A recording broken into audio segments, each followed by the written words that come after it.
Roy approached, positioning his filthy hand beneath the gleaming steel nozzle. But unlike Lloyd instructing Jasmine, Roy didn't tell the attendant to pump. He reached out with his clean right hand, his fingers exploring the unfamiliar mechanism, feeling the smooth travel of the pump head, the subtle resistance of the internal spring. Impressive resilience, he noted. Simple enough for anyone to operate, yet feels robust. He pressed down himself. Click hiss. The rosemary-scented cream dispensed onto his soiled hand. He pumped again, ensuring a generous amount. Then, signaling the attendant for the water bucket, also retrieved silently, he began the cleansing process, just as Lloyd had done. He worked the creamy soap into the dung, feeling the same surprising richness of the lather, smelling the clean rosemary scent battling the earthy odor. The lather itself feels different, he analyzed. Not thin and quick to dissipate like cheap soap. Dense, stable. Clings effectively. He rinsed under the stream of water the attendant poured. He watched, fascinated despite himself, as the muck dissolved, washed away completely, leaving his skin feeling a broken bar astonishingly clean. Cleaner, somehow, than scrubbing with the harsh lye blocks ever achieved. No residue. Rinses completely. Remarkable. He dried his hand carefully on a fresh linen towel the attendant provided. He examined his skin closely. No redness. No tightness. It felt smooth, comfortable, carrying only the faint, pleasant scent of rosemary. He compared it to his right hand, untouched by the experiment. The difference was subtle but undeniable. The washed hand felt a broken bar better. Revitalized. Less a broken bar punished by the act of cleaning. Melody was right. Velvety. Revolutionary. Roy murmured aloud, the word escaping him unintentionally. He wasn't just talking about the soap anymore, though its effectiveness was undeniable. He picked up the dispenser bottle again, turning it over and over, his engineer's mind, long dormant beneath the layers of ducal responsibility, clicking into high gear. This mechanism a broken bar, the pump, the valves, the spring return a broken bar. He peered closely at the nozzle, the precision fit of the steel cylinder into the oak body. Where did he learn this? Master Elmsworth teaches resource allocation and trade theory, not fluid dynamics or precision mechanics. The weapons masters teach blade work and tactics, not valve seating and spring tension. Even the court artisans, skilled as they are, work primarily with precious metals and ornamentation, not functional micromechanics like this. He knew, with absolute certainty, that this wasn't something Lloyd had been taught. Not by Elmsworth, not by any other tutor Roy had employed. Lloyd's formal education had been broad but conventional, focused on estate management, history, diplomacy, other skills deemed necessary for a potential administrator, compensating for his perceived lack of martial or magical prowess. Nothing in that curriculum covered the design and fabrication of miniature hydraulic pumps from scratch using shaped void steel. Unless a thought flickered. The true Ferrum power.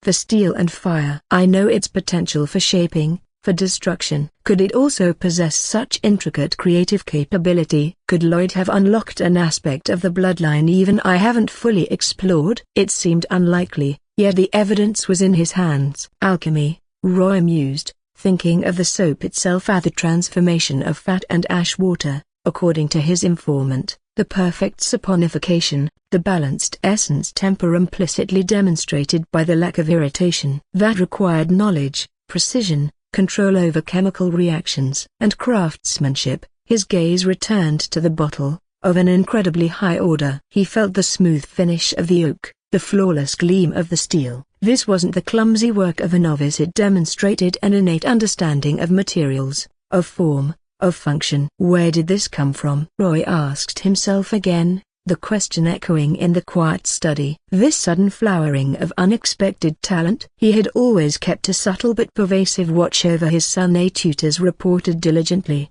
retainers like Ken provided observations. There had been no hint of this hidden aptitude, this sharp, inventive mind, this a broken bar genius, lurking beneath the surface of the quiet, unremarkable boy. Could he have been hiding it all along? Practicing in secret? Why? Fear of judgment? Lack of opportunity? Or was it truly a broken bar? Unless a broken bar. The catalyst theory returned, stronger now. The marriage. Rosa Siddiq. Chapter 102. He pictured Rosa again, her cool beauty, her formidable talent, her icy reserve. He remembered the reports from informant about the initial tension, Lloyd's exile to the sofa. Could that friction, that challenge, that constant proximity to someone so obviously powerful and perhaps dismissive, have somehow a broken bar ignited something in Lloyd? Forced him to confront his own perceived inadequacies? Awakened a dormant potential through sheer force of ego, of needing to prove himself? She wouldn't have intended it, of course, Roy mused. Her motivations seem entirely focused on her own power, her own path. Detached. Logical. He recalled Jason Siddick, Rosa's further pragmatist, shrewd, protective of his family, especially since his wife Niloufer's long illness. Rosa likely inherited that focused pragmatism. Her presence wasn't meant to be motivational, merely a broken bar present. Yet the effect a broken bar, the timing was undeniable. Before Rosa, Lloyd drifted. After Rosa, Lloyd, a broken bar ignited. Thank you, Lady Rosa, Roy thought, a rare, genuine smile finally touching his lips as he stood alone in his study, the revolutionary soap dispenser resting in his hand. Your presence, your coldness, your likely unintentional pressure, a broken bar. It seems you have inadvertently done this family, done my son, a greater service than any political alliance could have achieved. You provided the flint. His own hidden steel provided the spark. He looked at the bottle again, the smile lingering. Lloyd wasn't a fool. He wasn't mediocre. He possessed a hidden brilliance, a unique blend of talents Roy hadn't foreseen. This invention, born from whatever strange confluence of events had transpired, was proof. His heir was not a liability. His heir was a broken bar, intriguing, full of surprises, a complex equation Roy was only beginning to understand. The 1,000 gold coin investment no longer felt like a gamble on a foolish whim. It felt like seeding the first venture of a mind capable of seeing the world differently, a mind potentially capable of leading the Ferrum family into a new era. The soap was secondary. The mind that conceived it, the power that crafted the dispenser ray, that was the real asset. This investment wasn't just about potential profits, it was about fostering this unexpected brilliance, understanding its source, harnessing its potential for the good of the duchy. He needed to know more, see more. The assessments by Almsworth, Grimaldi, the artisans, they weren't just due diligence anymore, they were intelligence gathering on his own baffling, suddenly remarkable son. The future felt suddenly, unexpectedly, brighter, and it smelled faintly of rosemary. The heavy oak doors of another place, the central guild hall, swung inward, admitting Lloyd Ferrum into the familiar cacophony of the main chamber. The air, thick with the usual blend of sweat, ale, oiled leather, and simmering ambition, seemed to part slightly around him. It was his second visit in as many days, a frequency unheard of for the usually reclusive heir. Heads turned. Conversations didn't just pause this time, some ceased entirely, replaced by watchful silence. The whispers were still there, frantic currents beneath the surface noise, but the tone had subtly shifted. Yesterday's open mockery, the blatant disdain fueled by jealousy over his status and his wife, had curdled into something more complex. Wary curiosity, grudging acknowledgement, resentment, perhaps, now sharpened by the undeniable fact that the drab duckling had taken a notoriously dangerous contract. The cursed Woolley and walked back out, apparently unscathed, leaving terrified scavengers in his wake. News, Lloyd suspected, traveled fast on the guild grapevine, likely embellished with every telling. Perception management, stage 1, complete, Lloyd thought, a flicker of grim satisfaction warming him despite the ever-present need for more system coins. They don't have to like me. They just need to stop assuming I'm helpless prey. He scanned the hall, noting the hardened adventurers who now met his gaze with neutral assessment rather than dismissal, the younger hopefuls whose sneers were replaced by uncertain frowns. Even the air of jealousy felt different, less dismissive, more a broken bar, grudgingly intense. Good. Let them wonder. He walked directly towards the main counter, his stride measured, confident. The same young clerk with the ink-stained fingers was on duty, looking perpetually harassed by the demands of a dozen adventurers clamoring for attention. As Lloyd approached, the clerk looked up, recognized him instantly, and his reaction was telling. No wide-eyed alarm this time. No panicked warnings or desperate attempts to dissuade him. Just a flicker of surprise at his quick return, immediately masked by professional efficiency. The clerk straightened slightly, offering a brief, almost imperceptible nod, a nod of deference, exactly, but of acknowledgement. An acknowledgement that Lloyd Ferrum, against all odds, was apparently capable of handling himself, at least sufficiently to survive a trip into cursed territory. Lord Ferrum, the clerk greeted, his voice level, professional, subtly different from yesterday's fearful stammer. "Welcome again. Do you wish to take the wild sheep contract again?" He kept his voice low, avoiding broadcasting the dangerous nature of the task to the entire hall, a professional courtesy Lloyd appreciated. "The wild sheep contract ice a broken bar." "No, not today," Lloyd stated crisply. He gestured towards the crowded notice board. "I require a new contract." "Something a broken bar local." "Quick turnaround." He walked over to the board, the whispers resuming behind him, speculation buzzing about the progressing wild sheep contract and his need for estate channels. He scanned the parchment notices again, bypassing anything requiring long travel, complex investigation, or significant brute force. His void power was better suited for precision, his spirit partner for swift, focused strikes. He needed something that played to those strengths, minimized energy expenditure, and offered a decent return relative to the time investment.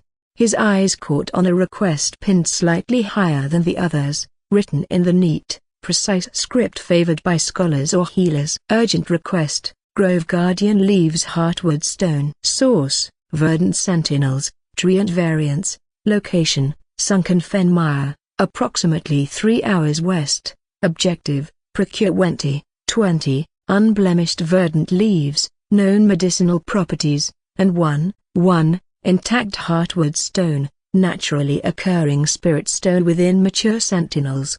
Reward: Apothecary Ilar of Anna offers 7 silver coins per leaf and 15 silver coins for the Heartwood Stone. Potential total: 1 gold, 55 silver. Hazard level: moderate. Difficult terrain: ambush tactics, spirit energy drain vines, verdant sentinels. Lloyd mused, accessing fragmented memories. Treants, not the lumbering, stupid kind often depicted in tales. These were ambush predators, rooted, appearing as ordinary moss-covered trees, indistinguishable from the surrounding fen flora until prey came within range. He remembered their primary weapon, whip-like vines, strong as steel cables, erupting from the ground or camouflaged branches, ensnaring victims. And the secondary threat, a subtle, constant draining aura that leached spirit power from anyone entangled or held close, using the stolen energy to fuel their own unnatural growth and regeneration. Dangerous, yes, especially for unprepared travelers or those relying solely on close combat skills. Getting entangled meant slow, certain death by energy drain. But the reward: a broken bar, 155 silver coins total, over 1.5 gold coins, enough to cover today's system conversion and leave him with a surplus. Far better than chasing moths. And the hazard: a broken bar, ambush tactics. Spirit energy drain. A slow smile touched Lloyd's lips again. My void sense can pierce camouflage. My wires can handle vines. Fang's lightning ignores the draining aura and hits hard.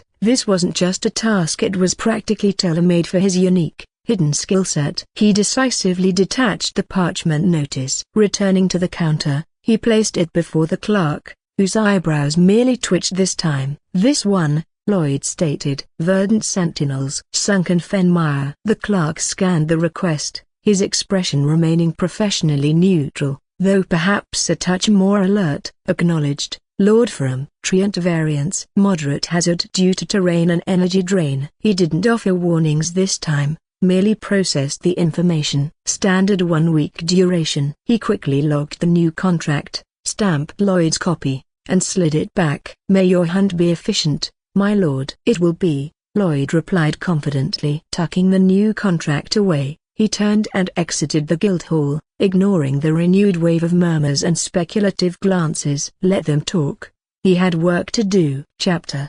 104. The journey to the sunken fen mire took just under the estimated 3 hours, a trek through increasingly damp, overgrown woodlands bordering the vast wetlands. The air grew heavy, humid, thick with the smell of decaying vegetation, stagnant water, and buzzing insects. The ground underfoot became soft, treacherous, sucking at his boots. Lloyd moved carefully, his senses on high alert. Fang padded silently beside him, his coat subtly darkened again for camouflage, brown eyes scanning the dense undergrowth, ears constantly swiveling.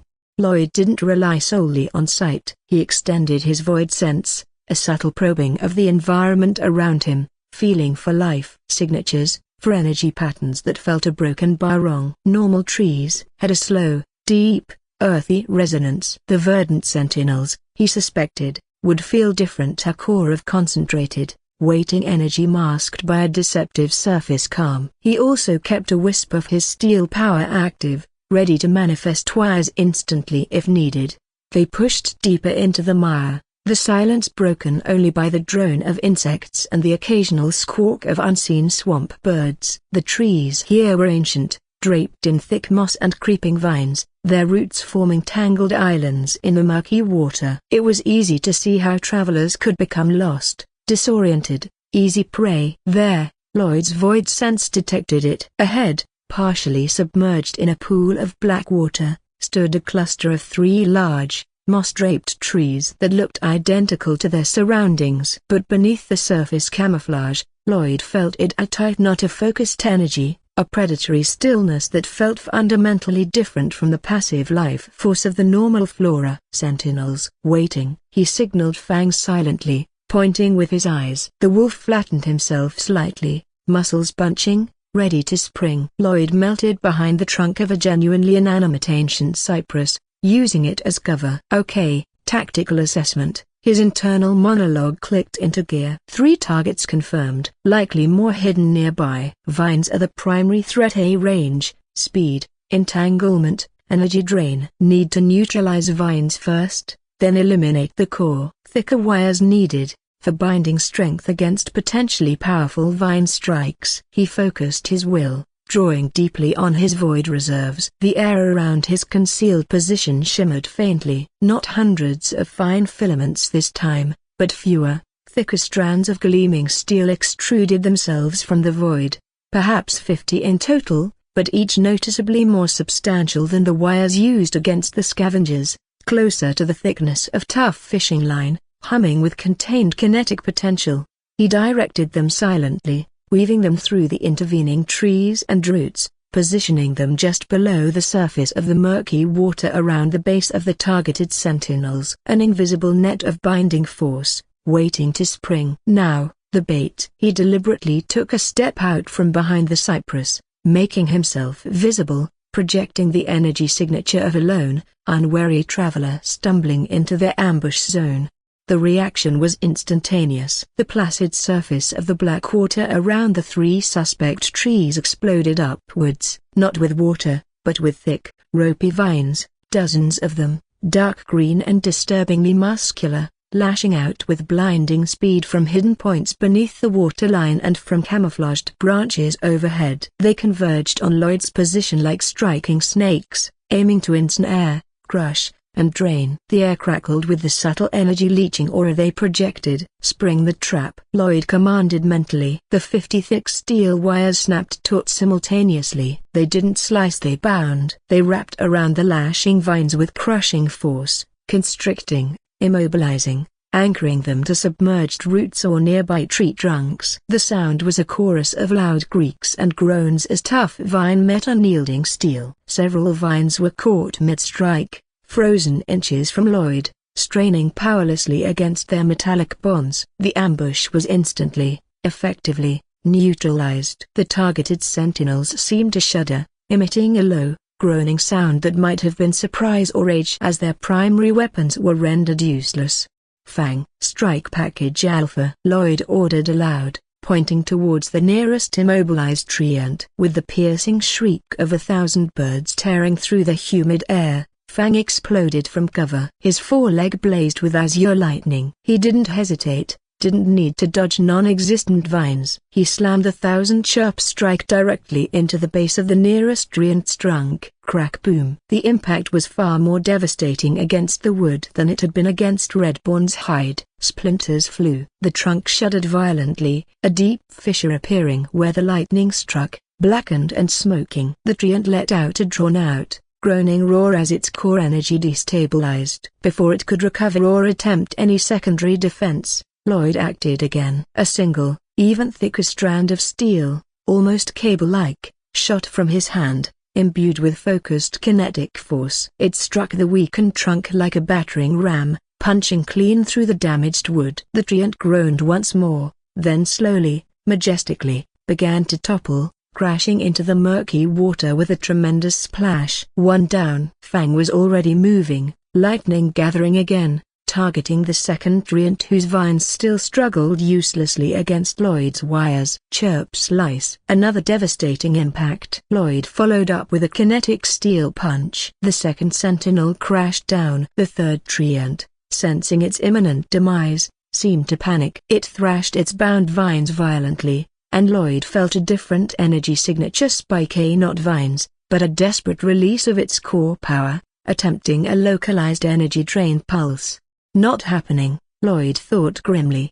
Before the pulse could fully manifest, Fang was on it. A final, furious 1,000 strike tore into its heartwood. Lloyd added one more kinetic steel impact for good measure. The third treant collapsed into the fen. Silence returned, broken only by the drip of water and the buzzing of insects. 3 sentinels down. The immediate threat neutralized. But Lloyd knew better than to relax. This was an ambush cluster. Where there were 3, there were likely more. He extended his void sense further, sweeping the surrounding mire. A broken bar. 2 more, deeper in, pretending to be cypress knees, and a broken bar. 5. A broken bar. No. 6. A broken bar clustered near that patch of glowing fungi, and another couple hidden in the canopy overhead. 17 in total. A significant infestation. All right, Lloyd strategized quickly. Systematic extermination. Bind, strike, punch. Conserve Fang's energy where possible. Use my kinetics more. Maintain wire control. The next hour was a grim, efficient process. Lloyd flushed out the hidden sentinels, using himself as bait or directing Fang to provoke them. As soon as the vines lashed out, his pre-positioned or rapidly deployed steel wires bound them fast. Then came the 1-2 punch, Fang's lightning strike to weaken the core, followed by Lloyd's kinetically propelled steel slugs or rods to shatter the trunk. They worked in perfect sync, predator and master, lightning and steel, clearing the infestation tree by methodical tree. Fang took down 9. Lloyd finished 8 using primarily his void power after Fang delivered the initial weakening blow, carefully managing their combined energy expenditure. Finally, the last verdant sentinel crashed into the mire. The oppressive psychic static lessened noticeably. The air felt cleaner, less charged with predatory intent. 17 hostiles neutralized. Lloyd leaned against a cypress trunk, breathing heavily, feeling the familiar drain of prolonged void power use. Fang slumped onto the damp ground beside him, panting, the lightning aura completely gone now, leaving him looking like a tired, oversized gray wolf. Good work, boy, Lloyd praised, scratching the wolf behind the ears. Precision strikes. Energy management needs work, but effective. He looked around at the wreckage. Splintered trunks, severed vines held fast by gleaming steel wires that now slowly dissolved back into nothingness at his command. Mission accomplished. The system notification chimed almost as an afterthought. Task progression, verdant sentinel neutralization. Kill count, 17. Reward calculation, 1 SC per 5 kills, rounded down. Reward issued, 3 system coins, SC, current balance, 50, previous, plus 3. Reward, equals 53 SC. 3 coins, Lloyd thought, the familiar frustration bubbling up. 17 dangerous magical trees, hours of effort, significant energy drain. A broken bar for 3 lousy coins. He shook his head. Need 2 more kills somewhere just to get that next coin. Pathetic efficiency. He reminded himself the real reward was the silver from the apothecary for the quest items. He spent the next hour carefully harvesting the required materials. 20 large, perfectly unblemished leaves, their surfaces cool and slightly rubbery, carrying a faint medicinal scent. He stored them carefully in an oilskin pouch. Finding the heartwood stone was trickier. He had to use his knife and void sense to probe the shattered core of the largest sentinel he and Fang had taken down, eventually extracting a fist-sized, irregularly shaped stone that pulsed with a faint, gentle green light. It felt warm, humming with residual spirit energy. He secured both pouches to his belt. Right. Time to get paid. The walk back to the city felt longer, fatigue settling deep into his bones. He arrived at the guild hall just as dusk was painting the sky purple and orange. The evening crowd was building, louder, rowdier than the afternoon shift. He ignored the renewed stares, the nudges, the pointing fingers, and went straight to the counter. Chapter 106. A different clerk was on duty now, an older, balding man with sharp eyes. Lloyd placed the pouches of leaves and the heartwood stone on the counter, along with his contract copy. Contract fulfilled. Verdant sentinels. 17 neutralized. The clerk raised a skeptical eyebrow but efficiently checked the contents. He counted the leaves, examined their quality, hefted the pulsing heartwood stone. His eyes widened slightly at the quantity and condition. Impressive yield, Lord Ferrum, and remarkably fast completion. He made notations in the ledger. Apothecary Vanya will be pleased. The reward A1 gold coin and 55 silver, correct? He counted out the gleaming coins from the guild coffers, the sound loud in the momentary lull nearby. Lloyd gratefully accepted the payment, the weight of the gold coin feeling disproportionately significant. 10 more system coins tomorrow, he thought, relief washing over him. He now had 33 SC and 1 gold, 55 silver. Progress. Slow, grinding progress, but progress nonetheless. He pocketed the coins, nodded curtly to the clerk, and turned to leave the noise and smell of the guild hall behind him, weariness pulling at him. He needed food, rest, and to start planning the next phase of the soap venture, sourcing those damned oils. He was halfway across the main hall, pushing through a knot of boisterous mercenaries arguing over dice, when a voice cut through the din from behind him.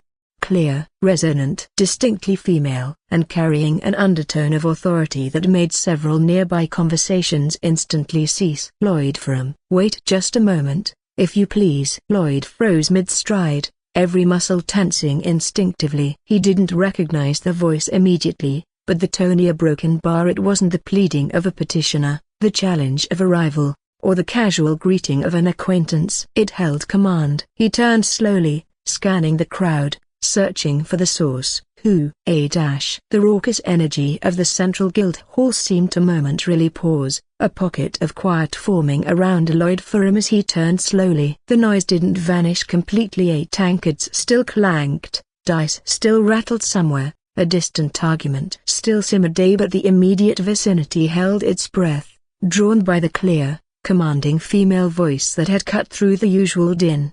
His eyes scanned the crowd, past the rough-faced mercenaries whose initial surprise was morphing back into indifferent curiosity, past the hopeful young adventurers momentarily distracted from the notice board. Then he saw her, and promptly did a mental double-take. Standing near the edge of the cleared space, having apparently just entered or perhaps waiting deliberately, was a young woman who seemed utterly, spectacularly out of place in the rough-and-tumble atmosphere of the guild hall. She was tall, easily nearing his own height, with a posture that spoke of innate confidence and aristocratic bearing. Her figure was a broken bar. Well, the 80-year-old engineer in Lloyd's head immediately registered it as possessing statistically improbable curves combined with elegant lines, the kind of physique fashion designers on Earth would have fought over. High-spec model indeed, his internal monologue noted with detached appreciation. Walking genetic lottery winner. But it was her hair that truly commanded attention. Not blonde, not brunette, not even the striking silver or deep black common among nobility. It was a cascade of vibrant crimson-violet, a color so rich and unusual it looked like captured sunset and twilight woven together. It shimmered under the flickering torchlight of the Guildhall, framing a face that was equally striking: high cheekbones, a strong jawline softened by a full mouth currently set in a determined line, and large eyes the color of amethyst surveying him intently. She was dressed impeccably, not in practical adventuring gear, but in riding leathers of the finest quality, tailored perfectly, suggesting wealth, status, and perhaps a certain disregard for blending in. Okay, Lloyd's brain processed rapidly. Tall, gorgeous, ridiculously colored hair, expensive clothes. Radiates I'm important, pay attention. Definitely nobility, high nobility. He scanned his memory banks, saw both the hazy 19-year-old ones and the vast, cluttered archive of his 80-year Earth life, plus the fragmented recollections of his first Riverio life. Blank. Complete and utter blank. He had absolutely no recollection of this stunning, crimson-violet-haired apparition. Had he met her before? At some state banquet he'd slept through mentally. Was she newly arrived in the capital? Some cousin thrice removed he'd managed to ignore? Error 404, name not found. His internal system reported dryly. Either new character DLC just dropped, or my memory is even patchier than I thought. She strode towards him now, closing the distance with a confidence that parted the remaining onlookers like Moses parting the Red Sea. They stared, whispering frantically now, recognizing her even if Lloyd didn't. Her presence amplified the curiosity surrounding him tenfold. Chapter 107. She stopped directly in front of him, close enough that he could smell the faint, expensive scent of her perfume, something floral but complex, utterly unlike the crude scents common here. Her amethyst eyes scanned him from head to toe, taking in his practical, slightly mud-stained, tunic, the fatigue likely still evident around his eyes, the pouches at his belt. Her expression was a broken bar, assessing, curious, perhaps slightly challenging. Lloyd Ferrum, she stated again, her voice clear, firm, leaving no room for doubt. She knew exactly who he was. Right. Definitely knows me. Time to deploy standard protocol for encountering unidentified, potentially important nobles. Polite confusion and hope they introduce themselves.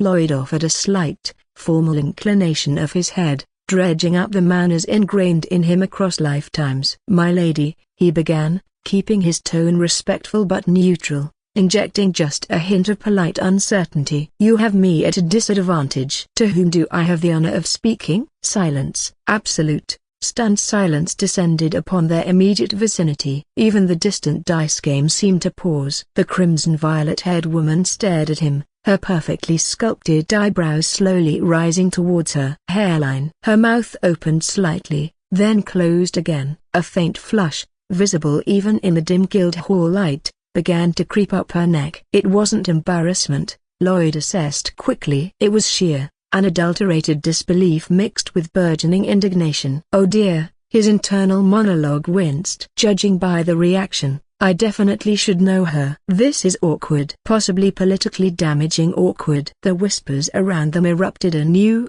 louder now, buzzing with shock and amusement. He a broken bar. He doesn't know who she is. Lady Farrier? He asked Lady Farrier Crutz who she is. Gods, is he blind or just stupid? After their talk at the wedding? Hilarious. The woman finally found her voice, though it was several degrees cooler now, laced with an unmistakable edge of offense. We're broken bar. You truly do not remember me, Lord Ferrum?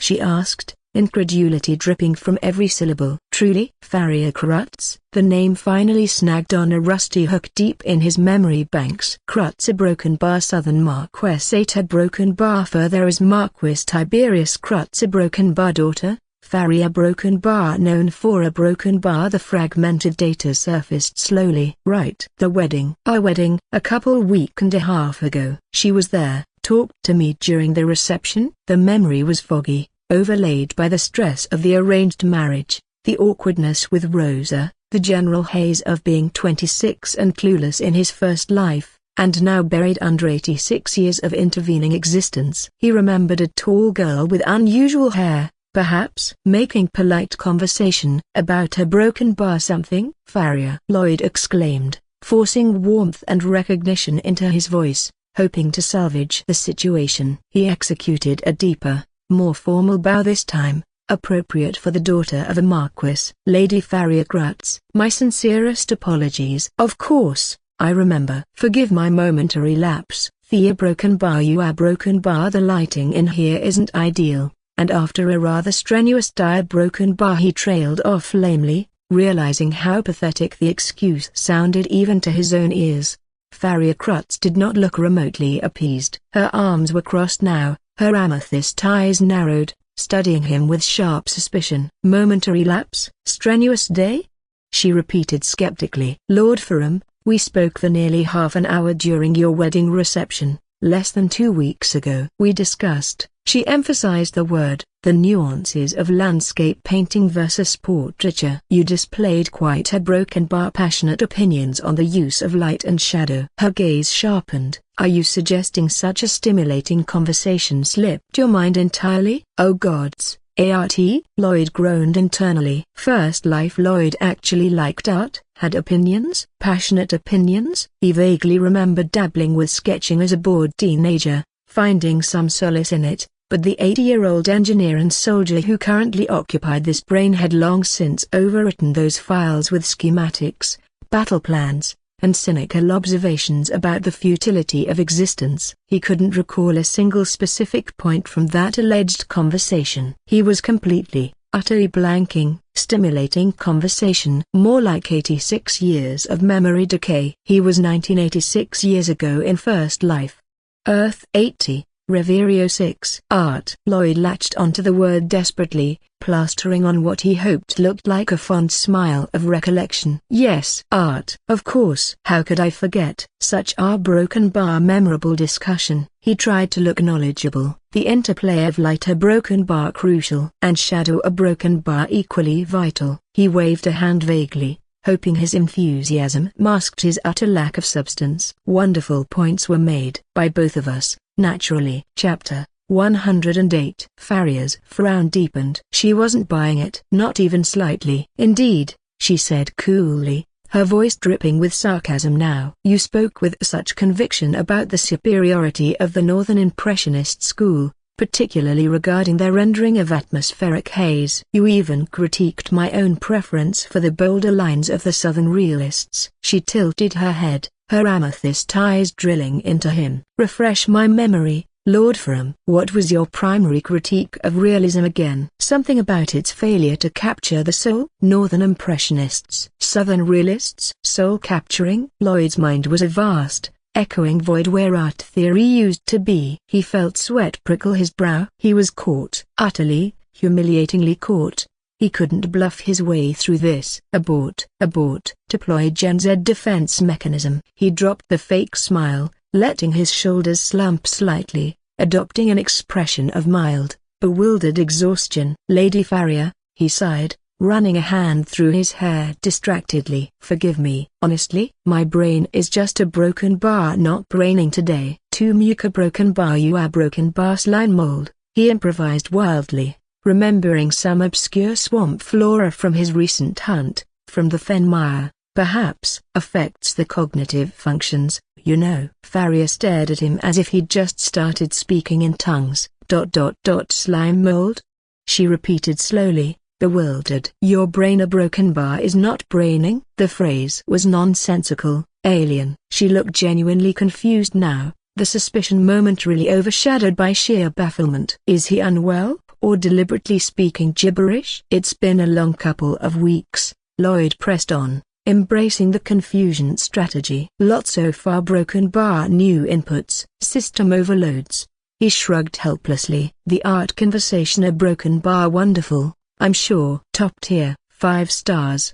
But the specific data points seem to have been a broken bar archived. Corrupted files, perhaps. My apologies. Farrier continued to stare, processing this bizarre explanation. He wasn't denying the conversation happened, merely claiming some sort of temporary, slime mold-induced amnesia regarding its contents. It was ludicrous. Yet a broken bar his earlier confidence, clashed dramatically with this sudden, almost childlike inability to recall a simple conversation or articulate a coherent thought about art. Unless a broken bar. Her eyes narrowed again, suspicion hardening her features once more. A different possibility occurred to her, one far more insulting, or perhaps, she said, her voice regaining its icy edge, devoid now of mere offense, replaced by cold contempt. You were simply lying then, Lord Ferrum? She took a step closer, invading his personal space slightly, forcing him to meet her gaze. Perhaps your supposed passion for art was merely a facade, a performance to impress or appease during a stressful social occasion. Perhaps you aren't an artist at all, merely someone who pretended to be. The accusation hung between them, sharp and venomous. To feign artistic sensitivity, to lie about something so personal as creative passion, a broken bar in her circles, that it was a profound insult. Lloyd stiffened. Being caught forgetting was embarrassing. Being accused of being a fraud about something his past self apparently cared about? That stung, igniting a flicker of the old Ferrum pride. No, he stated firmly, his voice losing its earlier flippant tone, becoming serious, meeting her accusing gaze head-on. I do not lie about such things, Lady Farrier. My appreciation for art, my understanding of its principles, is genuine. My memory might be broken but temporarily fragmented, he conceded, sticking partially to his bizarre excuse, but the foundation is real. Is it? Farrier challenged, unconvinced, her amethyst eyes flashing. The insult, combined with his persistent, baffling behavior, seemed to solidify a decision within her. She drew herself up to her full, impressive height, a spark of competitive fire entering her expression. Very well, Lord Ferrum. If your artistic foundation is so real, despite your convenient amnesia and sly-mold afflictions, then there is a simple way to prove it.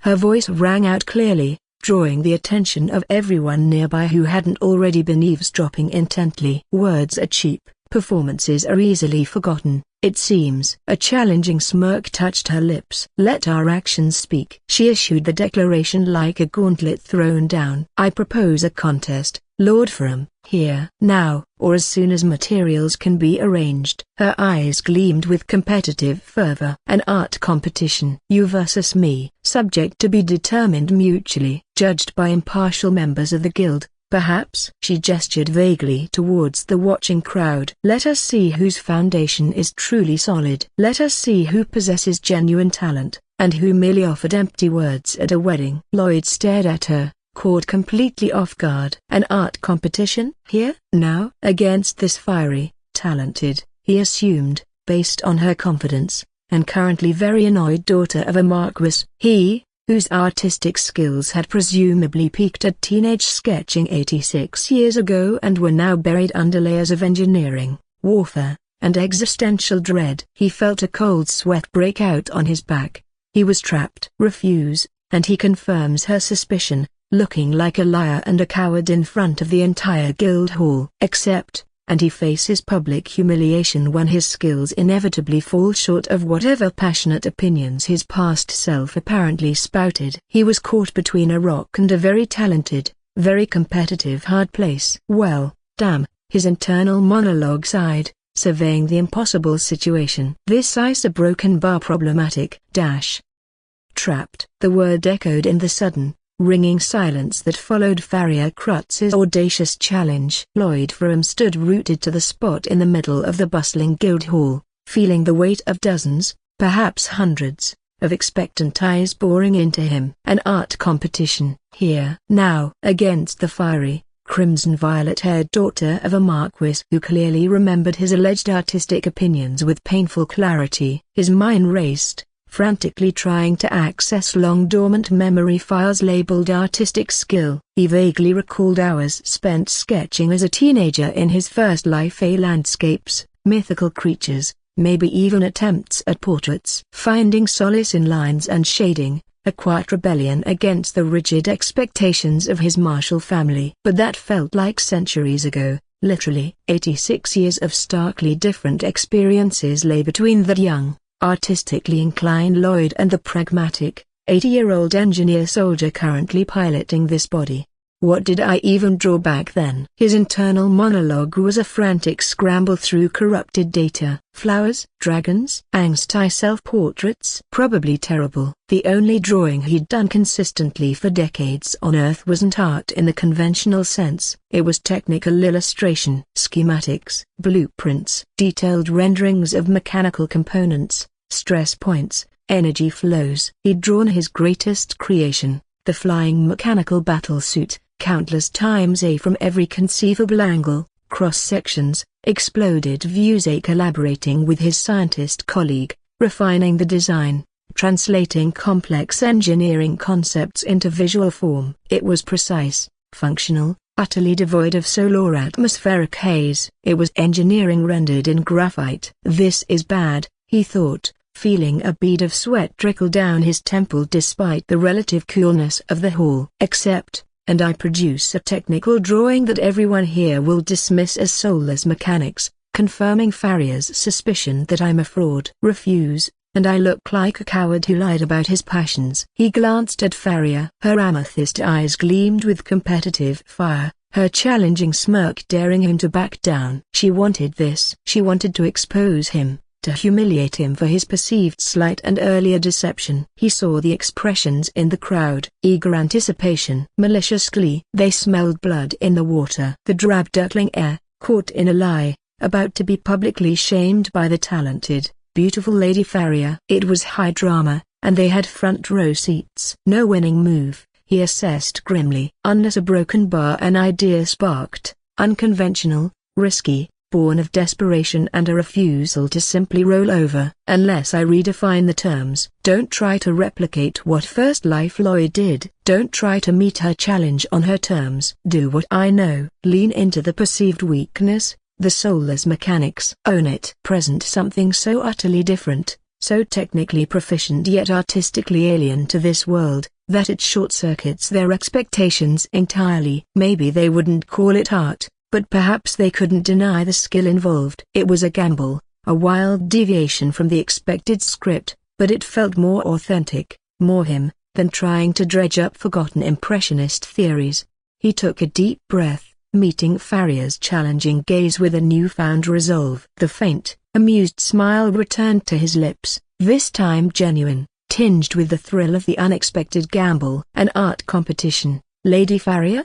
He repeated, his voice calm now, carrying easily. An intriguing proposal. Bold. I accept. A ripple of surprise went through the crowd. He accepted? Just like that? Farria's smirk widened fractionally, confident she had him trapped. Excellent, she replied crisply. Subject?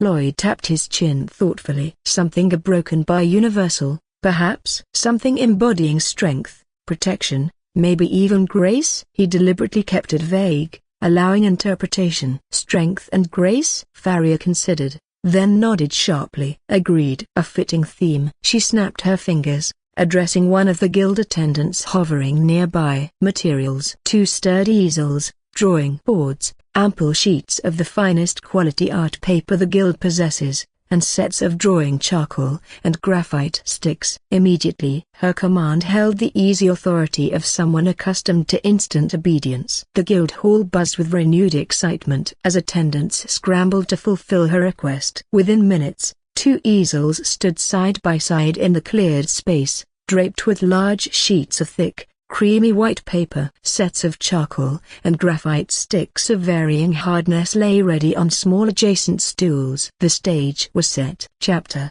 110. Farria strode to her easel, shedding her riding gloves. With a flourish, she selected a piece of soft charcoal, her expression focused, intense, the competitive fire burning brightly in her amethyst eyes. Without hesitation, she began to sketch, her hand moving with fluid confidence, broad strokes rapidly defining a shape on the pristine paper. Lloyd walked to his own easel, feeling the weight of hundreds of eyes dissecting his every move. He ignored them. He picked up a stick of hard graphite, feeling its familiar, precise weight in his hand. Not the soft, expressive charcoal Farria favored, but the tool of engineers, of draftsmen. He took another deep breath, clearing his mind, shutting out the noise, the expectations, the potential humiliation. He focused solely on the image held sharp and clear in his memory, an image he knew intimately, technically, from every angle. He began to draw. His style was utterly different from Farria's fluid, expressive strokes. His lines were clean, sharp, precise. He started not with an overall shape, but with structural elements: the curve of a reinforced shoulder pauldron, the articulated joint of a mechanical elbow, the sleek, aerodynamic lines of a thruster pack. He worked methodically, building the form piece by piece, his graphite stick moving with the unwavering accuracy of a plotter pen. There was no hesitation,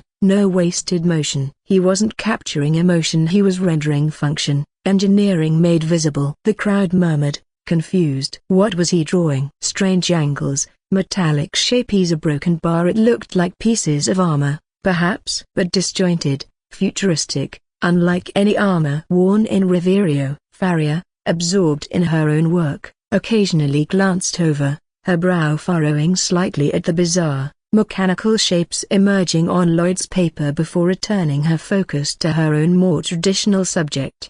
Time seemed to stretch, measured only by the soft rasp of charcoal and the harder whisper of graphite on paper. Farria worked with passion, pouring emotion into her lines, capturing the soft curve of a cheek, the tender fold of fabric, the protective curve of an arm. Lloyd worked with focused intensity, rendering the complex interplay of plates, servos, power conduits, the subtle weathering on hardened alloys, the reflected light on a polished visor.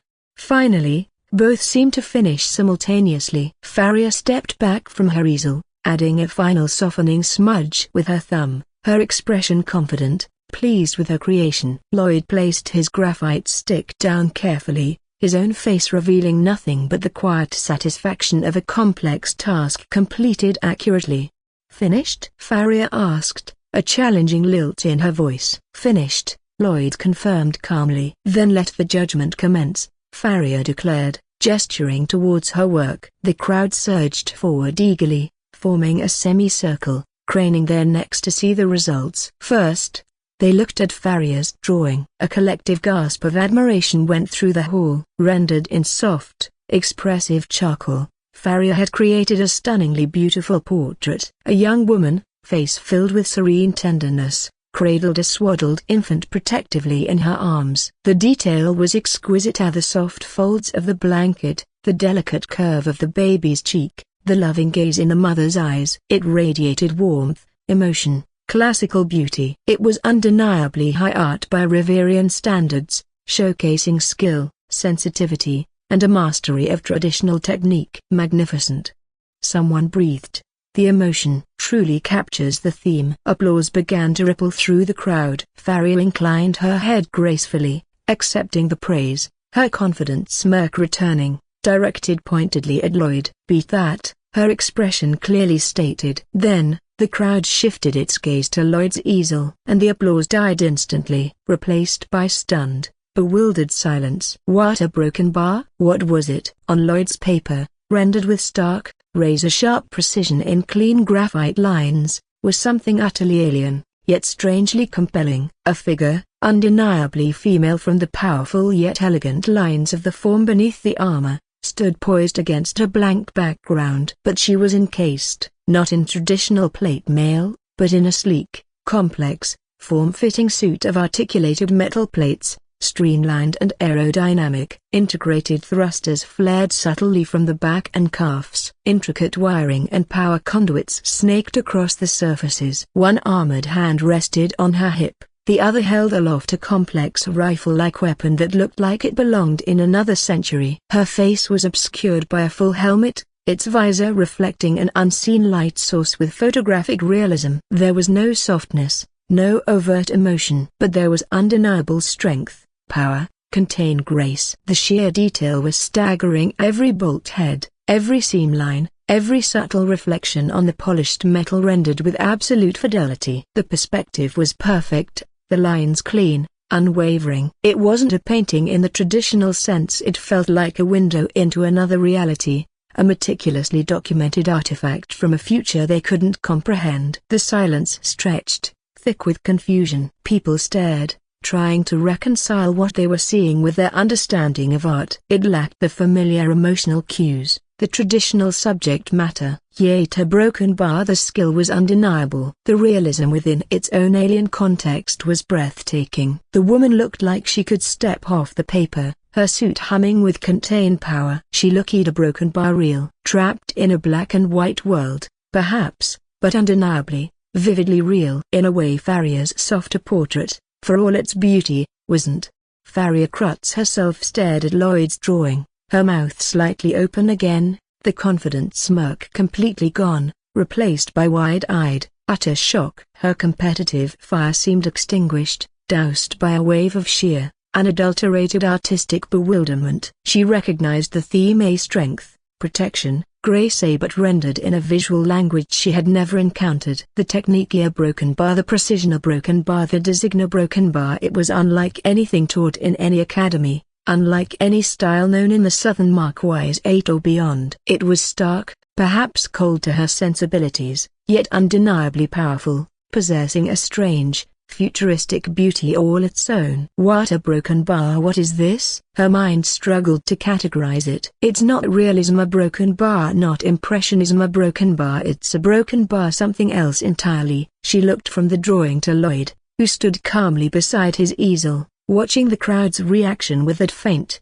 unreadable smile. He hadn't lied about having a foundation, but the foundation wasn't in any school she recognized. It was something a broken bar, alien, advanced, utterly unexpected. The crowd remained silent, grappling with the image. No applause this time, just a heavy, thoughtful quiet, punctuated by murmured questions. What is that armor? Is she broken bar flying? Look at the detail on the weapon. A broken bar, it feels so broken bar real. Beauty broken bar strange. Lloyd hadn't won in the conventional sense. He hadn't proven mastery of Riverian art theory. But he hadn't lost either. He had sidestepped the trap, refused to play Farria's game by the rules, and instead presented something so unexpected, so technically brilliant in its own right, that it defied easy judgment, leaving his challenger and the entire guild hall utterly speechless, wrestling with the concept of art they hadn't known existed 5 minutes earlier. He hadn't proven he remembered their conversation, but he had proven, unequivocally, that he possessed skill. Skill of a profoundly different, perhaps even unsettling, kind. The silence in the guild hall stretched, thick and heavy, punctuated only by the shuffling of feet and low, bewildered murmurs. The initial surge of admiration for Farria's classical portrait had been completely overshadowed by the stark, baffling brilliance of Lloyd's technical drawing. The crowd wasn't cheering, they were processing, trying to reconcile the familiar beauty of Farria's work with the alien precision and futuristic power emanating from Lloyd's graphite rendering. Farria Crutz stood frozen before Lloyd's easel, her earlier competitive fire seemingly extinguished, replaced by a profound, almost unsettling artistic shock. Her amethyst eyes traced the clean lines of the battle suit, lingered on the subtle shading that gave the metal plates depth and realism, tried to comprehend the intricate mechanics of the thrusters and the weapon. It was a visual language she didn't speak, yet she couldn't deny its power, its strange, compelling aesthetic. Finally, she tore her gaze away from the drawing and looked directly at Lloyd. Her expression was no longer challenging or contemptuous, but filled with a complex mixture of bewilderment, grudging respect, and intense, almost overwhelming curiosity. "A broken bar," she began, her voice softer now, lacking its earlier sharpness, sounding almost hesitant. "I have never a broken bar, never seen anything like this, Lord Ferrum." She gestured towards his drawing, shaking her head slightly as if still trying to categorize it. "The technique a broken bar, the precision is astounding, like a broken bar, like the lines were etched by a machine, not drawn by hand." She paused, searching for words. "The subject a broken bar, the woman within that a broken bar, contraption a broken bar, there's a strength there, a fierce grace, yes. It fulfills the theme, undeniably." She looked back at the drawing, fascination warring with her ingrained artistic sensibilities. "But the broken bar, the thing wrapping her, that armor, that weapon, it's a broken bar, mysterious, alien, unlike anything forged or imagined in our lands." She finally met his eyes again, the earlier animosity completely gone, replaced by genuine, almost breathless inquiry. What is it? What inspired such a broken bar radical depiction? Chapter 112. Lloyd felt a wave of relief wash over him, so potent it almost made his knees weak. His gamble had paid off. He hadn't won on her terms, but he hadn't lost either. He'd stunned her into silence, then into genuine artistic curiosity. He'd bypassed the trap. He offered a small, self-deprecating smile, deliberately downplaying the skill involved. Well, he began, choosing his words carefully, needing to maintain the mystery without outright lying again. Inspiration strikes in odd ways, Lady Farrier. I simply a broken bar wanted to try something different. Explore form and function in a less conventional manner, perhaps. Yeah, different, his internal monologue snorted. Like, from a different planet and 80 years in the future different. Good thing they don't have copyright lawyers here. He mentally patted himself on the back. Turns out, basic technical illustration from Earth is high-concept avant-garde art in Riverio. Who knew? The vague memory of rendering engine parts just created a masterpiece, apparently. He suppressed a chuckle at the absurdity. But Farrier wasn't laughing. She was leaning closer to his drawing again, her eyes tracing the lines with the intensity of a scholar deciphering an ancient text. Different?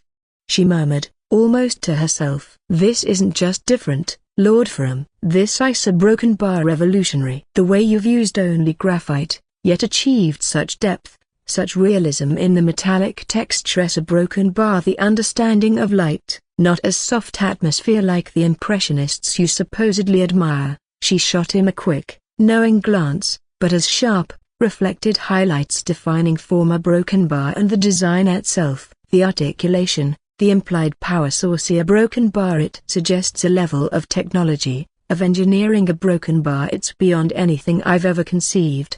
She turned back to him abruptly, her eyes blazing now, not with anger, but with a barrage of questions fired like bolts from a crossbow. Where did you learn this technique? Is it a lost Ferrum style? Is that suit based on some ancient relic? What are those devices on her back? A propulsion. And the weapon, is it energy based? How did you achieve that sense of weight and balance with just lines? What hardness of graphite did you use for the darkest shadows versus the midtones? Did you use blending stumps, or rely purely on hatching and layering? The questions came thick and fast, a torrent of technical and artistic inquiry that left Lloyd reeling slightly. She wasn't just impressed, she was dissecting it, analyzing it, her sharp mind instantly grappling with the implications. Okay, maybe too successful, he thought, starting to feel overwhelmed. Need to change the subject before she asks me to explain the theoretical principles behind phased plasma conduits. He held up a hand,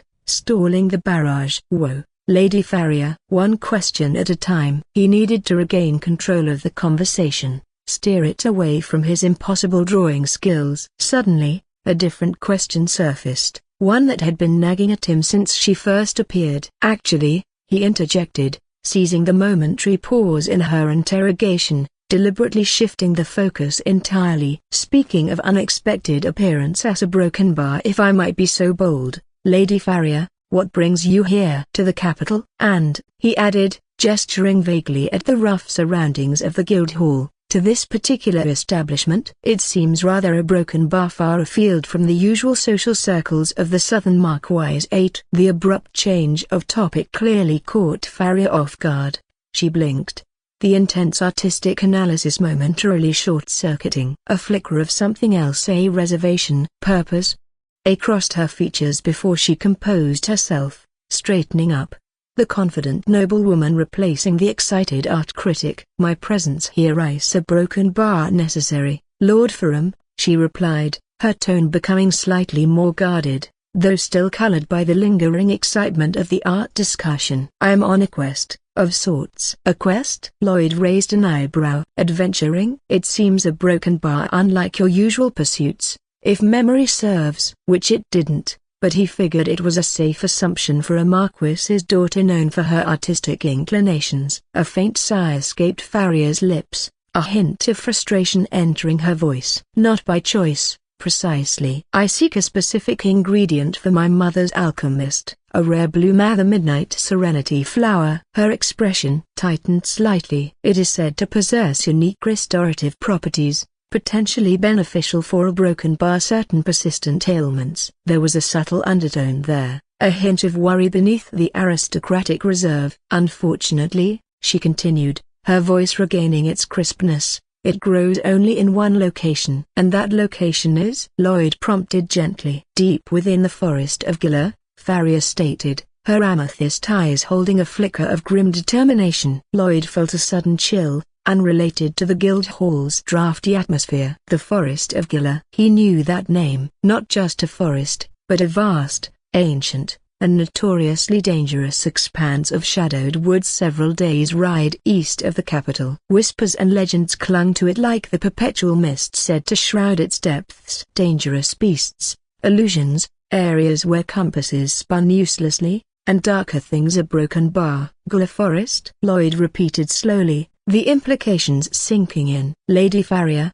that place has our broken bar reputation. It's not merely difficult terrain, it's considered one of the most hazardous regions in the entire duchy, perhaps the nation. Travelers go missing. Experienced adventurers turn back. They say a broken bar. He lowered his voice slightly. They say there's a reason the trees grow so thick, why the shadows linger even at noon. He remembered the fragmented lore. They whisper of a hidden nexus point, a place where the veil between worlds is thin. Some even claim, he met her gaze seriously, there's a dungeon entrance hidden deep within its heart. Farrier nodded grimly, acknowledging the danger without flinching. I am aware of the legends, Lord Ferrum, and the documented disappearances. A stubborn resolve hardened her features. But the flower is vital. Its potential benefit outweighs the risk. My father has provided me with guards. She gestured vaguely towards the Guildhall entrance, implying they waited outside, and I possess some small skill in defensive measures myself. She touched a small, intricately carved amulet hanging at her neck,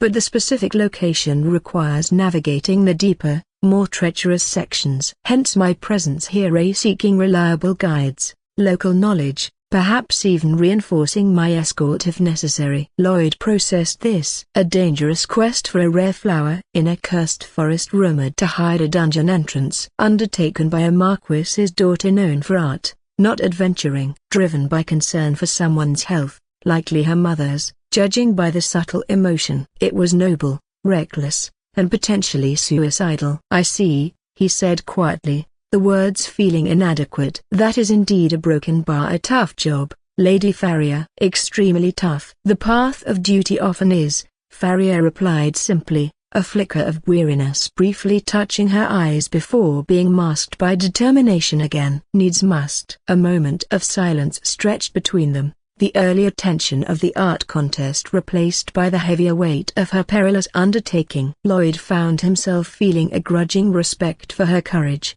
however reckless it might seem. Then, another connection sparked in his mind, triggered by the mention of duty, choices, and perhaps, difficult decisions made for family. His thoughts flashed back to the confrontation with Rubel, his own impossible knowledge surfacing. He looked at Farrier, her fierce independence, her willingness to brave danger for her goal. An impulse, driven by curiosity and perhaps a desire to further gauge her character, and maybe distract from his own artistic inconsistencies, made him ask the question that had lingered since yesterday. Speaking of choices, Lady Farrier, he began, his tone shifting again, becoming carefully neutral, almost academic. Yesterday, during a broken bar certain family discussions a broken bar a piece of historical context arose. He watched her closely for any reaction. Mention was made, purely hypothetically of course, regarding past political maneuvers. Specifically, he paused, dropping the bombshell casually, rumors of a potential marriage proposal, year ago, between the Altamira royal house and the Crutz Marquise 8 for your hand, specifically, offered to the Eldorian crown prince. He saw her stiffen almost imperceptibly. Her eyes widened slightly, not with shock this time, but with sharp, sudden wariness. Her hand instinctively went to the amulet at her neck again. The tropic was clearly sensitive, unexpected. Such rumors are often baseless court gossip, Lord Ferrum, She deflected coolly, her voice regaining its icy edge, erecting defenses instantly.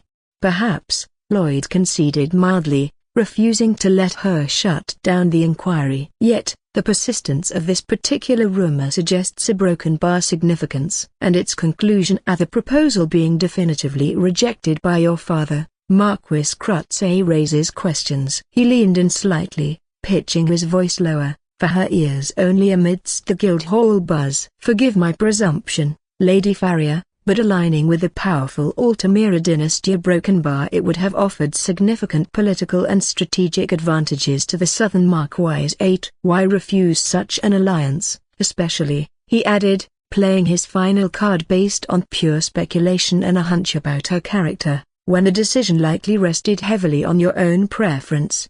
He held her gaze, watching the play of emotions behind her suddenly guarded amethyst eyes. Surprise at his knowledge, annoyance at his prying, and perhaps a broken bar. Something else? Chapter 114. Farrier stared back at him for a long moment, the silence stretching, charged with unspoken political history. He had cornered her again, not with art this time, but with knowledge he shouldn't possess. Finally, a small, almost imperceptible, wry smile touched her lips, devoid of warmth but carrying a hint of defiant pride. She tilted her chin up fractionally. Why? She repeated his question softly, her voice regaining its cool confidence, laced now with a dismissive elegance. She met his gaze squarely, offering no political justification, no strategic rationale, just a simple, absolute statement of personal preference. He's not my type. The familiar, lumpy contours of the sofa molded themselves around Lloyd Ferrum, a constant, unwelcome reminder of his current domestic reality. The heavy tome propped open on his lap had advanced principles of guild taxation and tariff loopholes, a thrilling page-turner guaranteed to induce narcolepsy in lesser mortals. A remained stubbornly unread. Sunlight, now softened by the approach of late afternoon, streamed through the tall windows of the suite, illuminating dust motes dancing in the shafts of light, like tiny, indifferent diamonds. They seemed freer than he felt, trapped in this gilded cage of silk sheets he couldn't use and potpourri he actively despised. Lloyd stared unseeingly at the dense script, his mind miles away, replaying the bizarre, unexpected encounter in the Guildhall earlier that day. The art competition, a challenge born of Farrier Grutze's indignation and his own mortifying memory lapse. His gamble with the battlesuit drawing, a desperate pivot from artistic pretense to technical precision. The crowd's stunned silence, a reaction far more satisfying than predictable applause would have been. Farrier's subsequent bewildered fascination, her barrage of technical questions he'd barely managed to deflect. A broken bar it had been, a whirlwind, a tightrope walk over a chasm of public humiliation. He'd survived, even thrived in the confusion, but the end of their conversation kept looping, persistently, annoyingly, in his thoughts, like a catchy tavern tune you couldn't shake. He's not my type. Farrier's cool dismissal of the Altamira Crown Prince echoed, clear as a struck bell. Simple, absolute, unexpectedly personal for such a politically charged question. He remembered the follow-up question tumbling out of his own mouth, fueled by a curiosity that momentarily overrode caution. If a crown prince isn't your type, what is? And her answer, delivered with that unwavering amethyst gaze, that almost clinical seriousness, someone like you, Lord Ferrum. Me?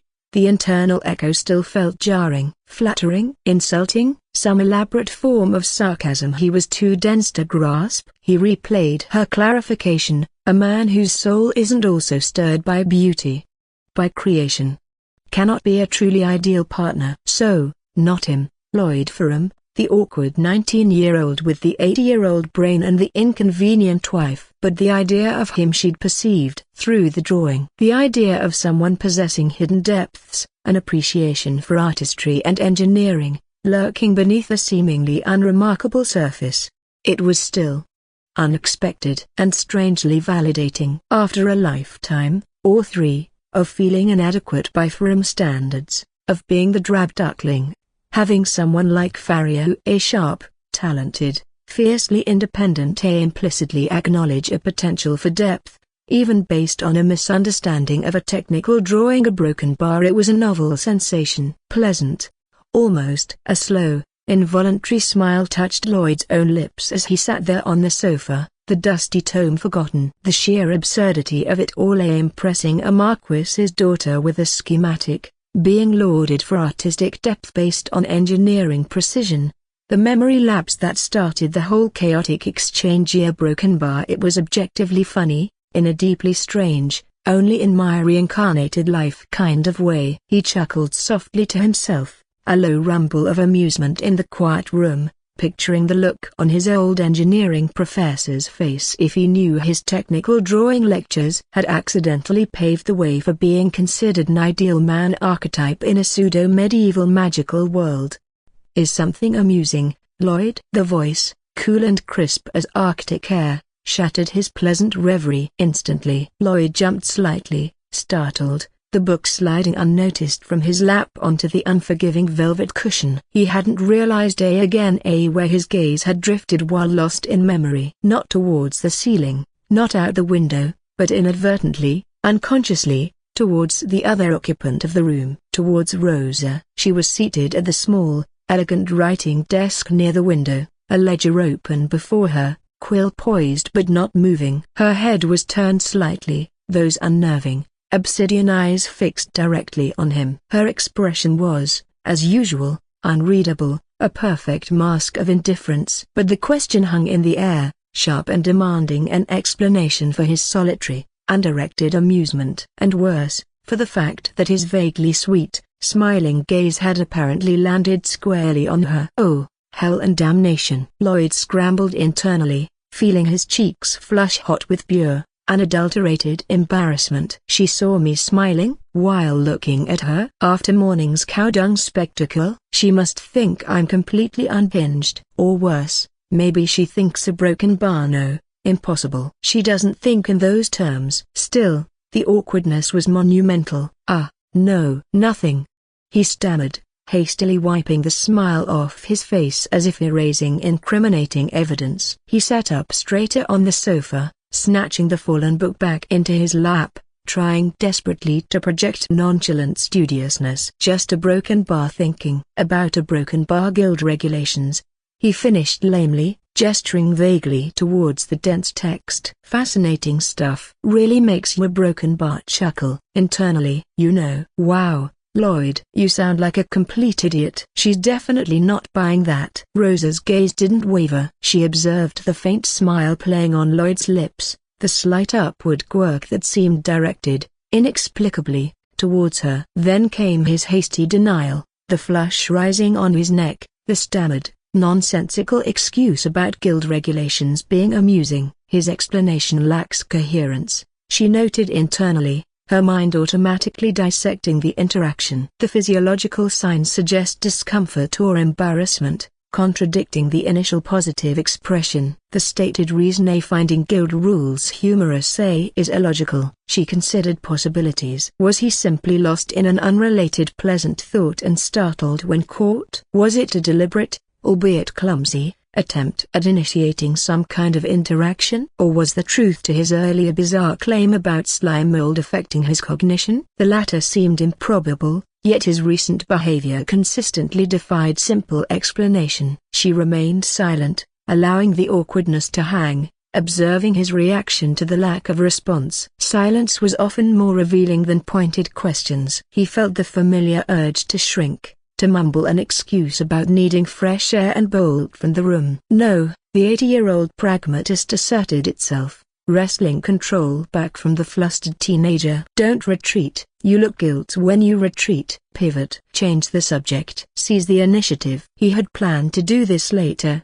perhaps tomorrow, allow more time for the dust and dung smell from the morning's demonstration to settle. Give her space to process the existence of the first dispenser bottle he'd left for his further's assessment. But this excruciating awkwardness, a broken bar, it was an opportunity. An uncomfortable one, granted, but an opening nonetheless. He had her undivided, analytical attention. Might as well deploy phase 2 of operation, thaw the Ice Queen, or at least lower the ambient room temperature by a degree or two. He pushed himself off the sofa decisively, ignoring the slight protest from his back as he stood. The movement was deliberate, reclaiming control of the interaction. Actually, he began, his voice regaining its steadiness, adopting a tone of casual purpose that hopefully masked his earlier fluster, since I have your attention, a broken bar there is something.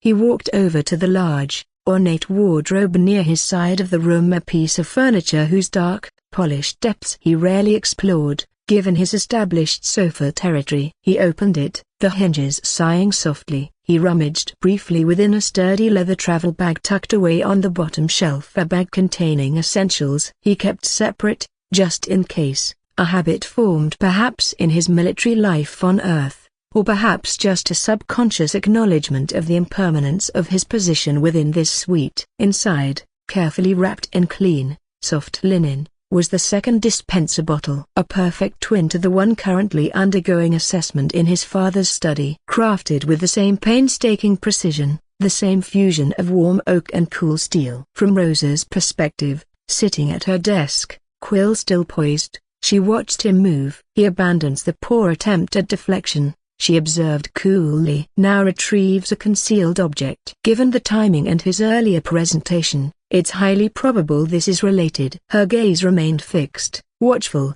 missing no detail of his posture or expression, as he turned back towards her. Chapter 116. Lloyd turned back towards her, holding the linen-wrapped object carefully, respectfully. He walked towards her desk, the polished floorboards cool beneath his feet. He stopped a respectful distance away, consciously honoring the invisible boundary, the demarcation line between his sofa zone and her territory, encompassing the bed, the armchair, the writing desk. The geography of their Cold War. He held out the object, slowly unwrapping the linen to reveal the bottle within. It gleamed softly in the afternoon light streaming through the window. The polished oak seemed to glow warmly, contrasting beautifully with the precise, silvery sheen of the steel pump mechanism. It looked even more striking here, in the relative elegance of the suite, than it had in the dusty gloom of the smokehouse. A small beacon of functional art. This, Lloyd said, his voice calm now,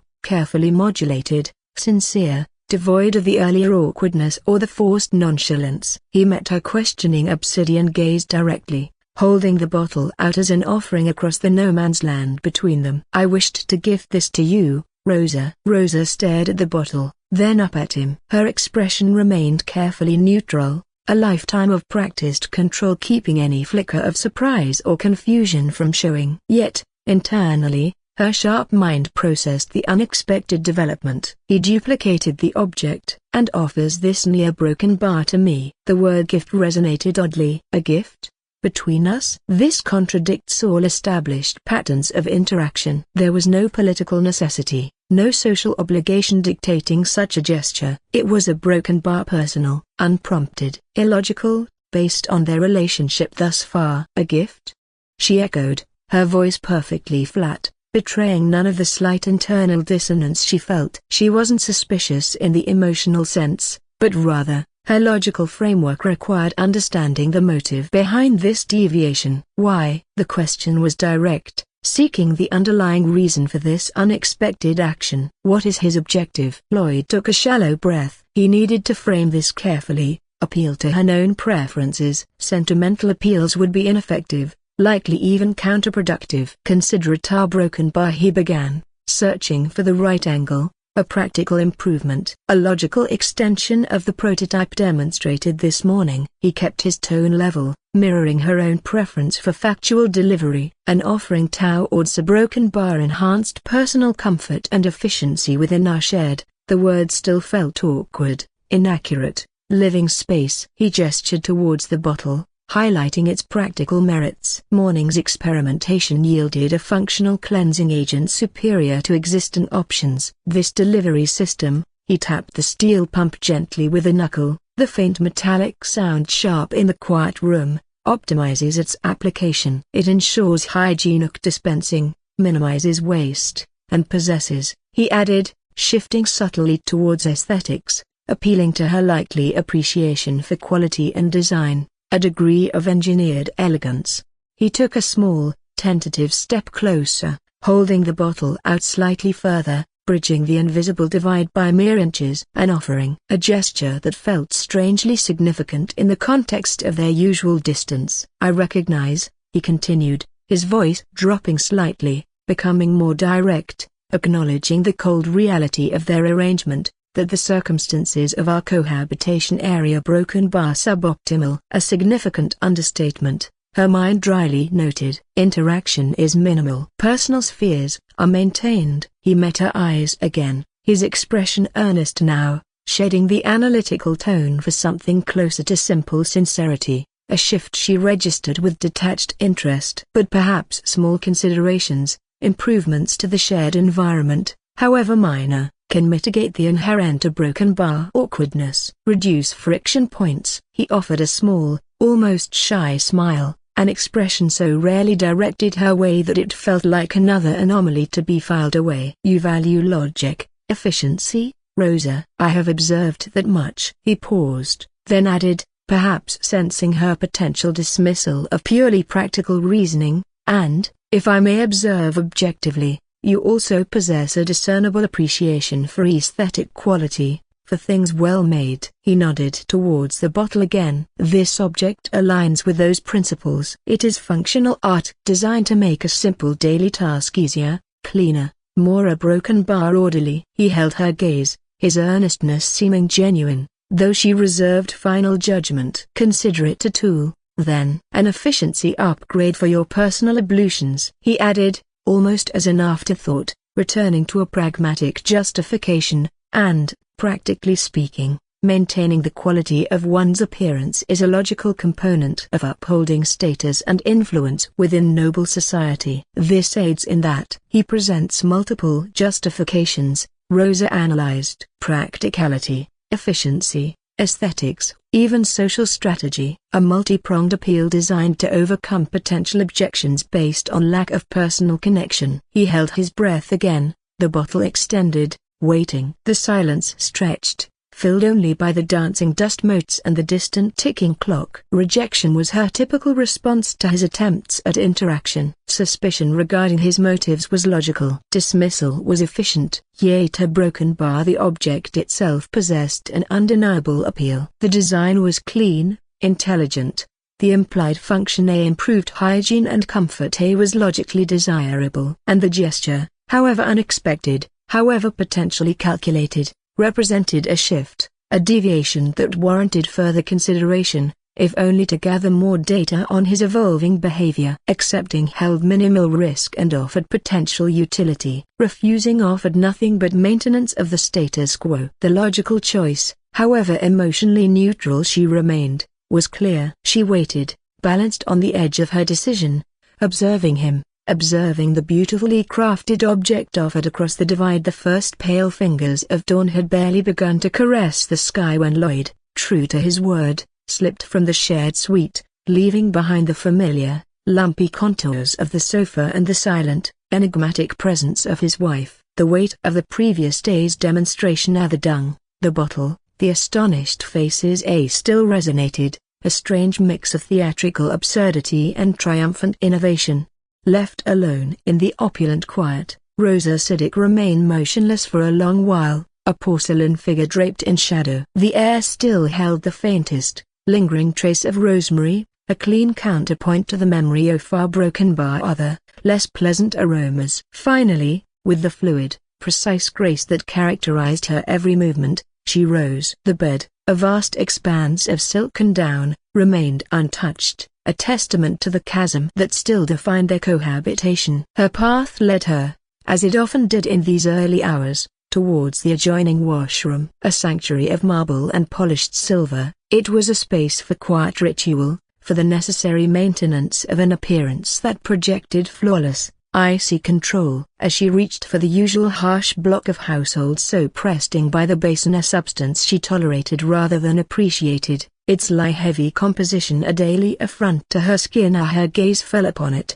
The bottle, oak and steel, simple, elegant, undeniably a broken bar, intelligent. It sat on a small, carved side table where Lloyd had presumably placed it for her after his own messy demonstration yesterday, an unspoken offering. She hadn't acknowledged it then, her mind too busy processing the dung incident and the Archduke's surprising reactions. But now, in the solitude of the morning, it commanded her attention. She paused, hand hovering over the familiar, rough bar of lye soap. Her mind, an engine of relentless logic, replayed Lloyd's claims, his mother Milady's astonished delight, the clean scent of rosemary, atypical behaviors, unorthodox activities. This bottle was a product of those, a tangible result of the perplexing, almost manic energy her husband had displayed recently. A flicker of something akin to curiosity, a sensation Rosa rarely indulged, stirred within her. Curiosity, or perhaps merely the logical imperative to assess a variable that had been introduced into her environment. She remembered Lloyd's hands,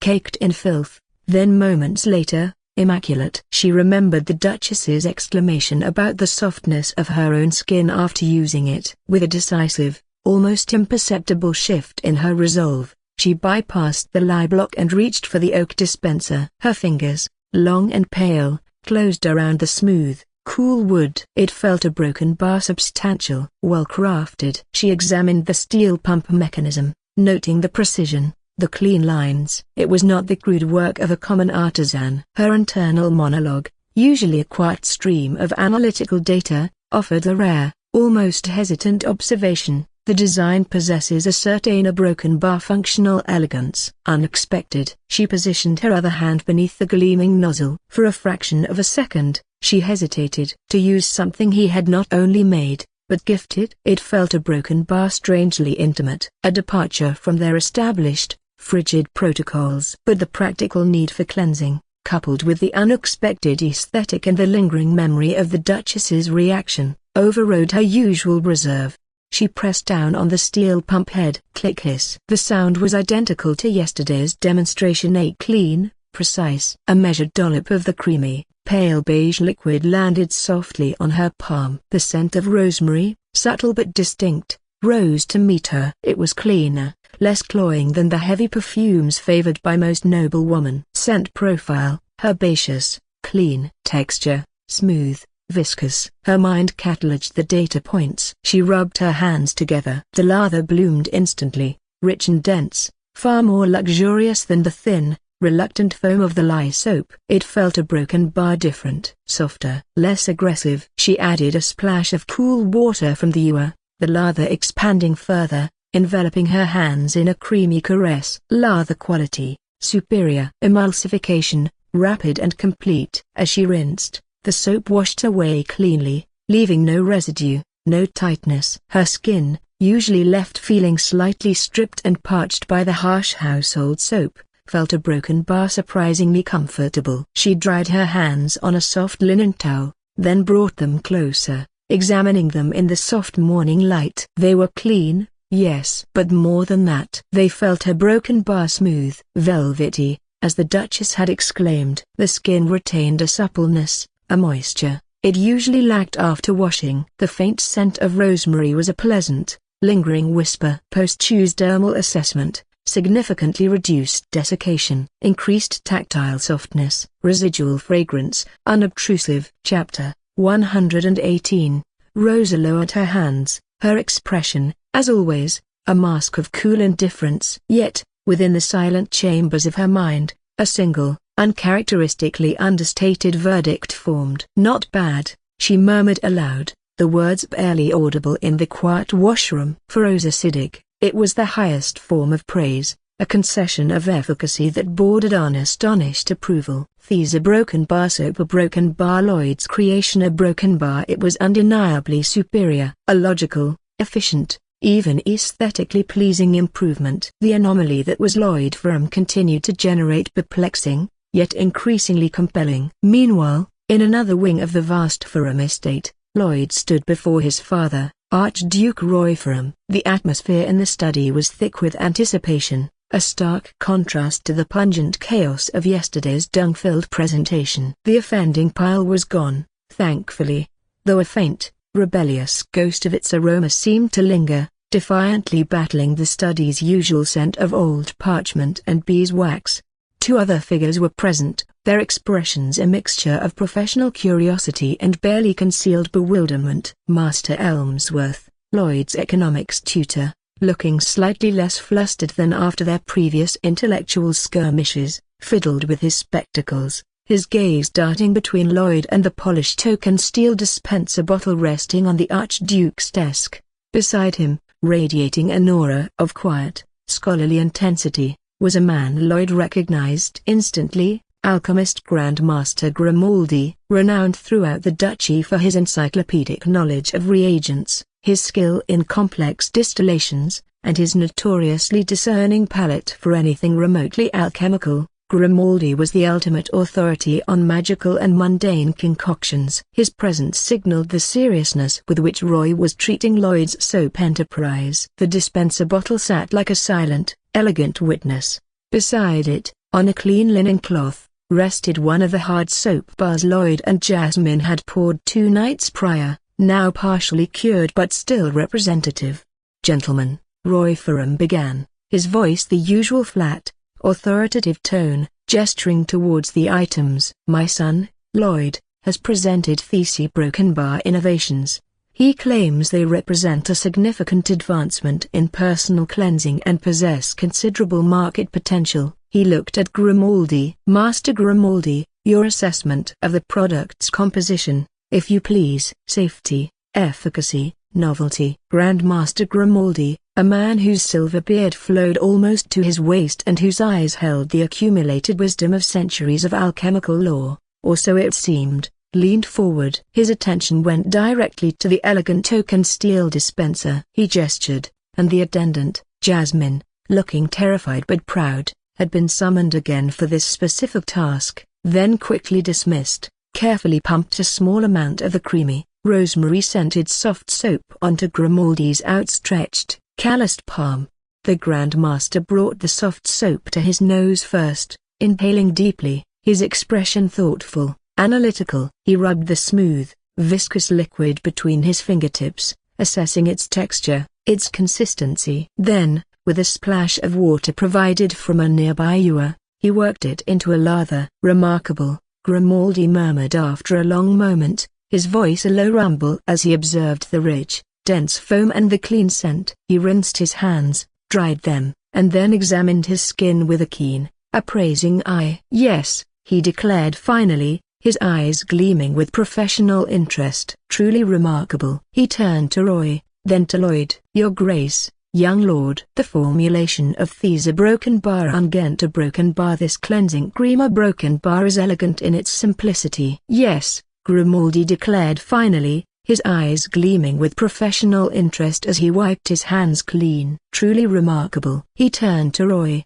then to Lloyd. "Your Grace, young lord, the formulation, from what I can discern through preliminary sensory analysis, a broken bar elegant in its simplicity." He stroked his beard thoughtfully. "Many alchemists, myself included, have dabbled in saponification, primarily for creating specialized cleaning agents for laboratory equipment or for the initial processing of certain raw reagents. Our methods are often crude, prioritizing sheer stripping power over gentleness. What Lord Lloyd has achieved here," he gestured to the soap, "is different. The balance is exquisite. The alkali," Grimaldi continued, "appears to have been perfectly neutralized by the fats. There's no residual causticity I can detect, which is a common failing in household soap production. This means it will be gentle on the skin, non-irritating." He looked directly at Lloyd. "You use tallow primarily for the hard bar, I presume, and perhaps a similar base for this softer unguent?" Lloyd nodded.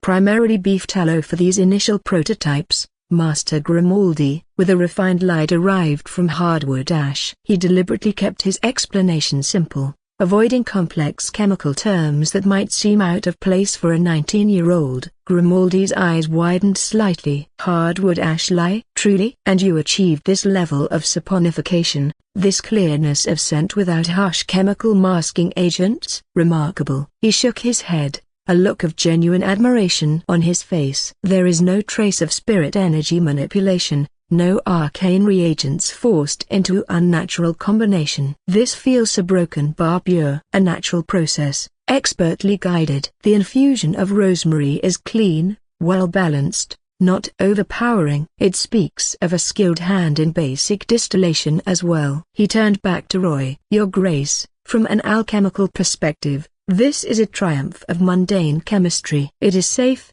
effective, and significantly superior to any common cleansing agent currently available. The potential for irritation is minimal, the cleansing properties excellent. It is, in its own way, a perfect creation. Lloyd internally smirked. Mundane chemistry. Perfect creation. He'd be horrified if he knew I was aiming for something that comes in a plastic bottle with a picture of a waterfall on it. Roy absorbed Grimaldi's assessment with a slight nod, then turned his gaze to the economics tutor. Master Elmsworth, your evaluation of the broken bar market viability, the economic implications of such a product, and there's a broken bar dispenser? He tapped the oak and steel bottle. Master Elmsworth, who had been observing Grimaldi's analysis with rapt attention, cleared his throat, his eyes shining with an almost fervent light that Lloyd had never witnessed before. The usually dry, pedantic tutor seemed a broken bar visibly excited. Your Grace, young Lord Elmsworth began,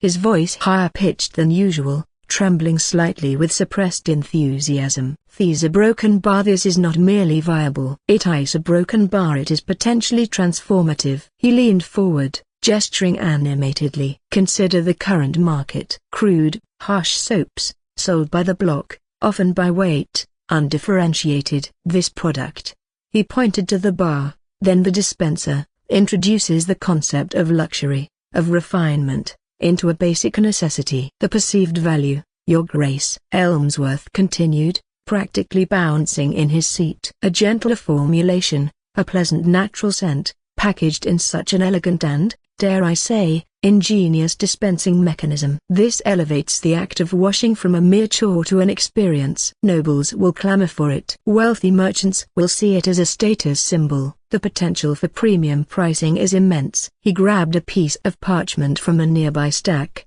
seemingly forgetting his usual deference, and began scribbling furiously with a charcoal stick. Production costs, if based on readily available tallow and carefully managed lye extraction, a broken bar still significantly lower than imported perfumes or exotic spices. Yet the perceived value could rival them. The profit margins, a broken bar, Your Grace, the profit margins could be extraordinary. Master Elm looked up, his face flushed, eyes gleaming. And the dispenser, this pump, it's not just a container, it's a feature, a selling point. It encourages portion control, reduces waste, adds an element of mechanical novelty. It creates a desire not just for the soap, but for the entire system. He was almost breathless. If this can be produced consistently, marketed effectively, a broken bar, Your Grace, this is not just a new product. This is the creation of an entirely new market segment. An economic revolution in personal care. The Ferrum name would be synonymous with refinement, with innovation, with a broken bar, with unparalleled cleanliness. He finally seemed to run out of steam, slumping back slightly, looking at Roy with wide, expectant eyes, still clutching his charcoal-covered parchment. Lloyd watched the display, trying very hard to maintain a solemn, humble expression, while internally, his 80-year-old self was rolling on the floor laughing. Revolutionary? Guys, it's soap. Basic, bog-standard soap. The kind you get for 99 cents a bar on Earth. The dispenser is a standard pump bottle mechanism I remembered from, like, every bathroom I've ever been in. He sobered quickly. Of course, here broken bar, there's nothing like it. No competition. So yes, in this context, it is revolutionary. The realization was a potent reminder of the strange, asymmetrical advantages his past life knowledge afforded him. What was mundane on Earth was groundbreaking on Riverio. Archduke Roy Ferrum listened to both assessments in silence, his expression unreadable. He looked from the excited Master Elmsworth to the impressed Grand Master Grimaldi, then to the elegantly crafted dispenser bottle, and finally, to his son. Lloyd met his father's gaze, calm, steady, waiting. The experts had spoken. The potential was undeniable. The ball was now firmly in the Archduke's court.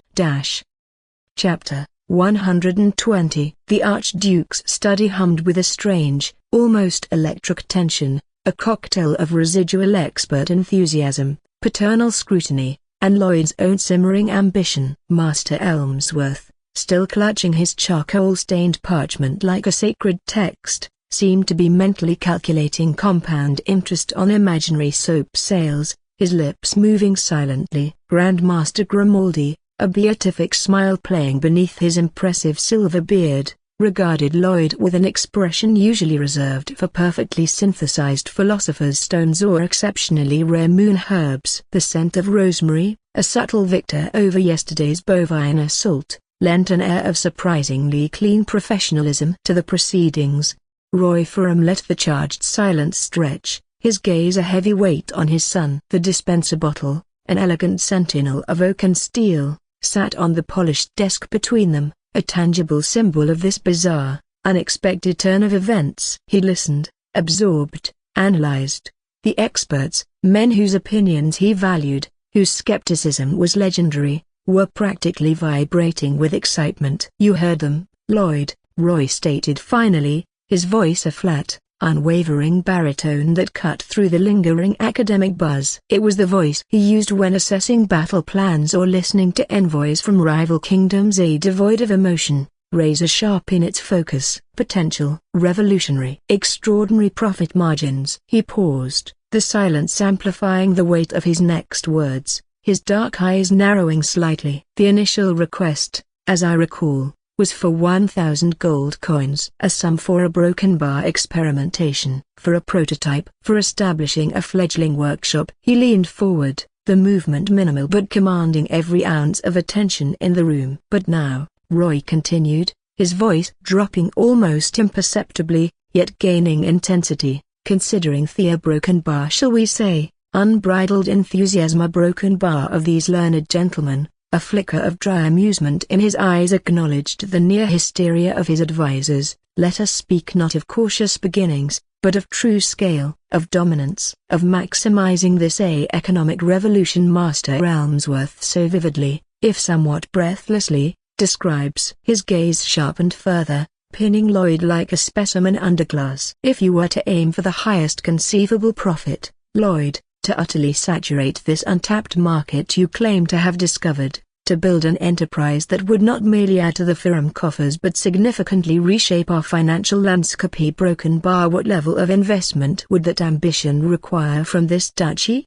This was it. The gauntlet thrown down. Not a test of a single product, but a test of vision, of ambition, of the capacity to think on a ducal scale. Lloyd didn't flinch. He'd anticipated this pivot, or at least hoped for it. The numbers had been churning in his mind for days, a silent spreadsheet running parallel to like calculations and wolf training. "Father," Lloyd replied, his voice steady, devoid of hesitation, ringing with a confidence that felt utterly natural now, "if we are to pursue this venture not as a provincial curiosity but as a flagship Ferrum industry, designed for enduring profit and widespread influence, then the initial seed capital must reflect that ambition." He met his father's unwavering gaze, a spark of his own formidable will answering the challenge. "To establish true market dominance, to build an infrastructure capable of meeting projected demand and maintaining unparalleled quality, I would estimate an initial capitalization of at least 5,000 gold coins." A sharp intake of breath from Master Elmsworth was audible. He dropped his charcoal stick with a clatter, his eyes bulging slightly. 5,000. The sum was staggering, enough to fund a border fortress refurbishment or acquire a controlling interest in a major shipping guild. Grandmaster Grimaldi merely stroked his beard faster, his ancient eyes gleaming with what looked suspiciously like delighted anticipation. This was alchemy on a grand scale, transforming base ingredients not just into soap, but into empire. Roy Ferrum's expression remained an unreadable granite slab. 5,000, he repeated, the words falling like lead weights into the suddenly hushed room. "A considerable sum, Lloyd." "For soap." The last word was delivered with a deliberate, almost dismissive flatness, a final test of his son's conviction. "For an industry, father," Lloyd countered instantly, his tone respectful but unyielding. "An industry built on innovation, quality, and meeting a fundamental, unmet need. The 5,000 gold coins would not be idly spent. They would be strategically allocated to build a self-sustaining, highly profitable enterprise from the ground up. He began to tick off the points, his voice gaining momentum, the meticulous planning evident in every word. Firstly, Lloyd declared, a dedicated place for the factory. The old smokehouse was functional for a prototype, but wholly inadequate for production. We require a purpose-built facility. Not just a workshop, father, but a true manufactory. Ideally, situated with access to clean water, good drainage, and discreet transport routes for raw materials and finished goods. Perhaps a disused estate building further from the main residence, or even acquiring a suitable plot on the city's outskirts. This building must accommodate separate, specialized areas, a secure, fireproof zone for lye production and storage are the most hazardous element. A dedicated boiling and mixing hall with multiple, large-capacity, heavy-duty cauldrons, a copper, perhaps, for better heat distribution if the budget allows. Temperature control will be paramount. Vast, airy, well-ventilated drying and curing rooms, with racks designed for optimal airflow to ensure the hard bars cure properly and the soft soap stabilizes without spoilage. A scent infusion and blending laboratory, a clean room, almost, for someone like Master Grimaldi's potential input and our own experimentation with delicate botanicals. And of course, secure storage for valuable raw ingredients like imported oils and finished products awaiting distribution. This isn't just about space, it's about process control, hygiene, yes, even for soap production, and security for our proprietary methods. He paused, letting the image of this sophisticated facility form in their minds before moving on. Secondly, manpower. Jasmine has proven herself loyal and capable, a diamond in the rough. He offered a brief, sincere acknowledgement. But she cannot churn out thousands of bars and bottles single-handedly. We need a core team, father. Not just laborers, but skilled artisans, meticulously trained. We'd need individuals with a careful hand for measurement, for maintaining precise temperatures during the long boiling process. Others with an eye for quality in molding the bars, in filling the dispensers. Perhaps even someone with woodworking skills to craft the dispenser bodies initially, though mass production might require dedicated carpenters or even a contract with a local woodworking guild, overseen by us to maintain design integrity. They must be trained in our specific methods, in hygiene, in the careful handling of lye. Their loyalty must be absolute,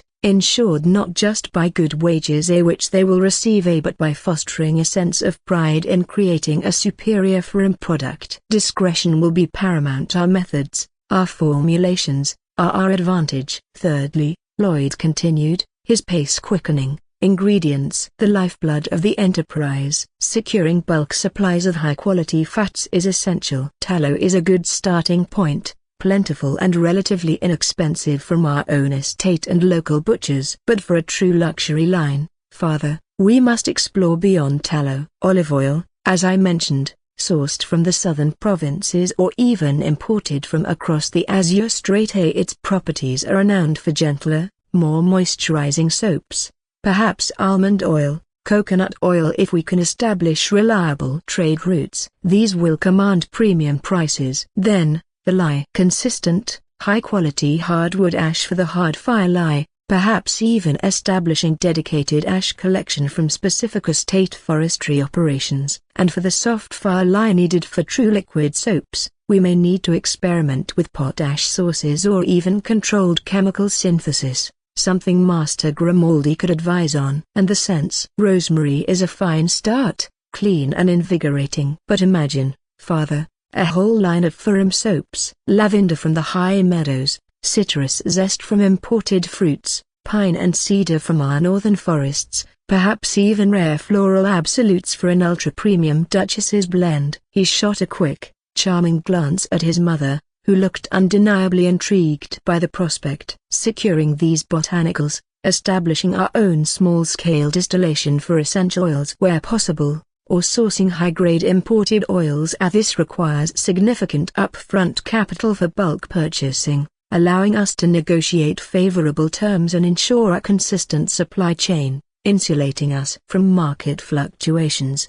Fourthly, Lloyd's voice took on an even more earnest, almost fervent tone. Research and development, and rigorous quality control. He tapped the dispenser bottle. This first batch, the prototype, is promising. It proves the concept, but it is far from perfect. The hard bars will need weeks to cure properly. We must test their mildness, their longevity, their lathering properties over time. The soft soap, it's a good start, but to achieve a truly clear, elegant liquid soap, we need to refine the formulation. Chapter 122. Different oil ratios, precise light calculations, stabilization techniques. This requires ongoing, meticulous experimentation. A small, dedicated laboratory space within the factory, equipped for testing, for sample analysis. Every batch, every single bar and bottle that bears the Ferrum mark, must be flawless. Consistent in quality,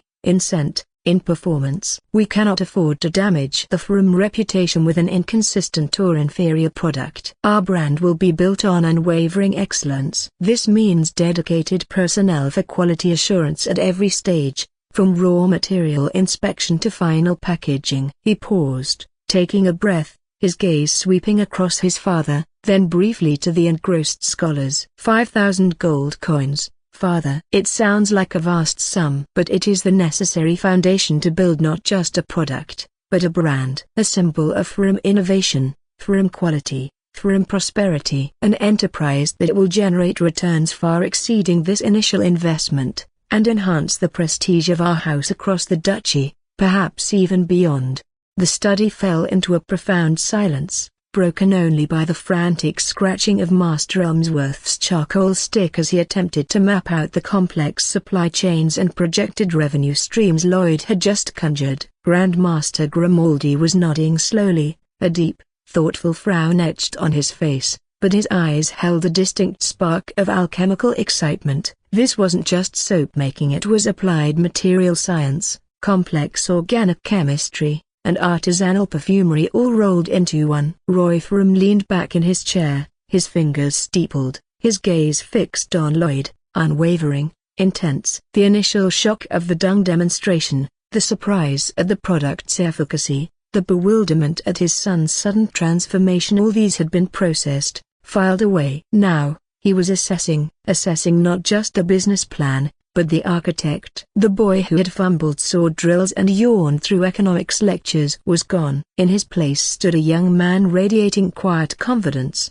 sharp intellect, and an ambition that was, frankly, breathtaking. He hadn't just thought of a product, he'd envisioned an entire industry, complete with infrastructure, logistics, R&D, and branding. The sheer scope of it, the meticulous detail, a broken bar, it was the work of a seasoned strategist, not a naive youth. Where did this come from? Roy mused internally, the question a persistent echo. This sudden flowering? The marriage? Yes, Rosa's influence, perhaps a catalyst. But this depth of planning, this grasp of complex systems, a broken bar, this is not learned overnight. Has he been hiding this all along, practicing in secret? Or is this truly a broken bar new? The thought of the true Ferrum power, the steel and fire, flashed through his mind. Could unlocking that hidden potential have also unlocked these other faculties? It was a tantalizing, if unsettling, possibility. He looked at his son, truly seeing him perhaps for the first time. The quiet determination, the controlled ambition, the spark of ruthless pragmatism that reminded Roy, disconcertingly, of his younger self. This wasn't just about soap. This was about legacy, about the future of the Ferrum line. Finally, Roy spoke, his voice a low, powerful rumble that seemed to vibrate through the very foundations of the study. You make a compelling case, Lloyd. He paused, the silence stretching, heavy with unspoken implications. So compelling, in fact, he continued, a rare, almost imperceptible glint of something, a pride, calculated risk, entering his dark eyes, that I believe your estimate of 5,000 gold coins is a broken bar too conservative. Lloyd blinked, genuinely taken aback. His carefully constructed proposal, the sum he'd thought audacious, too conservative. Master Elmsworth's jaw dropped, his charcoal stick frozen mid-scribble. Grandmaster Grimaldi's eyebrows, already impressively elevated, threatened to disappear into his hairline. "If this venture," Roy declared, his voice resonating with the full authority of the Archduke, "possesses the potential you and these gentlemen so broken bar effusively suggest, then it deserves to be launched not with mere adequacy, but with overwhelming dominance." He tapped a decisive finger on the polished surface of his desk. "I will grant you 10,000 gold coins." A collective gasp, quickly suppressed, rippled through the room. 10,000. An almost unimaginable sum, enough to fund a small war, or build a new wing on the ducal palace. For soap. However, Roy added, his voice hardening instantly, the warmth, if any, vanishing, replaced by the cold steel of command. "This is not a gift, Lloyd. This is an investment from the ducal treasury. And every firm investment demands a return, or," his gaze became flinty, "a reckoning." He leaned forward, pinning Lloyd with an unyielding stare that brooked no argument, no excuses. "Should these a broken bar soap impera broken bar of yours fail to materialize, should it dissolve into nothing more than scented smoke and wasted capital, should it prove to be a flight of adolescent fancy or a costly misjudgment, then you, Lloyd Ferrum, as head of this venture, will be held personally, financially, responsible. You will repay the full 10,000 gold coins to the ducal treasury, every last bronze piece, even if it takes you a lifetime." The condition hung in the air, stark, absolute, unforgiving. A chance at vast resources, a kingdom to build, but counterbalanced by the crushing weight of potentially ruinous personal debt if he failed. This wasn't just business, it was a trial by fire. A slow, wide grin spread across Lloyd Ferrum's face. It wasn't a grin of relief, but of pure, unadulterated exhilaration, of a challenge not just accepted,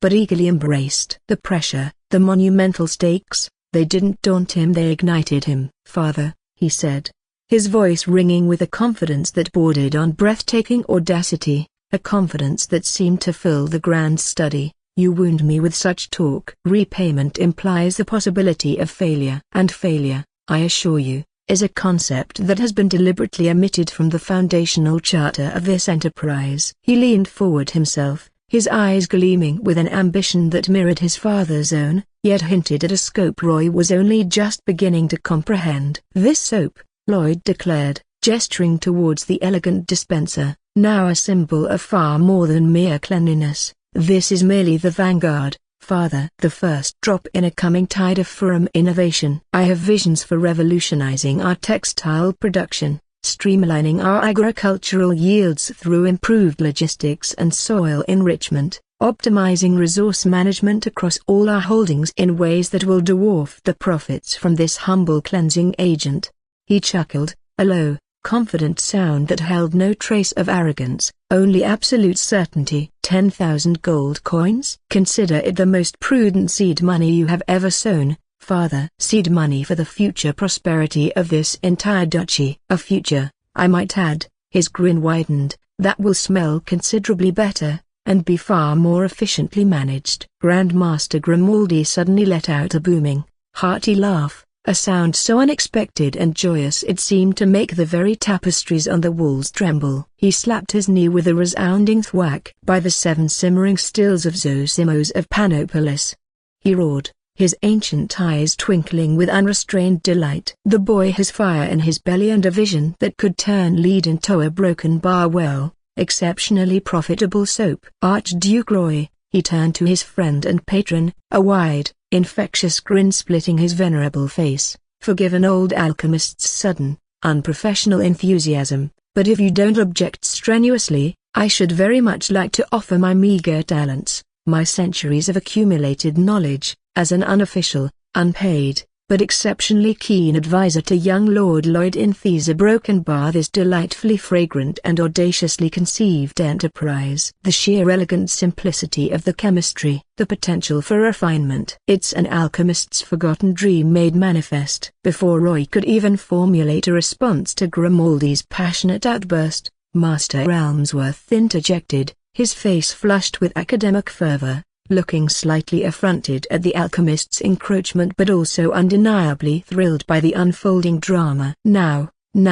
Grimaldi, esteemed colleague though you are, he sputtered, waving his charcoal-stained parchment indignantly. "Let us not go poaching my most promising, if recently unorthodox, student." Young Lord Lloyd has already demonstrated a remarkable, nay, an unprecedented aptitude for economic theory, logistical optimization, and practical market application. His insights into sustainable forestry and inventory turnover alone were revolutionary. "This venture, Your Grace, it requires sound financial stewardship, meticulous cost-benefit analysis, and strategic market penetration as much as, if not more than, alchemical dabbling." "Perhaps," he conceded, a crafty look entering his eye, "a joint advisory committee, a synergy of disciplines, so to speak." Chapter 124. Roy Ferrum watched them, the two most respected and notoriously critical scholars in his duchy, practically vying for the opportunity to mentor his son, the son he had, until so recently, privately despaired of. He saw the genuine, almost boyish excitement in their aged eyes, the clear recognition of Lloyd's unexpected, multifaceted brilliance. He saw Lloyd, standing there amidst the intellectual crossfire, not cowed, not arrogant, but radiating a quiet, potent confidence, an ambition tempered by clear-headed planning. An ambition that, however unconventional its current focus, was undeniably Ferrum in its scale and audacity. He would never admit it aloud, not now, perhaps not ever, not even to Milady in the privacy of their chambers. It wasn't the Ferrum way to speak of such things. But deep within the Archduke's heavily guarded, often weary heart, a profound, almost painful wave of pride swelled, fierce and undeniable. This was his son, his heir, not a pale imitation, not a disappointment, but a true successor, forging his own path with intelligence, courage, and a vision that, however bizarrely centered on soap, was undeniably compelling. Roy cleared his throat, the sound sharp, instantly cutting through the scholar's enthusiastic, slightly competitive, bickering. He fixed Lloyd with that stern, unwavering gaze.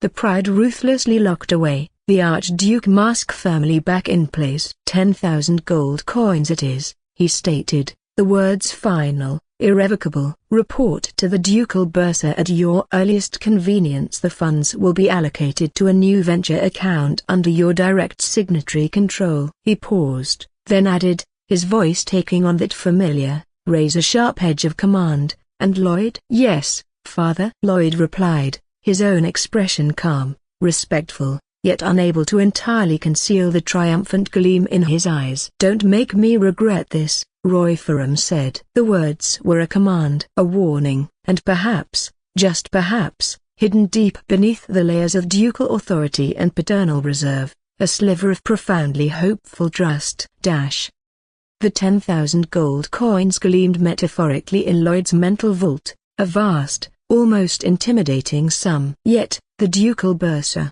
a fussy man named Periwinkle with a permanent frown etched by fiscal responsibility, had made it abundantly clear that allocating to a new venture account was a process involving ledgers, triplicate forms, and a cooling-off period for prudent review, which apparently meant at least a week before Lloyd could actually touch a single bronze piece. A week. 7 more days of scrounging for a single gold coin daily to feed the system's insatiable conversion appetite. The soap empire, however gloriously envisioned, was still in its larval stage, its profits hypothetical, its infrastructure non-existent. Lloyd needed immediate system coins, not just for the slow drip of daily conversions towards his maternal bloodline awakening, but for upgrades. Fang's 1,000 sharp strike was potent, yes, but it was a manifestation-level skill. To truly contend with the threats he now sensed looming, threats potentially backed by the Altamira dynasty, he needed ascension, for both Fang and his own void powers, and ascension cost a hefty 500 SC per spirit. Right, Lloyd muttered to himself, pacing the familiar, lumpy confines of his sofa domain later that evening. Rosa was, as usual, a silent, statuesque presence across the room, engrossed in some dense tome that probably detailed ancient curse-breaking techniques or advanced frost magic etiquette. Periwinkle's bureaucratic bottleneck means the big bucks are on hold. The soap production line is weeks away from yielding actual profit. Allowance is a joke, which leaves a broken bar the guild. He winced internally. The central guild hall, a pit of simmering resentment,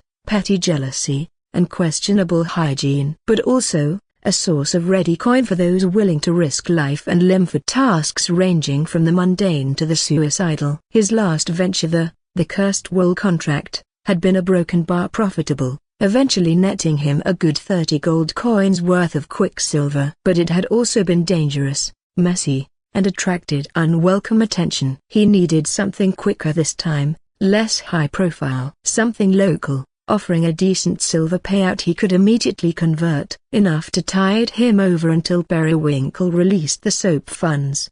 The next morning, after the now routine ritual of feeding Fang, who seemed to crackle with barely contained lightning these days, his golden eyes holding an almost disconcerting level of self-awareness, and converting his daily gold coin, leaving him with a meager 3 SC from the allowance and a running total towards the bloodline awakening, Lloyd found himself once again navigating the chaotic, noisy thoroughfares towards the guild hall. Ken Park, under strict instructions for maximum discretion, observation only unless dire mortal peril is confirmed by an actual severed limb, was a ghost somewhere in his wake. The guild hall was its usual cacophony. The stairs were still there. The whispers still followed him. The drab duckling again? Heard he actually did bring back some cursed wool, a broken bar, lucky fool.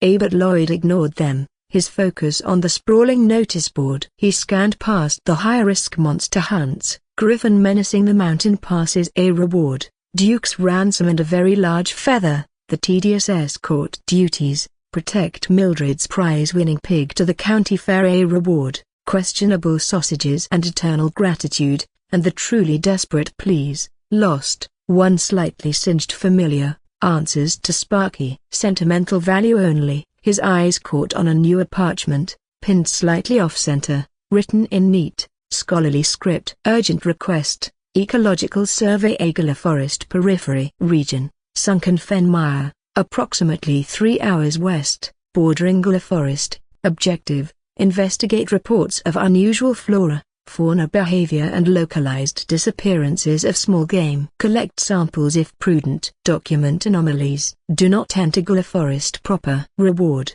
50 silver coin. Upon detailed report submission. Hazard level, moderate. Difficult terrain, potential wildlife encounters, proximity to Gala Forest. Extreme caution advised regarding border zone. Lloyd reread it. Sunken Fen Mire, bordering Gala. 50 silver. Half a gold coin. Enough for 5 SC, half his daily conversion needs. The task itself sounded a broken bar vague. Ecological survey. Disappearances of small game. Moderate risk seemed plausible for a swampy area near a notoriously cursed forest. The explicit warning about Gala itself was standard guild boilerplate. It's not exactly slay the dragon and rescue the princess, but 50 silver is 50 silver, Lloyd thought with a mental shrug. And investigating unusual flora sounds considerably less life-threatening than wrestling cursed sheep. Besides, the Gala Forest itself, while terrifying, held a certain grim fascination. He'd heard Farrier Crutz speak of seeking the midnight serenity flower within its depths. Perhaps this survey on its outskirts might offer some broken bar tangential insights. He detached the parchment. The same perpetually harassed clerk at the counter barely blinked this time when Lloyd presented it. Ecological survey, Sunken Fen Mire, Lloyd Ferrum, acknowledged. The clerk stamped the form, his expression suggesting he'd seen stranger requests. Standard 1 week completion. May your observations be broken bar fruitful. They usually are, Lloyd replied cryptically, tucking the contract away. The journey to the Sunken Fen Mire was uneventful, a 3-hour trek through increasingly damp, overgrown woodlands. The air grew heavy, humid, thick with the scent of decaying vegetation and the drone of unseen insects. Fang, his lightning aura carefully suppressed, padded silently beside him, a dark grey shadow against the mossy undergrowth. The mire itself was a treacherous expanse of stagnant black water, tangled roots forming precarious islands, ancient trees draped in thick moss. The silence here was deeper, broken only by the croak of a bullfrog or the splash of something unseen slipping into the murky depths. The unusual flora was immediately apparent: 8 patches of fungi that pulsed with a faint, sickly green light, vines that seemed to writhe with unnatural life, flowers that bloomed in disturbingly vivid, almost violent colors. Lloyd moved cautiously, collecting samples, making notes, Fang sniffing the air warily. The reports of missing small game seemed accurate. The usual scurry of swamp rats or marsh birds was conspicuously absent. The place felt a broken bar wrong. An oppressive stillness lay over it, heavier than just the humid air. He was examining a particularly large, bioluminescent mushroom cluster, its sickly green glow casting eerie shadows on the gnarled roots surrounding it, when Fang suddenly stiffened. A low, guttural growl rumbled in the wolf's chest, a sound Lloyd hadn't heard since the encounter with the ridge runners. The fur along Fang's spine bristled. His normally suppressed lightning aura flickered to life, faint blue sparks dancing around his paws. His golden eyes, sharp and focused, stared intently into a dense thicket of blackthorn and tangled creepers a short distance away. "What is it, Fang?" Lloyd whispered, his own senses instantly on high alert. Hand drifting towards the hilt of his hunting knife, he extended his void sense, probing the thicket. He felt a broken bar. Nothing. No distinct life signature. No obvious threat. Just the usual damp earth, decaying wood, the subtle thrum of the mire's strange vegetation. Yet Fang remained tensed, a coiled spring of elemental fury, his gaze unwavering. The growl intensified, deeper now, laced with a primal warning. Then, the thicket moved. Not a rustle of leaves in the wind. The entire mass of tangled branches and thorns seemed to heave, to ripple, as if something immense was stirring within, or perhaps, was the thicket itself. The sickly green glow from the nearby fungi intensified, casting the scene in an even more unsettling light. Chapter 126. The air grew colder, the oppressive stillness becoming a suffocating pressure. The drone of insects ceased abruptly. A smell hit Lloyd then, overwhelming the scent of decay, a charnel house stench, the smell of old blood, rot, and something else, a broken bar, something ancient and utterly alien. With a sound like giant bones grinding together, like stone scraping stone, 2 huge, multi-jointed limbs, thicker than tree trunks, covered in what looked like blackened, chitinous plates interspersed with writhing patches of the mire's unnatural vegetation, punched out from the thicket. They weren't attacking, not yet, but hankering themselves, digging deep into the soft earth with hooked, obsidian black talons the size of scythes.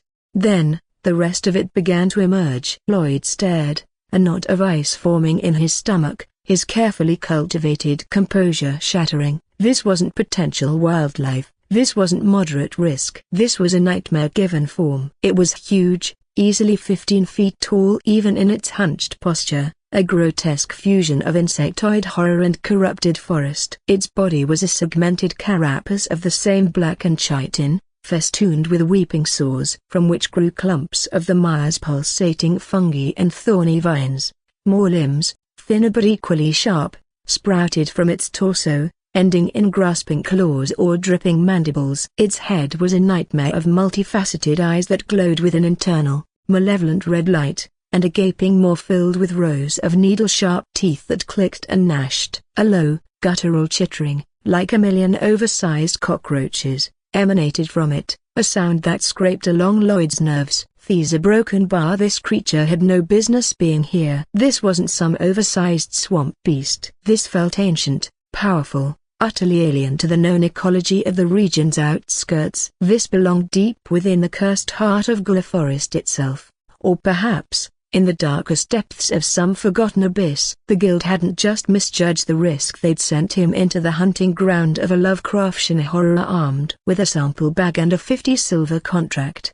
"Oh, you have got to be kidding me," Lloyd's internal monologue screamed, raw panic momentarily overriding the 80-year-old pragmatist. Ecological survey. I think I just found the apex predator that ate the ecology. The monster raved. There was no other word for it. Finished extricating itself from the thicket, its multifaceted red eyes fixing directly on Lloyd and Fang. It raised one of its massive forelimbs, the scythe-like talon glinting in the eerie green light, and let out a sound that wasn't a roar, but a high-pitched, mind-scraping shriek that vibrated the very air, promising pain and dissolution.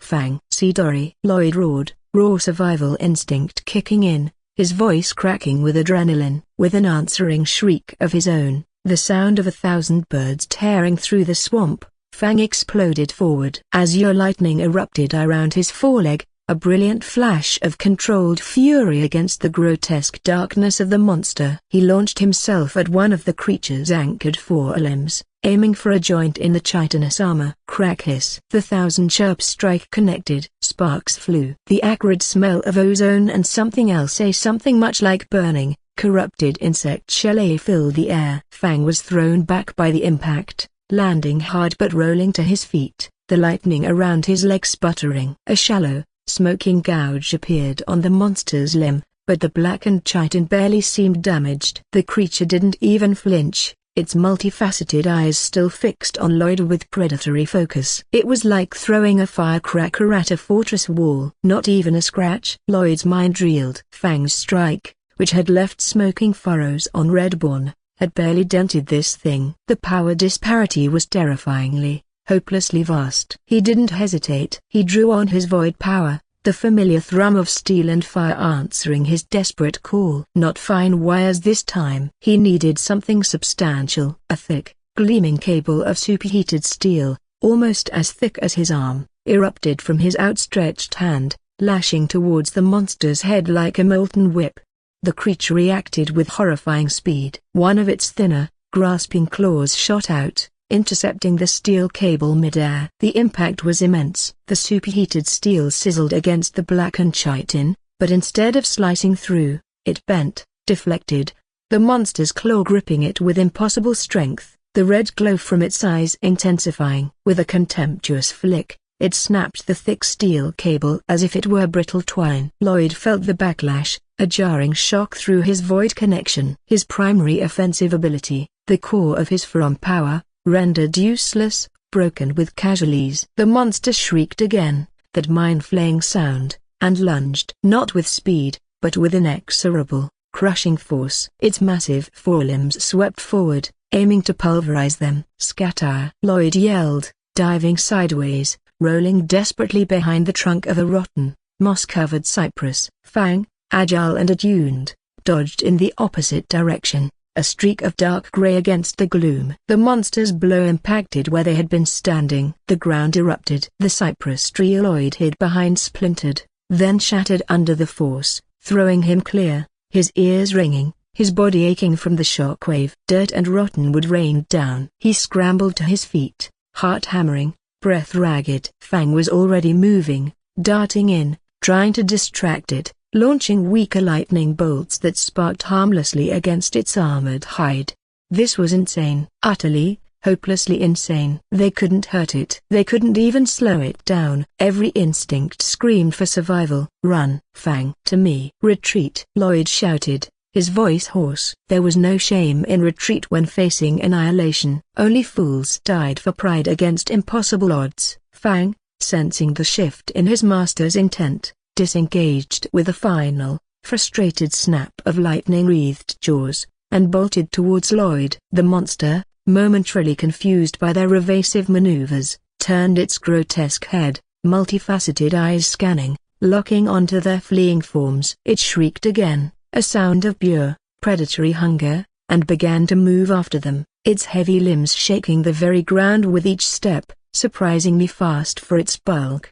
They ran, blindly, desperately, crashing through the tangled undergrowth, splashing through murky water, the monster's ground-shaking pursuit thundering behind them, getting closer. The sunken fen mire was a death trap, offering no real cover, no escape. Ahead, through a break in the gnarled trees, Lloyd saw it, a wall of deeper darkness, an impenetrable tangle of ancient, twisted trees wreathed in perpetual shadow, the air around it pulsing with an even more profound sense of wrongness. Gullah Forest, the cursed heart of the region. A place where legends said the trees themselves were sentient and malevolent, where illusions led travelers to their doom, where ancient evils slumbered. A place no sane adventurer entered willingly. But behind them, the monster was gaining. Its horrifying shriek echoed, closer now. A terrible choice formed in Lloyd's mind, born of sheer animal desperation. The mire was a killing field. The open grasslands beyond offered no escape from the monster's relentless pursuit. Gullah Forest, a broken bar. Gullah Forest was a gamble, a terrifying, potentially suicidal gamble, but it was their only chance. Its cursed reputation, its inherent dangers, might be enough to deter or slow down this abomination from the mire, or it might simply be a different, slower way to die. Fang! Lloyd gasped, pointing towards the oppressive darkness. In there. Now, with a final, desperate burst of speed, Lloyd and Fang plunged headlong into the oppressive, shadow-choked embrace of Gullah Forest, leaving the shrieking horror of the mire behind, only to find themselves caught between the immediate threat of pursuit and the ancient, insidious, unknown perils that lurked within the cursed woods. They were trapped, with survival as their only, rapidly diminishing, hope. The oppressive darkness of Gullah Forest swallowed them whole. Twisted, ancient trees clawed at a sky barely visible through their suffocating canopy, plunging the undergrowth into a perpetual, malevolent twilight. The air, thick and cloying, reeked of ancient rot, damp earth, and an indefinable wrongness that raised the hairs on Lloyd's arms and hackles on Fang's spine. Every rustle of unseen things in the leaf litter, every sharp snap of a twig underfoot, echoed with monstrous amplification in the eerie, watchful silence. Lloyd's mind shrieked, a frantic, silent scream. What is that thing? Where did it even come from? He could feel the primal terror coiling in his gut, a cold, greasy serpent. His carefully constructed composure, the cynical armor of an 80-year-old soul, was cracking under the sheer, monstrous impossibility of the creature emerging from the sunken fen mire. The guild said moderate risk. Moderate? Is this their idea of a slightly aggressive badger? They'll be getting a strongly worded letter, assuming I survive to write it. Which, at this precise moment, seems statistically improbable.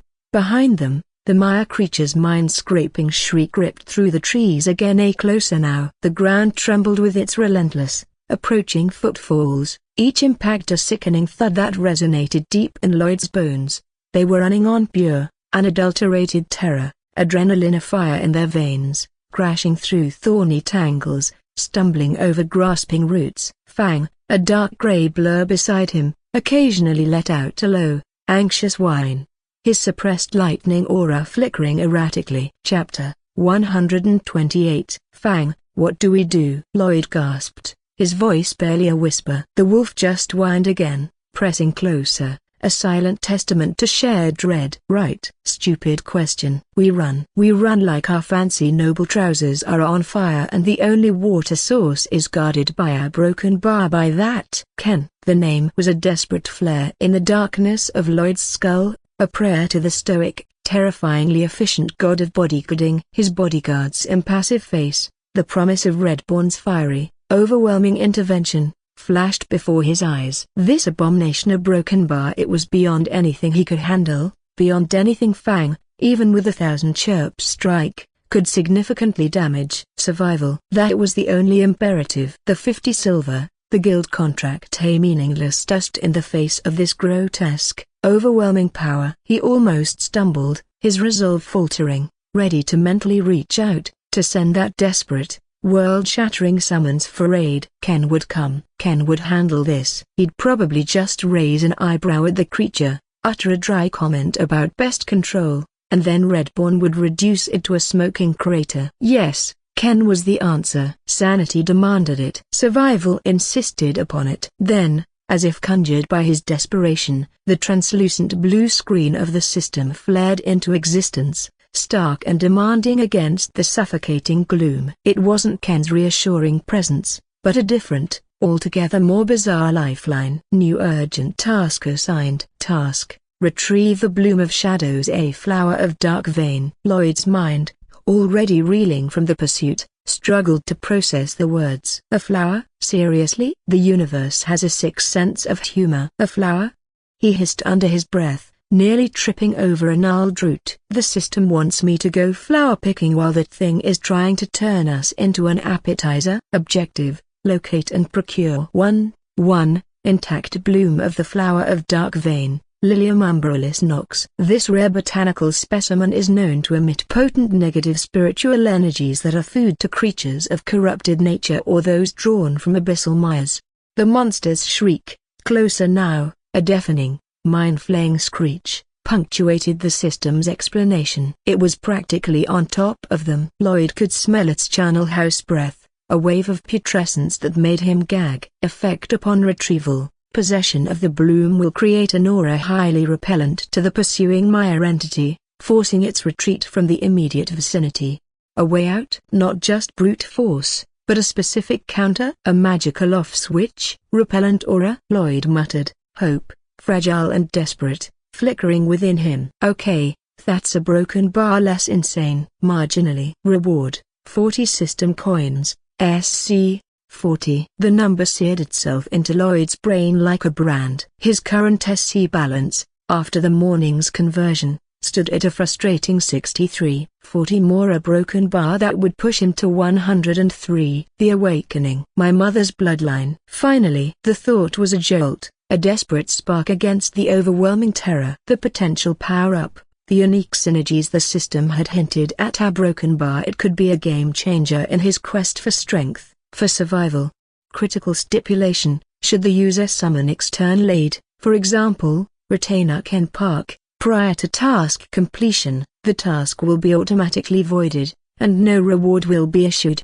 The system's cold logic was a hammer blow. No Ken, no reward, Lloyd breathed, disbelief warring with fury. You cosmic sadist. You set this up, didn't you? Lure me out here with a moderate risk bunny hunt, then spring these a broken bar this thing on me, and then dangle the solution tied to a no-help clause? Safety, Ken's almost certain Victoria broken bar, or this insane gamble. The power-up, the future of his abilities, hung in the balance, weighed against immediate, horrifying annihilation. It's extortion. Magical, interdimensional extortion. The Maya creature crashed through a copse of young trees just behind them, its guttural chittering a sickening counterpoint to its furious shrieks. Branches snapped like matchsticks. The ground shook. There was no time. The silent debate raging in Lloyd's head was a luxury he couldn't afford. Damn it all. Lloyd snarled, a wild, desperate resolve hardening his features. The stubborn Ferrum core, forged anew by an 80-year-old survivor's pragmatism, ignited. He wouldn't call Ken. Not yet. The lure of those 40 coins, the promise of the bloodline awakening, was too potent, too vital to his long-term plans, to ignore. Fine, you win, system. Flower picking it is. But if this dark vein thing turns out to be a daisy, I'm filing a formal complaint. Fang.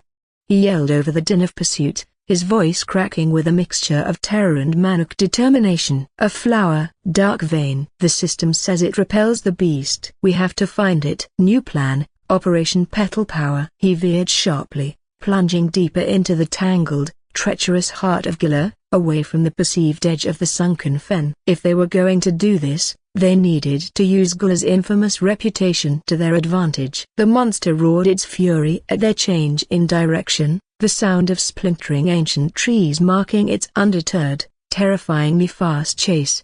Okay, think. Lloyd panted, dodging a low-hanging, thorny vine that snagged his tunic. If this flower repels it, it implies the flower is in Gila. The system wouldn't send me on a wild goose chase into Narnia for it, right? He glanced at Fang, whose ears were flat against his skull, every muscle coiled for speed. You smell anything floral, buddy? Anything that screams abyss monster repellent? Fang just let out a desperate yelp, accelerating. Didn't think so. Wires, Fang. We need to buy time. Distraction, annoyance. Anything. Lloyd gasped, drawing on his void power, the thrum of steel and fire a familiar, desperate ally. He couldn't afford massive cables. The creature had shrugged those off with contemptuous ease. But a web, a dense tangle of burning tripwires, a broken bar, something to make it stumble, to break its rhythm. As they hurtled through the gloom, branches whipping at their faces, unseen roots trying to trip them, Lloyd flung his will behind him. Dozens, then hundreds of whisper-thin steel threads, glowing with internal heat, erupted from the air, weaving an intricate, almost invisible net through the trees in their wake. Tighter.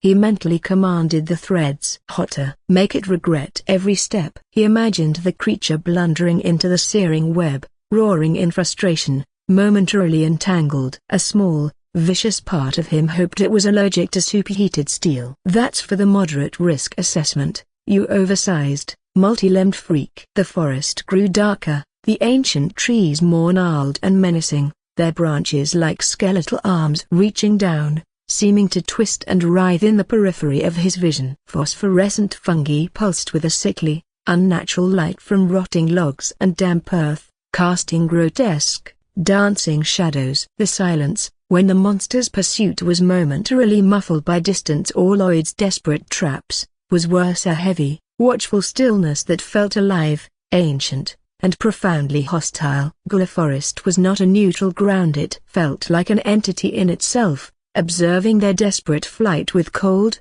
alien amusement. Friendly place, Lloyd muttered, his breath catching in his throat. Great for picnics. If your idea of a picnic involves being eaten by the scenery. A chilling shriek, punctuated by a furious bellow and the sickening crunch of multiple trees giving way simultaneously, told him the wires had connected. They'd annoyed it. They'd bought seconds. But it wasn't enough. The sound was too close, the fury too palpable. He risked a fleeting glance over his shoulder, a cold dread coiling in his stomach. A monstrous silhouette, wreathed in smoking, broken strands of his steel web, was still barreling towards them, its multifaceted red eyes blazing with undiminished rage. It was tearing through his defenses as if they were cobwebs, scorched chitin flaking off, but its momentum barely impeded. Not strong enough. The desperate cry echoed in his mind. A bitter pill. His F-rank void power, versatile as it was, couldn't contend with this level of raw,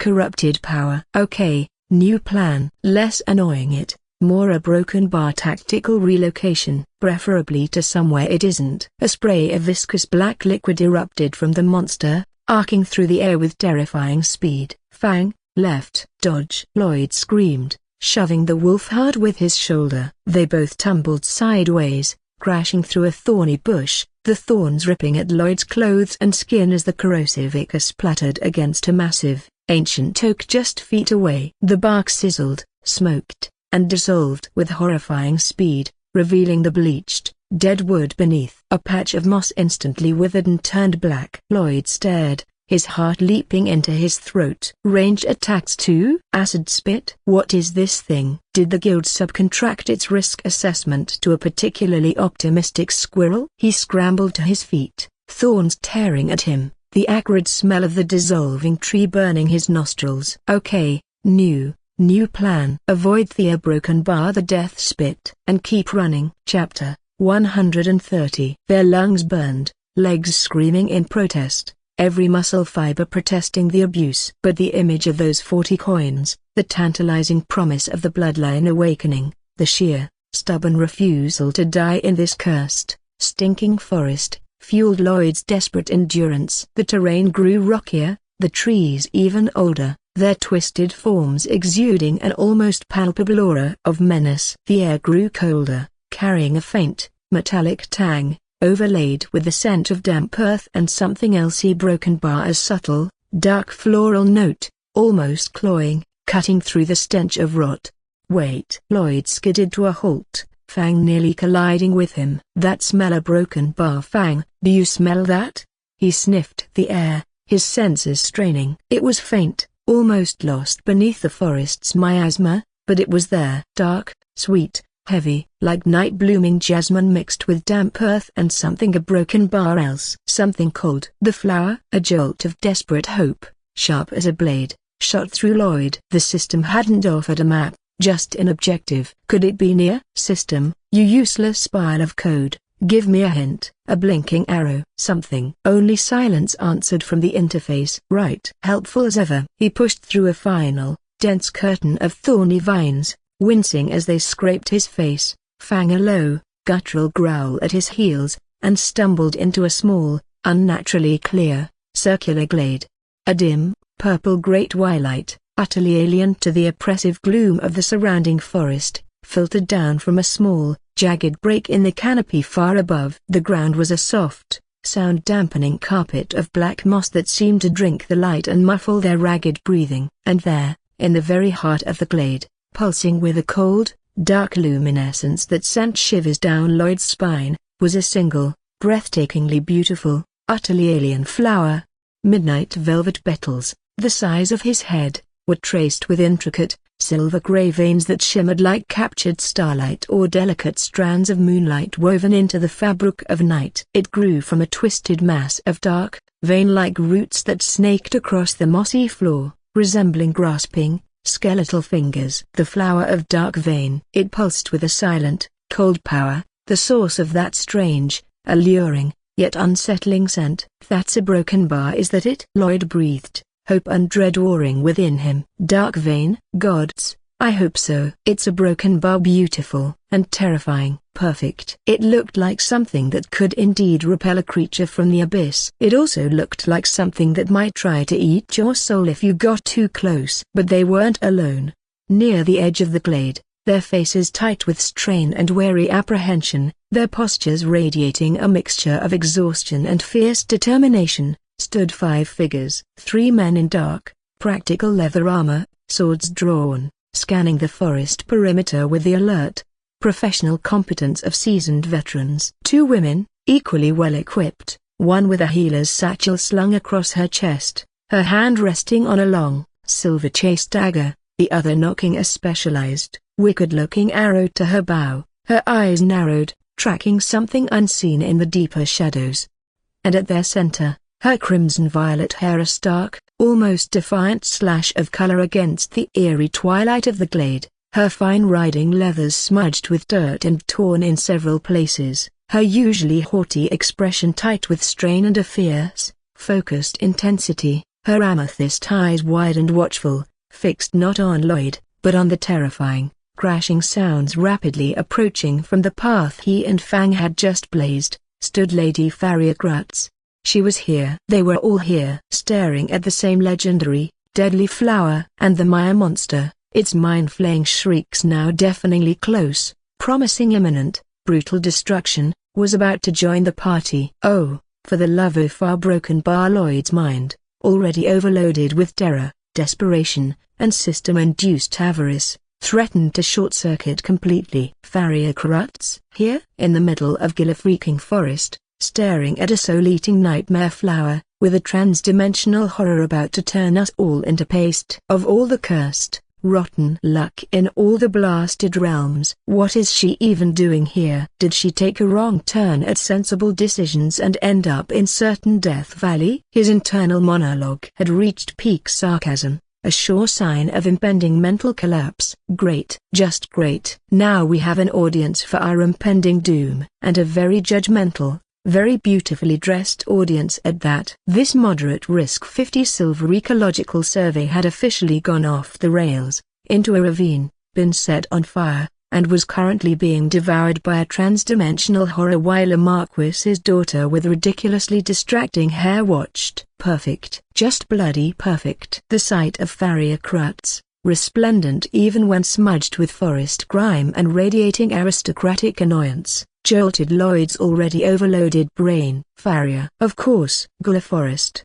The connection, tenuous but vital, sparked through the panic-induced fog. Her urgent quest, the one that had brought her to the guild hall. For her mother. The Midnight Serenity Flower, she'd called it. Or was it? Wait a minute, Lloyd's internal monologue screeched, rewinding mental tapes at hyperspeed. She said her mother needed a rare bloom, a broken bar from Gullah. Restorative properties. Persistent ailments. And her mother a broken bar. Isn't she some kind of legendary doctor? A master healer? The fragments coalesced. The dark vein flower, this terrifying, pulsating bloom of midnight velvet and captured starlight. A broken bar. It reeked of potent, probably dangerous, magical properties. Exactly the kind of thing a desperate family with a renowned but ailing physician matriarch might seek in a cursed forest. So, this isn't the Midnight Serenity, Or maybe Dark Vein is the Midnight Serenity, just with a much scarier name? He hazarded a guess. Either way, this ominous glowing monstrosity is probably what Farria's after. The pieces clicked into place with sickening clarity. But his system prompt was equally clear.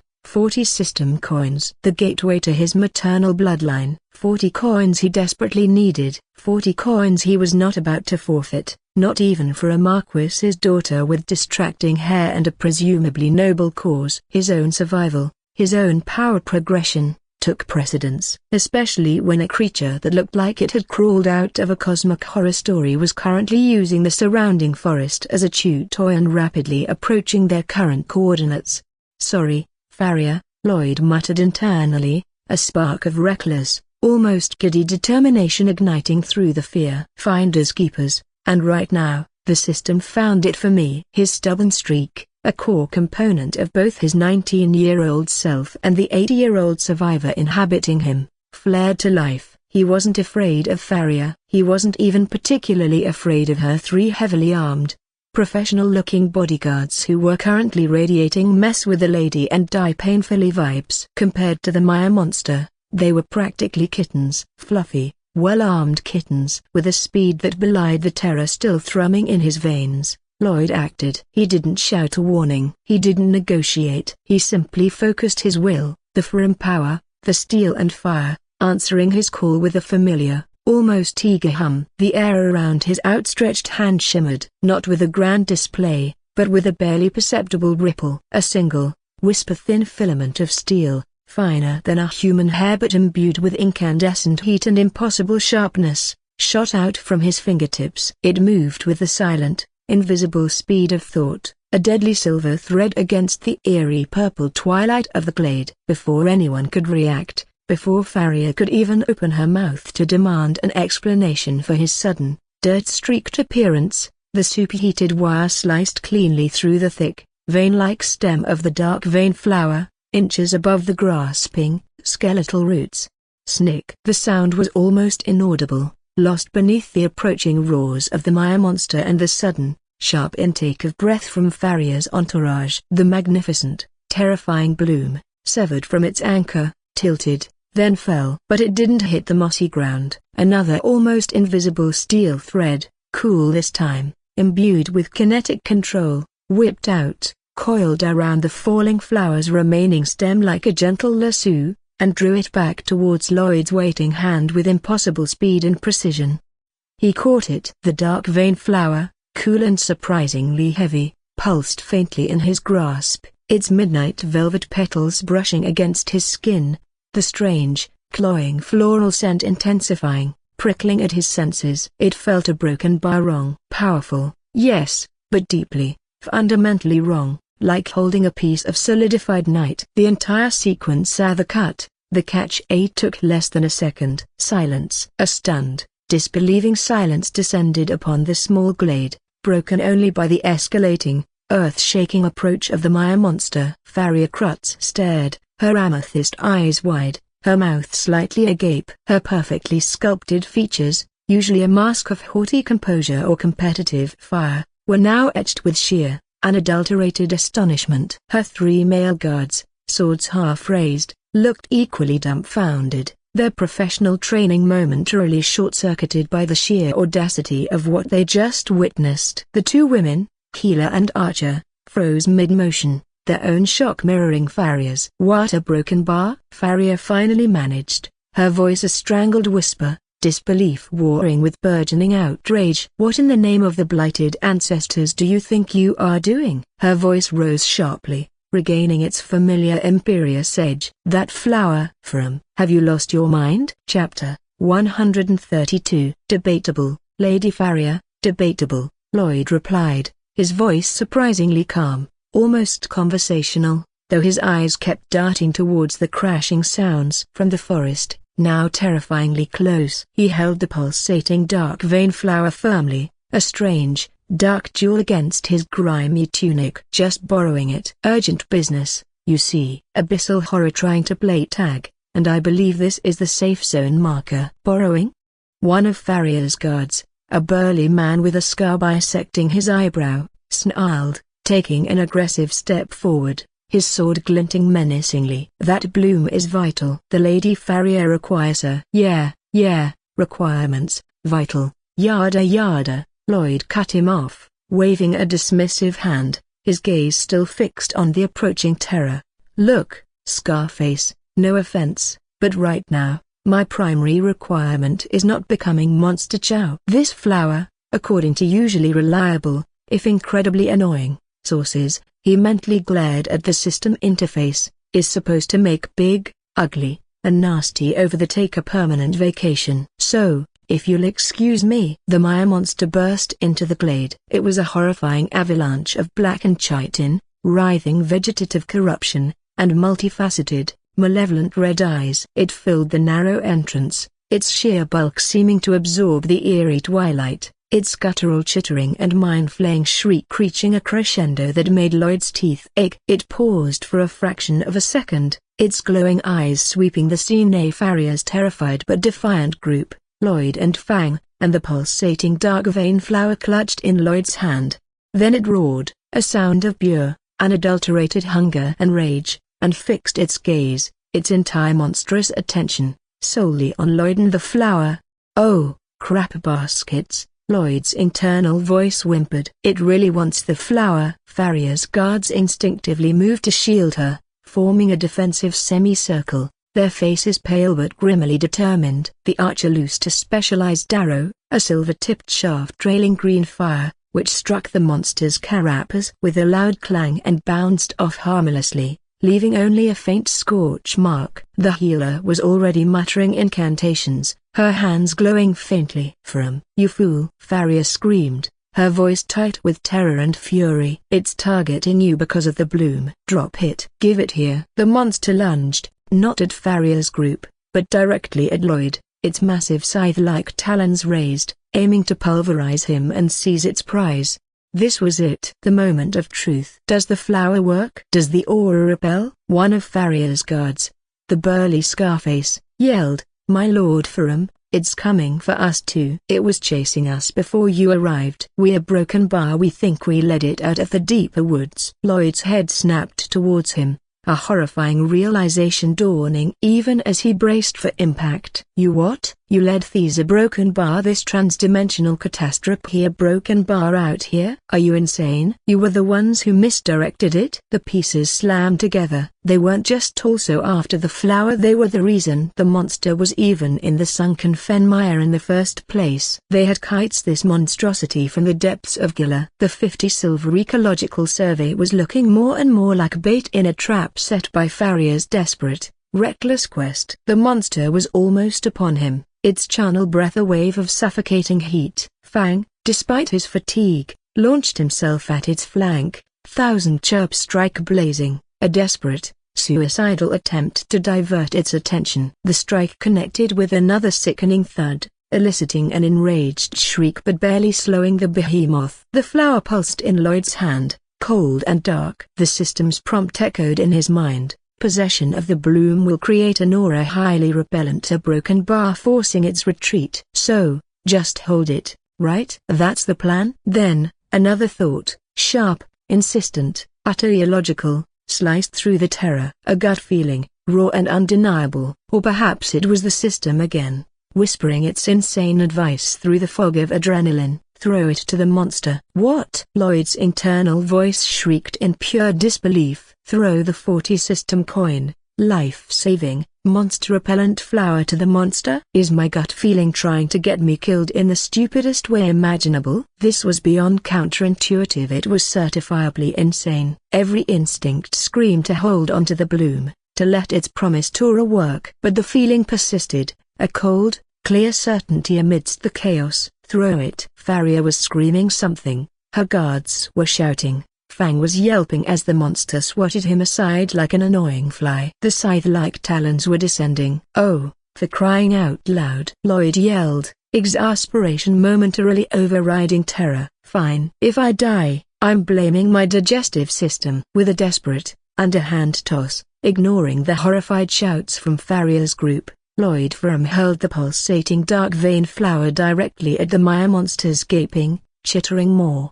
Time seemed to slow. The flower, a dark jewel against the eerie light, tumbled through the air. The monster, momentarily confused by this unexpected offering, paused its attack, its multifaceted red eyes tracking the bloom. Its more open and wider, rows of needle-sharp teeth gleaming. It wanted the flower. It was going to eat the flower. Well, that was monumentally stupid, Lloyd thought, bracing for immediate, painful evisceration. 40 coins down a drain, and now I'm monster food. Brilliant. Just as the Maya monster lunged to snatch the dark vein flower from midair, just as its grotesque jaws were about to snap shut around the pulsating bloom, the ground beneath them erupted. Not with an explosion, but with a silent, terrifying upheaval. The black moss ripped apart. The earth heaved, and from the depths of Gila Forest, something immense, something ancient and scaled, rose from the ground with breathtaking speed and power.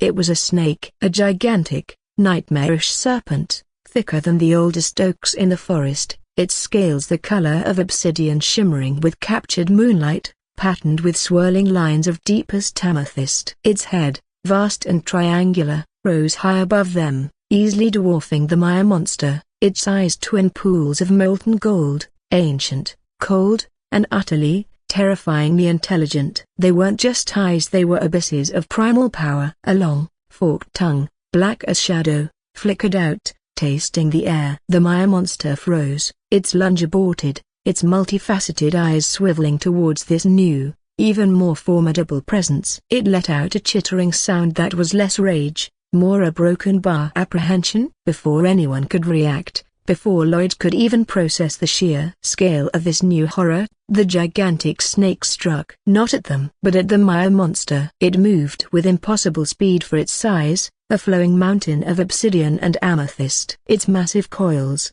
thick as siege towers, shot out, wrapping around the Maya monster's chitinous body with crushing force. The sound of groaning, cracking carapace echoed through the glade. The Maya monster shrieked, a sound of pure agony and surprise this time, as it was lifted bodily from the ground, ensnared in the serpent's inescapable embrace. The dark vein flower, forgotten in the sudden, titanic struggle, fell unheeded to the mossy ground near the serpent's writhing coils. The gigantic snake tightened its grip, its golden eyes fixed on the struggling Maya monster with cold, implacable fury. It wasn't just a snake, it was a guardian. And the Maya monster, Lloyd realized with a fresh wave of dawning horror, had just tried to eat its protected treasure. The fight began, a primeval battle between two colossal, terrifying entities, shaking the very foundations of Gila Forest. Lloyd stared, utterly dumbfounded, the 40 system coins momentarily forgotten. Fang cowered beside him, whining pitifully. Faria Krutz and her entourage looked on in stunned, horrified silence. Okay, Lloyd's internal monologue managed weakly, surveying the apocalyptic scene of a giant abyss insect battling a guardian serpent the size of a small mountain. So, the flower had a bodyguard. A very big, very scaly, very possessive bodyguard. These a broken bar. This was not in the guild contract's moderate risk assessment. He looked at the fallen dark vein flower, now dangerously close to the titanic, thrashing battle. The Maya monster wanted it. Faria Krutz wanted it. And Lloyd Ferrum, for the sake of his maternal bloodline and his sanity, definitely still wanted those 40 system coins. This flower-picking expedition, he concluded with a sigh that felt like it came from the very depths of his 80-year-old soul, had just become significantly more complicated and considerably more likely to involve being accidentally squashed. The glade had transformed into a maelstrom of primal fury, a canvas painted with shades of obsidian, corrupted green, and the terrifying, multifaceted red glow of the Maya monster's eyes. The gigantic serpent and the chitinous horror were locked in a titanic, earth-shattering struggle, a battle that seemed to rip at the very fabric of Gila Forest. Trees,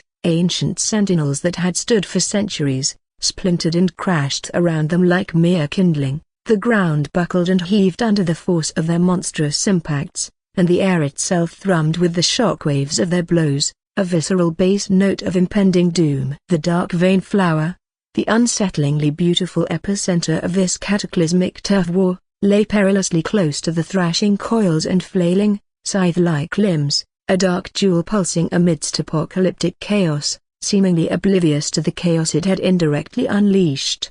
Chapter 134. Lloyd stared, momentarily paralyzed by the sheer, overwhelming scale of the conflict. "This is fine," his internal 80-year-old sarcastically drawled, even as his 19-year-old legs felt rooted to the spot. Just a casual Tuesday afternoon stroll interrupted by a minor disagreement between a demigod-level snake and whatever eldritch abomination crawled out of the local swamp. Perfectly normal. Nothing to see here except for our imminent, gruesome deaths. His thoughts about system coins were now a secondary, albeit still nagging, concern. Survival was screaming for priority. "Okay, new plan," Lloyd finally yelled, his voice cracking slightly but carrying a surprising amount of authority born of sheer, unadulterated terror mixed with a bizarre, almost giddy adrenaline rush. "Strategic withdrawal, rapid tactical relocation, unscheduled, high-velocity departure. Pick your euphemism, people, but move." "Like your fancy silk undergarments are on fire and the only extinguisher is guarded by that broken bar that thing's bigger, angrier cousin." He grabbed Fang by the scruff of his neck. The wolf spirit was currently attempting to dig a hole to the center of Riverio with his paws and practically hauled the terrified animal to his feet. "Come on, buddy." Less cowering, more a broken bar not being here. "Your lightning claws are impressive, but I don't think they're rated for a mountain-sized serpent or a walking nightmare made of bad dreams and pointy bits." He spun towards Farrier Crutz and her equally stunned, white-faced entourage. They were frozen, a tableau of aristocratic horror, transfixed by the horrifying spectacle unfolding before them. "Lady Farrier," Lloyd barked, trying to cut through their shock-induced paralysis. "You and your broken bar heavily armed horticulture club, unless you fancy being an accidental casualty in a Caillou wrestling match that makes bar brawls look like polite tea parties, I suggest we all vacate the premises." "Like 5 minutes ago, before we become a footnote in the A Stupid Ways to Die in Gila Forest handbook." Farrier, jolted from her horrified stupor by Lloyd's surprisingly commanding, if slightly hysterical, tone, blinked rapidly. Her amethyst eyes, wide with a mixture of raw terror and disbelief, flickered from the titanic battle that was currently leveling a significant portion of irreplaceable ancient woodland back to Lloyd. "Run?" she managed, her voice a thin thread of sound. Then, the ingrained aristocratic disdain, a surprisingly resilient weed, attempted to reassert itself even in the face of annihilation. "With you, Ferrum?" The implication was clear. "You, the awkward, unimpressive lout? You think you can lead us?" She was still angry because Lloyd steal the flower. "Look, your ladyship," Lloyd snapped, patience frayed beyond repair. The immediate threat of being crushed, eaten, or possibly just vibrated into component molecules overriding any pretense of noble courtesy. "I appreciate your commitment to social hierarchy, I really do." "It's charming." But the giant death snake and the walking nightmare bug currently engaged in what appears to be a very enthusiastic demolition derby probably don't give a single rat's backside about our respective noble standings. They just see squishy snacks with good marbling. So, unless you have a better idea, like, say, a conveniently pocket-sized teleportation scroll that works for 6 people and a moderately traumatized wolf, I strongly suggest we follow the universal rule of big monster fight, small people run. Run fast, run far, and try not to scream too much. It might attract their attention from the other screaming. The ground bucked violently beneath their feet as the obsidian serpent slammed the Maya monster into a cluster of ancient oaks with a sound like the world cracking in half. The trees vaporized into a cloud of splinters and dust, a shower of debris, bark, leaves, bits of what might have been unfortunate squirrels rained down around them. That seemed to be the deciding factor for Farrier's rapidly dwindling sense of decorum. "Has a broken bar." "He's right, my lady." Scarface, the burly guard whose earlier bravado had completely evaporated, yelled, his face the color of old parchment. He grabbed Farrier's arm protectively, though Lloyd doubted he could do much against either of the colossal combatants. "We need to get clear now, before they decide where the after-dinner mints." Farrier hesitated for another fraction of a second, her pride warring a fierce but ultimately losing battle with the undeniable, terrifying reality of their situation. Then, With a sharp, frustrated nod that looked utterly out of place on her usually composed features, she conceded. "All right, Ferrum. Lead the way." Her voice was tight, strained. "But if you get us eaten, I shall be extremely cross with your ghost. I'll find a necromancer just to tell you off properly." Duly noted,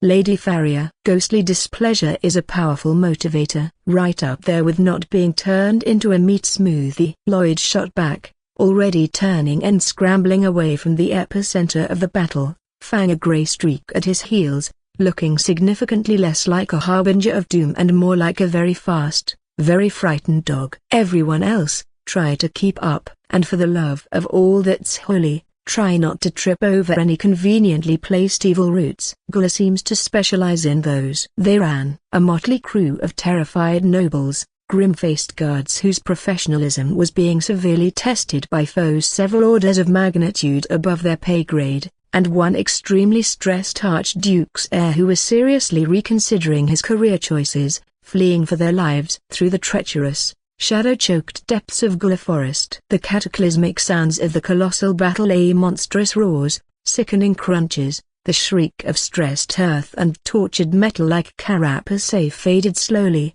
reluctantly, behind them, replaced by their own ragged, desperate breathing, the frantic pounding of their hearts, and the occasional yelp as someone inevitably stumbled.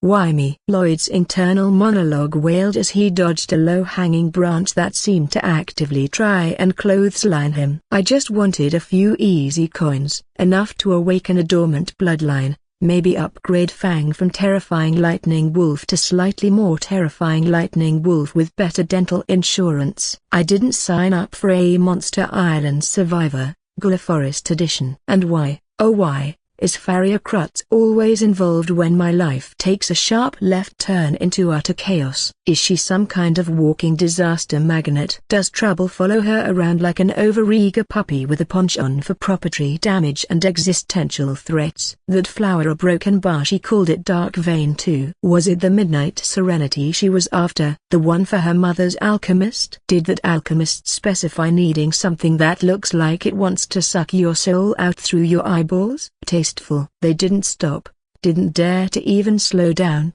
until the sounds of the titanic struggle were a distant, muffled rumble, and they reached a small, relatively clear stream cutting a silver ribbon through the dense undergrowth. The sound of rushing water, clean and natural, was a blessed relief after the cacophony of monstrous rage. They collapsed onto the damp, mossy earth by the water's edge, chests heaving, limbs trembling, clothes torn and stained. Farrier, her crimson-violet hair now thoroughly disheveled, matted with sweat and leaf litter, and clinging to her flushed brow in a way that was still somehow distractingly attractive, rounded on Lloyd the moment she could draw enough breath to speak. Her amethyst eyes, usually cool and assessing or blazing with competitive fire, were now wide with a potent cocktail of residual terror, simmering anger, and a grudging, almost bewildered curiosity.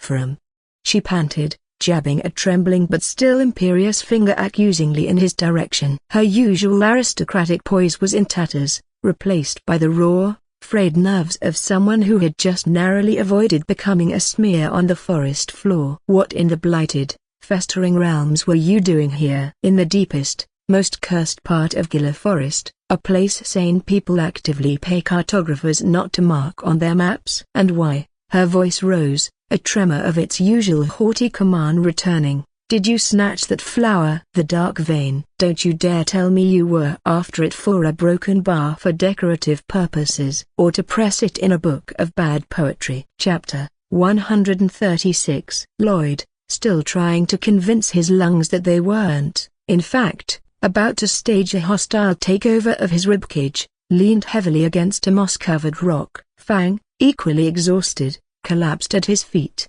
panting like a steam engine, his tongue lolling. "Decorative purposes?" Lloyd managed, forcing a weak, slightly manic grin that probably looked more like a grimace of agony. "Lady Farrier, with all due respect, which is currently quite a bit, considering you haven't tried to skewer me for leading you on this merry chase through Hell's back garden, my current aesthetic goal is primarily focused on not being a dismembered corpse." The flower, he gestured vaguely back towards the direction of the ongoing monster mash, believe it or not, was supposed to be a get-out-of-being-eaten by the Maya monster free card. A handy little buzz-off, you oversized bug token. He kept his true, now fulfilled objective for snatching the flower and the vital system reward entirely to himself. The plan, and I use the term plan with the loosest possible definition encompassing wild, desperate gamble based on cryptic information from a source I'd rather not discuss, was that its aura would make Big Ugly, our charming friend from the mire,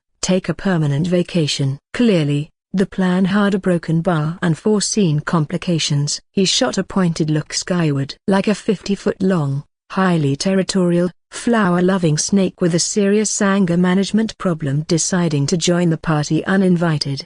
So you weren't after it for its actual medicinal or alchemical properties? Faria pressed, her gaze sharp, analytical even through the layers of dishevelment and residual fear. The investigator in her, the seeker of knowledge, was reasserting itself. You don't need the dark vein for some nefarious Ferrum scheme. Need it? Lloyd snorted, a genuine laugh, albeit a slightly hysterical one, escaping him. Lady Faria, right now, I need a stiff drink. Make that several stiff drinks a very long nap, preferably in a bed not located in a cursed forest currently hosting a battle of titans, and possibly extensive therapy to deal with the sudden onset of giant monster-induced PTSD. That flower? It can stay with its oversized, scaly guardian and live happily ever after in their mutual, terrifying, probably quite damp ecosystem for all I care. My primary objective, once the Maya monster decided my 50 silver ecological survey was an invitation to a buffet, was simply not becoming part of the local food chain, preferably the top of it, not the bottom. Faria stared at him, processing his words, her expression slowly shifting. The anger seemed to drain away, replaced by a complex mixture of emotions. Her shoulders, which had been rigid with tension, slumped almost imperceptibly. "Then a broken bar? You truly don't require it?" A note of raw, desperate hope, so incongruous with her usual icy composure, entered her voice, making it tremble slightly. "Because I do, from gods. How I need that flower!" Urgently. One of her guards, the older, gray-bearded man who had exuded an air of calm competence even amidst the chaos, stepped forward respectfully, his breathing still heavy but his voice steady. He had a kind, weary face, the face of a man who had seen too much but still held on to his duty. "My lady speaks the truth, Lord Ferrum," he said, his tone grave. He offered Lloyd a slight bow, a gesture of respect between warriors who had, however inadvertently, faced a common, overwhelming foe. "We seek the dark vein or the midnight serenity, as it is known in some older texts, say for my lady's mother. Her alchemist believes its essence is key to combating a persistent ailment that drains her strength. This bloom a broken bar, it is our last, slender hope." He looked directly at Lloyd, a profound gratitude softening the lines of worry around his eyes. "And frankly, my lord, if you hadn't a broken bar intervened a broken bar as you did, and provoked that colossal serpent by attempting to take the flower first, we likely would have tried to procure it ourselves moments later. And that guardian a broken bar, it would have crushed us all without a second thought, without even registering our existence as anything more than bothersome insects. A broken bar, unorthodox actions a broken bar, however reckless they may have appeared," he offered a slight,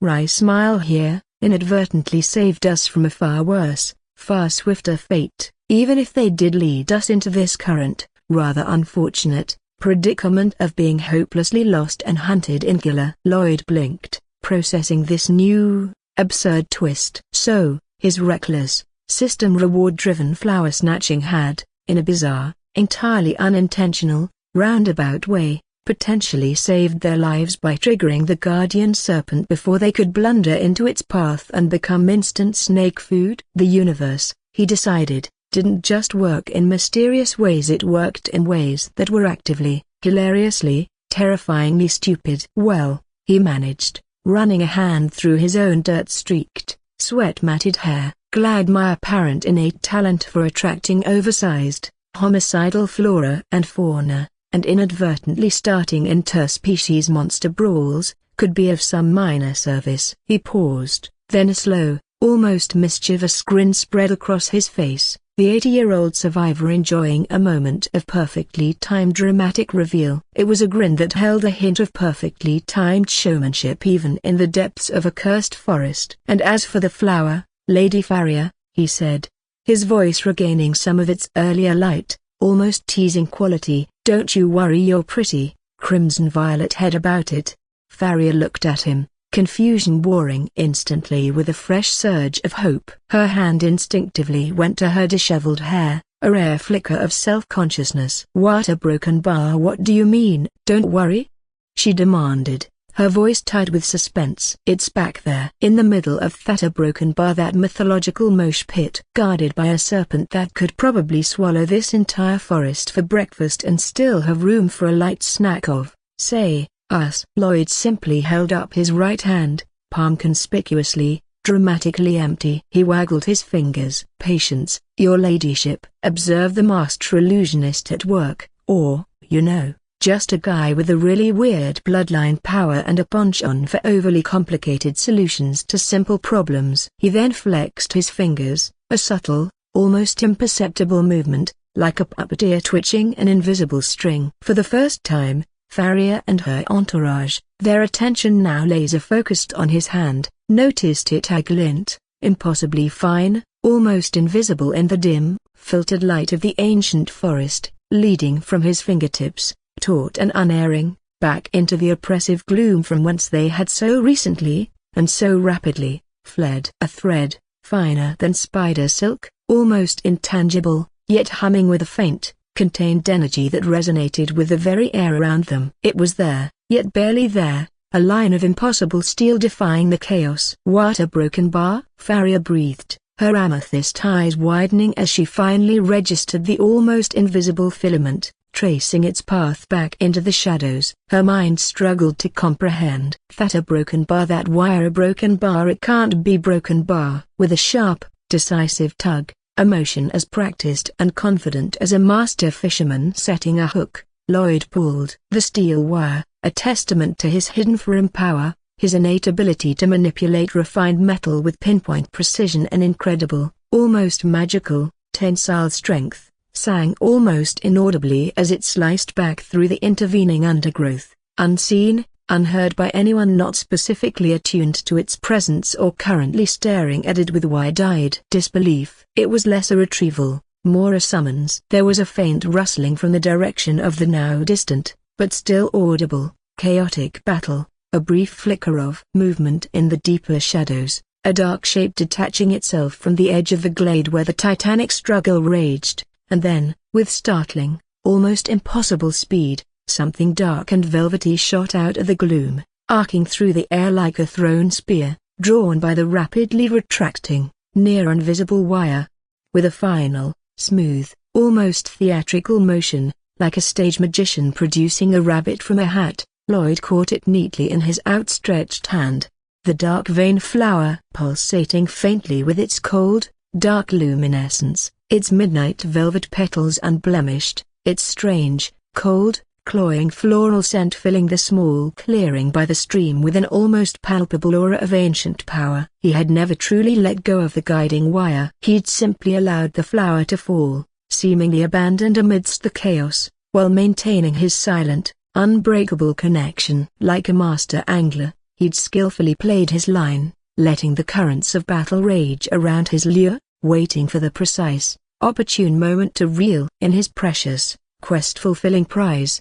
Chapter 138. Farrier Crutz and her entire team stared, utterly, completely, comprehensively speechless. Their mouths, which had been previously engaged in panicked gasping or horrified exclamations, now hung open in slack-jawed disbelief. Their eyes, moments before wide with terror, were now practically bulging saucers of incredulous astonishment. They had seen him seemingly discard the flower, seen the colossal guardian serpent emerge as if summoned from the very earth, witnessed the beginning of a battle that would likely reshape the local geography. And now a broken bar. Here it was, the flower in his hand, as if conjured by sheer, impossible magic, as if plucked from the heart of a maelstrom by an invisible hand. "Were broken bar, you had it all along?" Farrier finally choked out, her voice a ragged whisper, a bizarre cocktail of awe, bewilderment, and something that suspiciously resembled grudging, almost infuriated,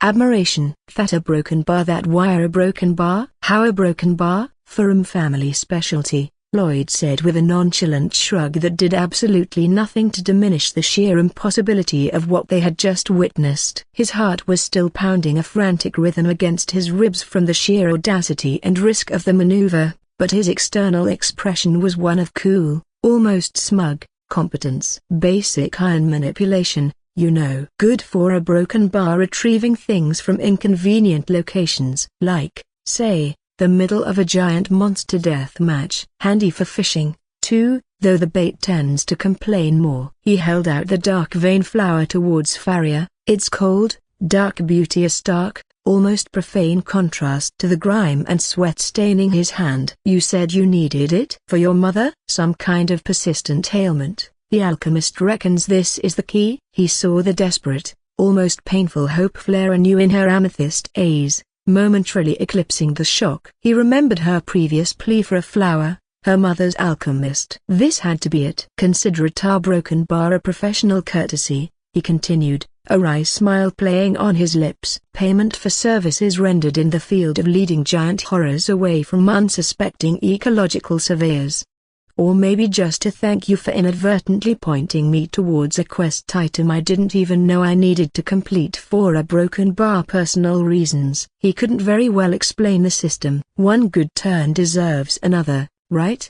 Besides, his grin widened, a flicker of something unreadable, perhaps the satisfaction of a task well and truly, if bizarrely, completed in his eyes. My business with that particular bloom is concluded. Its purpose, for me, has been served, and the 40 coins are safely logged in my mental account, he thought with a silent, deeply satisfying smirk that only he understood. Mission accomplished, even if it did involve nearly being eaten by two different mythological nightmares. He placed the pulsating, terrifyingly beautiful, legendarily rare dark vein flower into Faria Krutz's trembling, outstretched hands. The look of stunned, overwhelming gratitude on her face, for that brief, unguarded moment, the sheer, raw relief that washed away the terror and the haughtiness.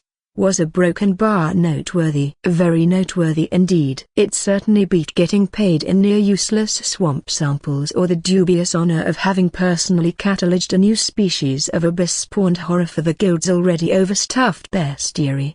The dark vein flower, a pulsating bloom of midnight velvet and captured starlight, felt cold and strangely heavy in Faria Krutz's trembling hands. The brief, almost manic exchange with Lloyd Ferrum, his impossible retrieval of the flower, his nonchalant gifting of it, his bizarrely confident pronouncements amidst the echoes of monstrous battle had left her reeling, a whirlwind of disbelief, gratitude, and sheer, unadulterated bewilderment. For a fleeting, insane instant, there in the dim, moss-carpeted clearing by the rushing stream, surrounded by her exhausted but relieved guards, a fragile tendril of hope had dared to unfurl. They had the flower. They had survived. Lloyd, propped against a mossy boulder, was attempting to regulate his breathing, which still sounded suspiciously like a broken bellows. Fang, a magnificent but thoroughly trained wolf spirit, was a heap of storm grey fur at his feet,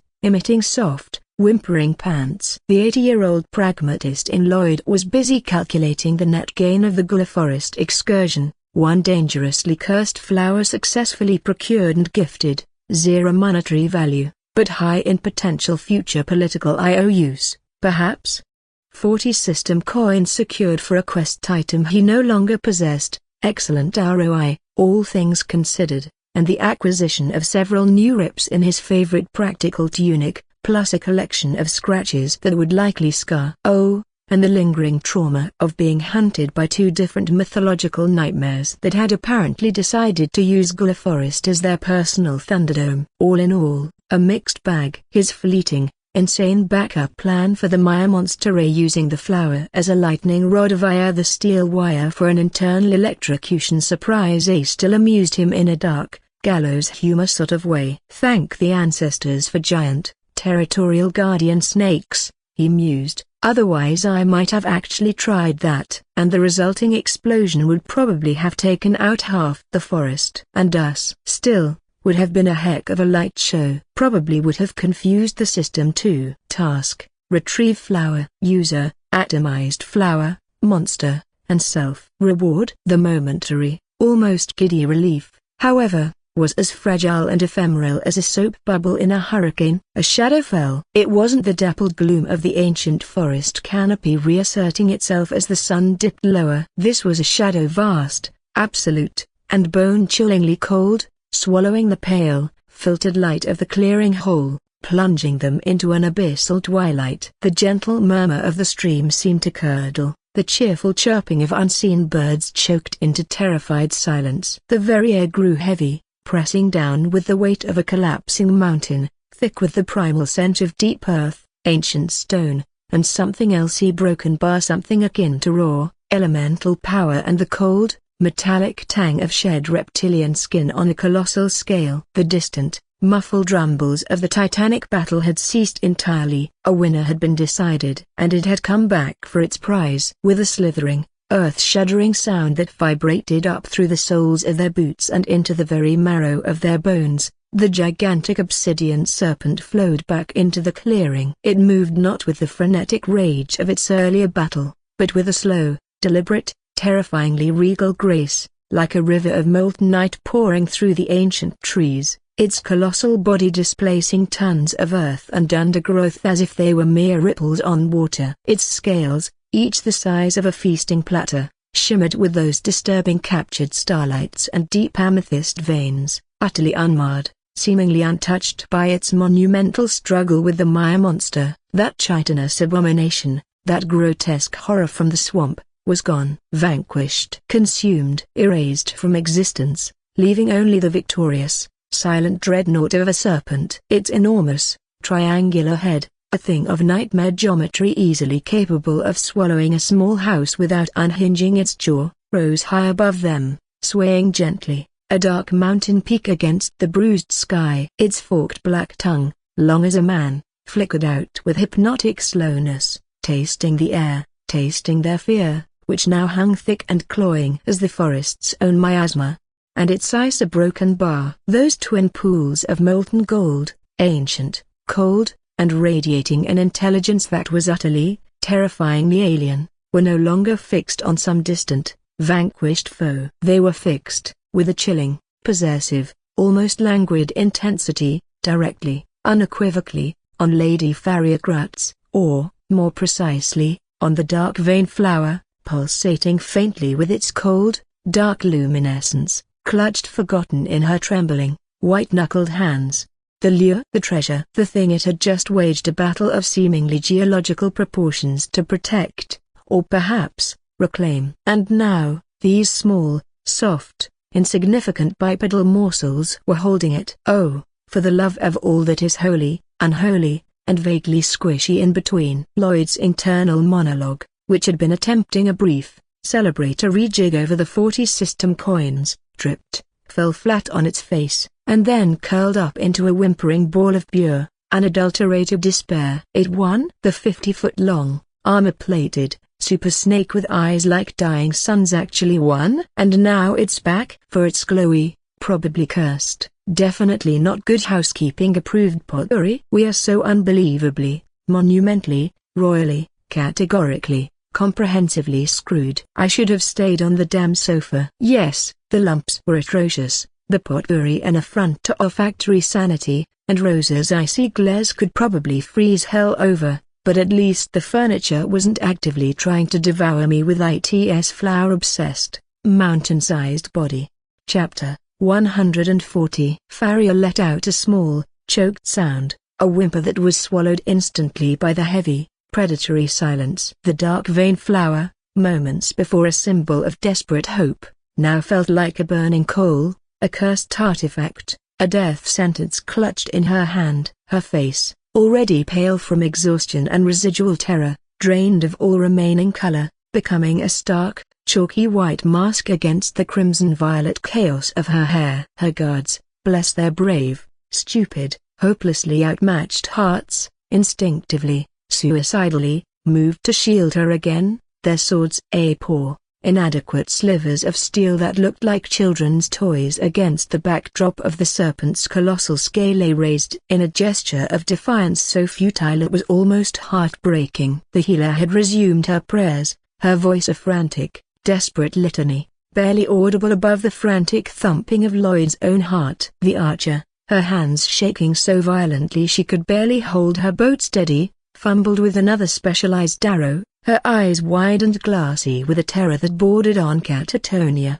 Nope, absolutely not. No way, Jose Tilda copyright. Not today, Slinky McSkullface. Lloyd yelled, his voice cracking with a desperation that bordered on the hysterical. Pure, primal survival instinct, honed over 3 lifetimes of narrowly avoiding becoming footnotes in various historical and/or interdimensional cataclysms, surged through him, momentarily overriding the profound exhaustion, the screaming protest of his abused muscles, and the lingering ache in his very soul. Not after all that. We are not becoming May snake snacks. I refuse. I have soap to make, an empire to build, questionable life choices to regret at a later, more convenient date. You are not on the itinerary, you oversized, flower fetishizing reptile. He was running on fumes, his spirit power reserves a pathetic, sputtering candle flame in the face of this elemental hurricane. His void power scraped nearly dry from the earlier encounters, the desperate wire manipulations,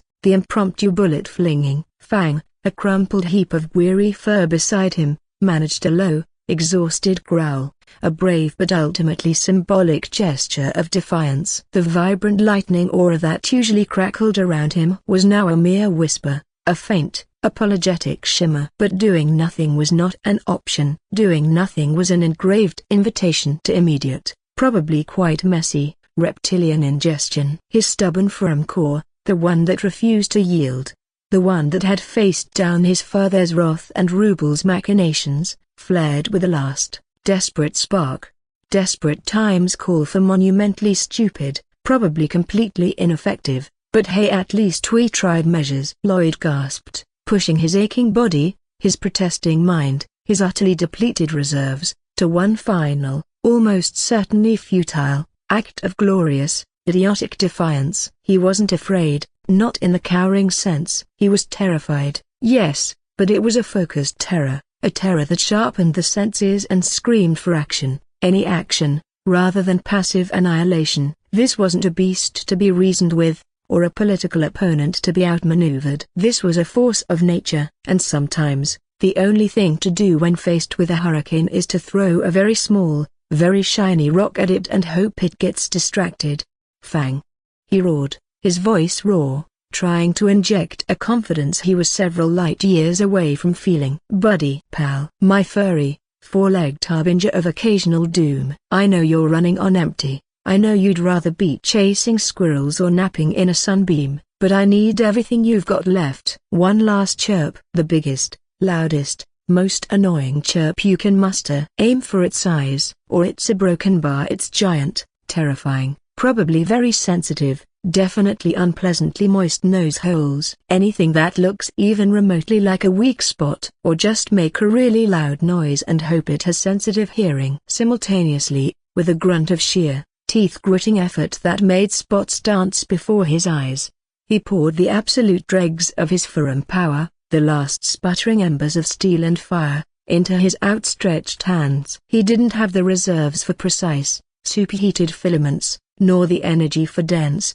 kinetic bullets. He needed area denial. He needed a net. A desperate, shimmering, probably entirely useless cage of last resort. A final, defiant gesture before the inevitable. The scene opens with upbeat, synthesized music and a graphic of the Aura logo swirling on a screen. The music fades as the camera focuses on a brightly lit, comfortable talk show set. On one side sits the host, Host Chan, a cheerful woman with vibrant pink hair and an infectious smile. On the other, looking slightly nervous but game, is the author, a man in a simple but smart-looking jacket. Host Chan, beaming at the camera, hello, and welcome back to Riverio Roundtable, the only show that brings you closer to the creators of your favorite worlds. It's your ever-energetic host, Host Chan, and I hope you're all having a fantastic day. Because today, folks, we have a very special guest. Please give a huge welcome to the author of My Anime Shopping Tree,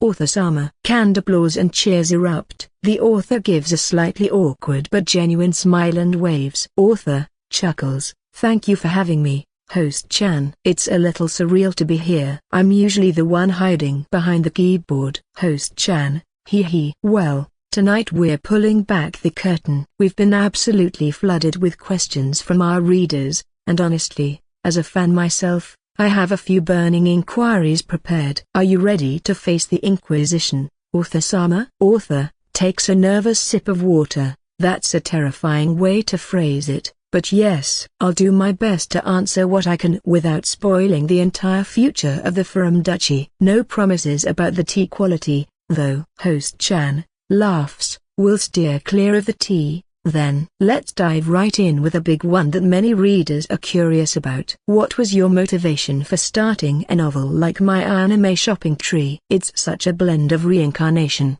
political drama, and a broken bar. Well, artisanal soap making. Author: that's a great question. I grew up as a huge fan of the big four shonen anime: Naruto, Dragon Ball, One Piece, and Bleach. Their world building, their epic power systems, that's always been in my DNA. But I've also read countless Chinese and Korean web novels, and I absolutely love their approach to character dynamics, the intricate schemes, and especially the powerful, often complex, female characters. So, My Anime Shopping Tree is really my attempt to blend those two worlds. I wanted the grand scale and cool powers of a shonen epic, but with the sharp, sometimes cutting, character interactions you see in a lot of wuxia or Korean novels. You might notice the female characters, in particular, have a certain broken bar intensity. That's the Chinese and Korean novel influence shining through. Host Chan: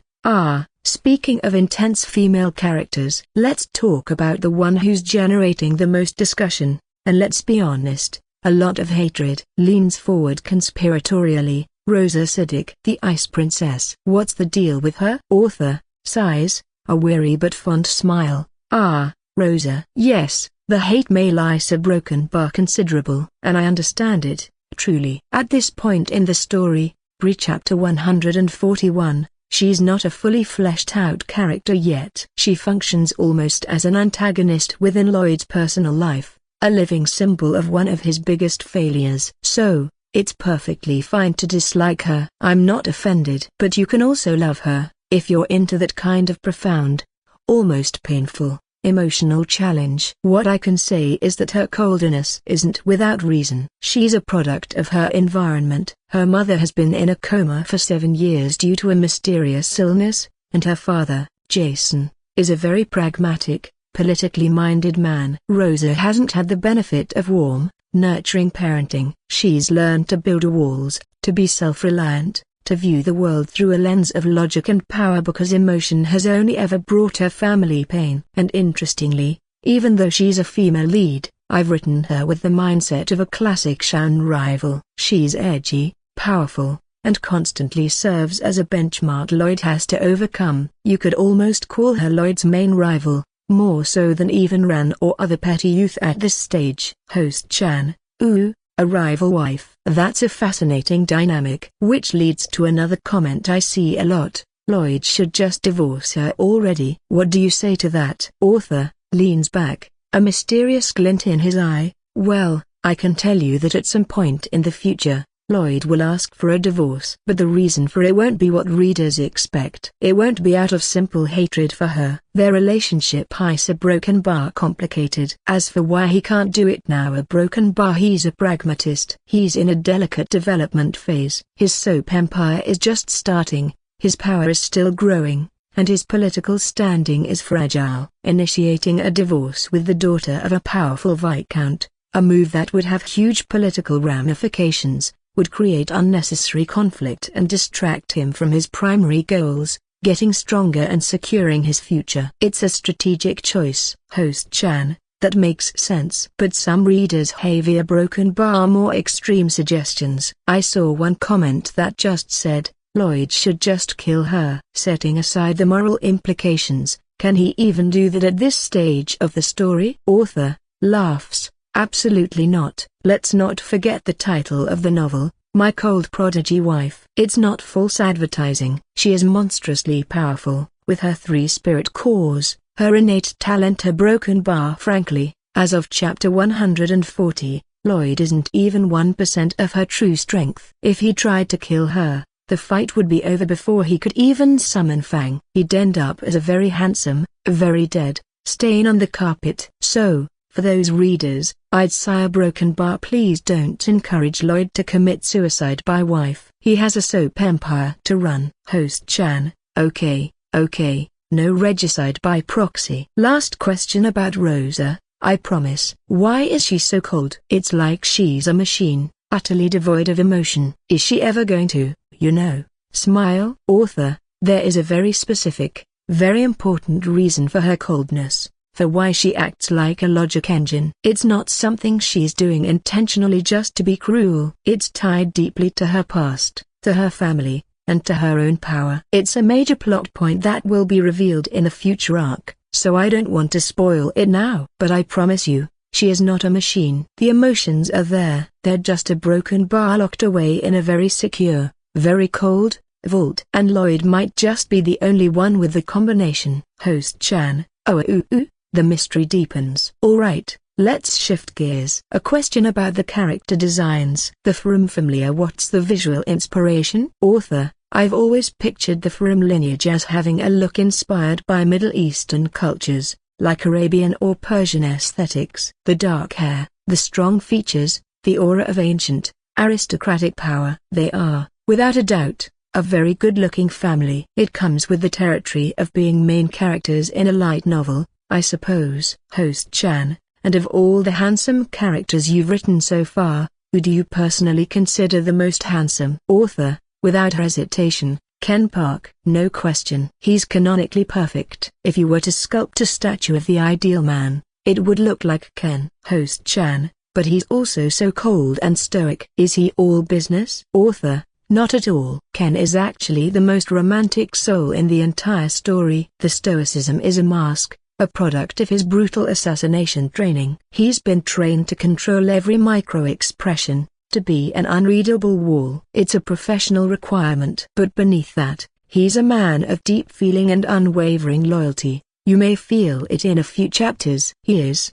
after Archduke Roy and his immediate family, the single greatest asset House Ferrum possesses. Host Chan: let's talk about Roy. He's such a tough character to read. What's his deal as a father? Author: Roy is a broken bar, a classic, if somewhat extreme, Asian parent archetype. He's strict, demanding, and his primary love language is a crushing expectation. But he absolutely loves his children. Even in Lloyd's first life, Roy's actions were driven by a desperate desire to protect him. The arranged marriage to Rosa was a two-pronged strategy. 1, he hoped they would bear an incredibly powerful heir, combining their potent bloodlines. And 2, he knew that a prodigy like Rosa would, at the very least, be a powerful knight on the board, capable of protecting Lloyd where he couldn't protect himself. He deeply regretted how things turned out in the first timeline. His harshness, his constant trials, it all comes from a place of deep-seated fear for his children's future in a very dangerous world. Host Chan: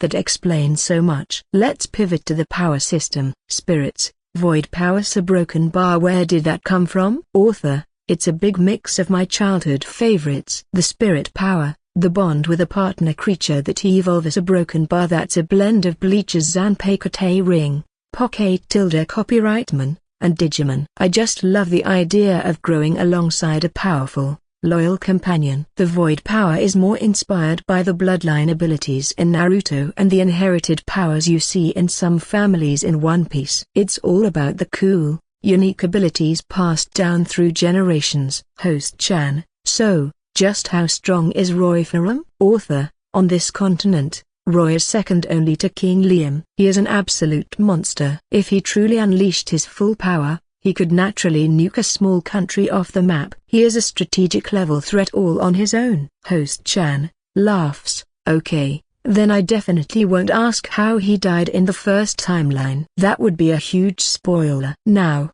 for a more personal question from a reader, and this one made me laugh. Author Sama, are you bad at math? I've seen a few calculation errors in the currency conversions and rewards. Author, cringes theatrically, guilty as charged. Kinda.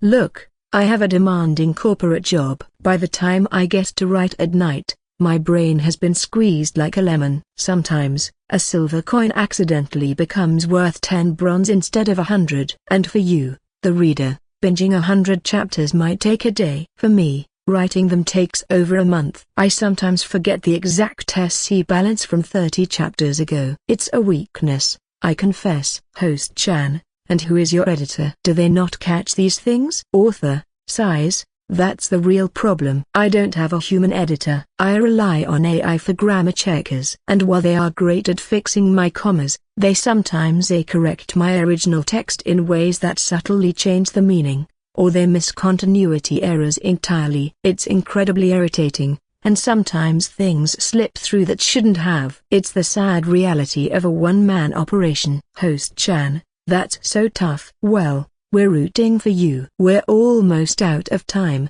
but I have to ask one last, very important question from the fans. Best girl? As of chapter 140, who holds the top spot? Author, that's easy. Jasmine is a very good girl. Loyal, competent, kind. But the true best girl of the series, a broken bar, has yet to appear, in my opinion. I have high hopes for her character. I hope I can write her well. If I mess it up, I'll be devastated. But for now, in the current chapters, Jasmine is absolutely top tier. Host Chan, and a final question about romance. Has Lloyd genuinely loved anyone across his 3 lives? Author, in his first life on Riverio, he had a youthful infatuation with Rosa, but it was based entirely on her legendary beauty, not genuine love. In his second life on Earth, he genuinely loved both of his wives, but his love for his first wife, his colleague in the army, was the great romance of that life. As for the current time-linear broken bar, all his poking and prodding at Rosa is just a time pass for him.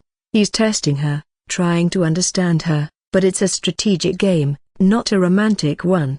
Based on what he knows from his first life and the events of Chapter 0, he has no intention of ever truly, romantically, loving her. Host Chan, wow, a definitive answer. Well, you heard it here first, folks. Author Sama, thank you so much for your time, your honesty, and for creating this incredible world for us all. Author, thank you so much for having me. This was a broken bar, surprisingly less terrifying than I expected. The upbeat music swells. Host Chan beams at the camera as the author gives a final, more relaxed wave. The screen fades to the Aura logo, with a strangled yell that was equal parts battle cry, terrified shriek, and profound exasperation at the universe's apparent vendetta against him. He flung his hands outwards. A shimmering, chaotic, almost pathetic explosion of steel wires erupted from him, hundreds of them, thin and sharp, but lacking their usual incandescence, their usual tightly controlled menace. They wove themselves with desperate, frantic speed into a vast, tangled, haphazard net that stretched between them and the advancing, colossal head of the obsidian serpent. They weren't superheated, they weren't precisely controlled, they were just a broken bar, a sudden, unexpected, probably entirely inadequate barrier of gleaming, razor-edged steel, a last, defiant snare against the encroaching darkness. Now, Fang! Lloyd screamed, his voice hoarse, his vision blurring at the edges from the sheer effort of will. Hit the net. Light IT up. Give IT the full wattage. Let's see if this overgrown garden hose is afraid of sparks. He was hoping, with a desperation that bordered on lunacy, that the wolf understood the insane, improvised, almost certainly suicidal tactic. Fang, with a final, heroic surge of power that seemed to drain the very light from his golden eyes, launched himself forward. Not at the snake, not anymore, but at the shimmering, newly formed, probably quite flimsy steel web. The last vestiges of his lightning power, dragged from the very depths of his depleted spirit core, coalesced around his leading foreleg. The thousand chirp strike formed, weaker now, the bird-song shriek thin, reedy, almost pathetic compared to its earlier glory, but still charged with a desperate, defiant elemental fury. Crackle, hiss, pop, fizzle, boom. Fang's lightning-infused paw slammed into the geometric center of Lloyd's desperate, tangled steel net. The effect was a broken bar, visually spectacular for about half a second. And then, it was utterly, hopelessly, tragically, comically futile. The lightning, weak as it was, surged through the hastily constructed, conductive steel wires. For one glorious, heart-stopping, almost beautiful fraction of an instant, the entire haphazard net erupted, transformed into a crackling, spitting, incandescent cage of azure energy. Sparks, brilliant and blue, flew in every direction, momentarily illuminating the terrified faces of Farrier's group, the grim set of Lloyd's jaw, the weary droop of Fang's ears. The air filled with the sharp, pungent scent of ozone, momentarily overpowering the cold, earthy smell of the serpent. The light show was, for that brief, insane moment, almost impressive. It looked, for one fleeting, desperate instant, like they had actually managed to momentarily trap, or at least startle, the colossal serpent in a web of pure, concentrated lightning. Then, reality, in the form of a 50-foot-long, invulnerable, probably quite cross, mythological guardian snake, reasserted itself with brutal, dismissive efficiency. With a sound like 1,000 brittle threads snapping simultaneously under immense strain, the steel wires, already weakened by Lloyd's depleted void reserves, overloaded by Fang's desperate electrical surge, simply a broken bar vaporized. They vanished into faint wisps of smoke and lingering ozone. The lightning, unable to penetrate the serpent's impossibly dense, magically resistant, obsidian-like scales, dissipated harmlessly against its shimmering, unblemished hide, causing nothing more than a faint, almost contemptuous static crackle that might have been the reptilian equivalent of a bored sigh. The gigantic obsidian serpent didn't even seem to notice the attack. It didn't flinch. It didn't recoil. It didn't even pause in its slow, inexorable, terrifying advance. It blinked. Its vast, golden eyes, each larger than Lloyd's head, closed slowly, then opened again, with an expression that might have been interpreted, had anyone been in a state to interpret anything other than raw, pant-sweating terror, as mild, almost detached annoyance. As if a particularly bothersome gnat had just buzzed vaguely near its snout before being casually ignored. Lloyd stared, his desperate, last-ditch hope grumbling into cold, grey ashes of despair. The net, gone. The lightning, useless. His most potent void manipulation, Fang's signature strike, their combined, desperate gambit had amounted to less than a mild atmospheric disturbance for this creature. Fang, the last of his energy utterly spent, was thrown back by the uncontrolled, rebounding electrical discharge, landing in a whimpering, sparking heap at Lloyd's feet, his magnificent storm grey fur smoking slightly, his golden eyes dull with exhaustion.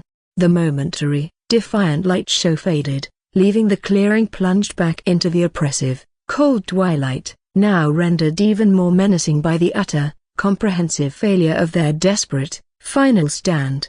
Chapter 142. The gigantic obsidian serpent continued its slow, unhurried, almost languid advance, its colossal head swaying gently from side to side, its golden eyes fixed, with that chilling, possessive intensity, on Farrier Crutz and the dark vein flower she still clutched, forgotten, in her paralyzed grip. Its forked black tongue flickered out again, tasting the air, tasting their fear, tasting, perhaps, the imminent satisfaction of reclaiming its stolen treasure and dealing with the bothersome, insignificant insects who had dared to disturb its ancient slumber and pilfer its sacred bloom.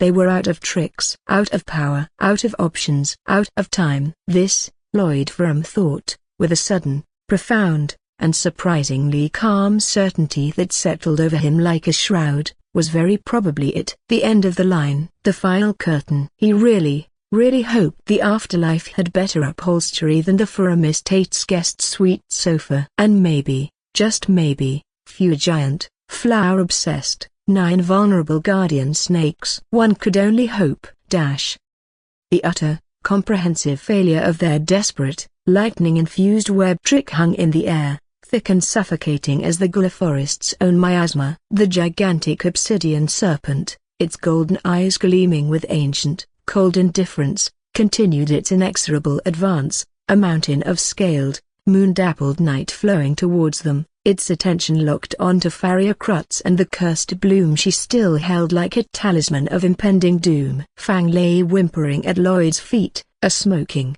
depleted bundle of fur and twitching lightning, his brave spirit utterly spent. Hope, Lloyd thought with a grim, almost detached clarity, had just packed its bags, left a sarcastic note, and caught the last stagecoach out of certain Deathville. Just as the serpent's colossal head, vast and terrifying as a looming thundercloud, began to dip lower, its forked black tongue flickering out to taste the air inches from Faria's petrified face, a new sound ripped through the terrified silence. It wasn't a shriek of despair, nor a whimper of surrender. It was a roar, defiant, utterly human roar, laced with the desperation of a cornered wolf and the unwavering courage of a soldier facing impossible odds. "Stand back, my lady." Captain Valerius, the older, grey-bearded guard who had earlier spoken with such quiet dignity, the veteran whose weary eyes held the weight of countless battles, exploded into action. He wasn't young, his face was etched with the harsh lines of a life spent on the blade's edge, but in that moment, he seemed to shed decades, his body thrumming with a sudden, astonishing surge of power. His well-worn leather armor, usually muted and practical, seemed to shimmer with an internal light, and his stance, legs braced wide, sword held high, radiated an aura of unbreakable resolve. "You will not touch her, foul beast!" Valerius roared again, his voice echoing through the glade, a surprising thunder against the serpent's chilling silence. He poured his will, his very life force, into his spirit stone, which blazed with sudden, fierce intensity on the pommel of his long sword. "By the honor of the Krutz name, by the oath I swore." "Awaken, Stormwing." To me. The air around Captain Valerius didn't just shimmer, it tore. Reality itself seemed to fracture as a creature of myth and legend, a being of storm clouds and primal fury, burst forth into the dim twilight of the glade with a shriek that rivaled the Maya monster's own in sheer, piercing intensity. It was a griffin, a magnificent, terrifyingly beautiful creature, easily the size of 3 war horses, its plumage the color of a gathering thunderhead, storm-gray feathers tipped with purest silver that glinted like captured lightning. Its powerful forelimbs, unlike the purely avian structure of lesser griffins, were thick, muscular, almost humanoid in their articulation, ending in razor-sharp talons that could disembowel a knight in full plate with a single swipe. Its hindquarters were those of a powerful lion, rippling with corded muscle, promising devastating speed and agility. Its great, eagle-like head, crowned with a crest of darker, storm-tossed feathers, held eyes like burning coals, blazing with fierce intelligence and unwavering loyalty. Its beak, hooked and wicked, looked capable of punching through castle walls. This was no mere manifestation-level spirit. This was an ascension-level powerhouse, a true lord of the skies, a living siege engine of beak and claw. Stormwing, Captain Valerius's bonded spirit, hadn't taken on a fully humanoid form, as some ascension-level spirits did. Instead, it retained its majestic, terrifying avian-leonine hybrid form, a testament, perhaps, to its primal nature or Valerius's own preference for its battlefield utility. It hovered for a fraction of a second above its master, its vast wings beating the air with thunderous downstrokes that sent leaves and debris swirling, its piercing shriek echoing through the trees, a direct challenge to the colossal serpent. "Stormwing, engage!" Valerius commanded, his voice hoarse but unwavering, pointing his sword directly at the obsidian serpent's looming head. "For the Lady Faria, for the honor of the South!" With another ear-splitting shriek that seemed to shake the very leaves from the trees, Stormwing dove. It wasn't a graceful flight, it was a terrifying, meteor-like plummet, a blur of storm-gray feathers and gleaming talons, aimed directly at the serpent's massive, golden eyes. Its beak, sharp as a spearhead, tore at the air, and its talons, extended like grappling hooks forged from tempered steel, raked across the serpent's obsidian scales. For one breathtaking, almost unbelievable moment, it seemed to work.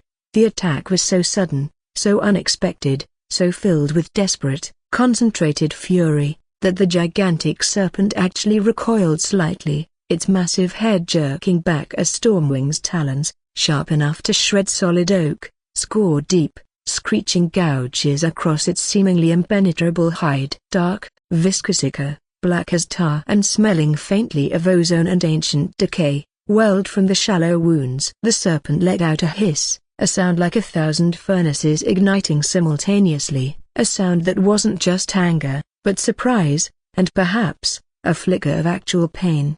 Stormwing shrieked again in triumph, pressing its attack, a whirlwind of tearing beak and slashing talons, its storm-grey feathers a stark contrast against the serpent's night-black scales. It was a desperate, furious ballet of aerial assault against terrestrial might, a clash of primal powers that dwarfed anything Lloyd had witnessed before, save perhaps the Maya monster's own initial, horrifying emergence. Faria gasped, her hand flying to her mouth, a flicker of desperate hope so quickly extinguished before daring to reignite in her terrified eyes. Her guards, witnessing their captain and his legendary spirit engage such a terrifying foe, let out a ragged, involuntary cheer. Even Lloyd, despite the crushing weight of his own despair, felt a surge of reluctant admiration. Valerius and Stormwing were magnificent, a testament to courage in the face of impossible odds. Maybe a broken bar, Lloyd's internal monologue whispered, daring to hope against all reason. Maybe they can actually do it. Maybe they can drive it back. Or at least buy us enough time to broken bar well, to do something other than become snake food. The hope, however, was as short-lived and fragile as a butterfly in a blizzard. The obsidian serpent, momentarily surprised, perhaps even slightly pained by Stormwing's furious, unexpected assault,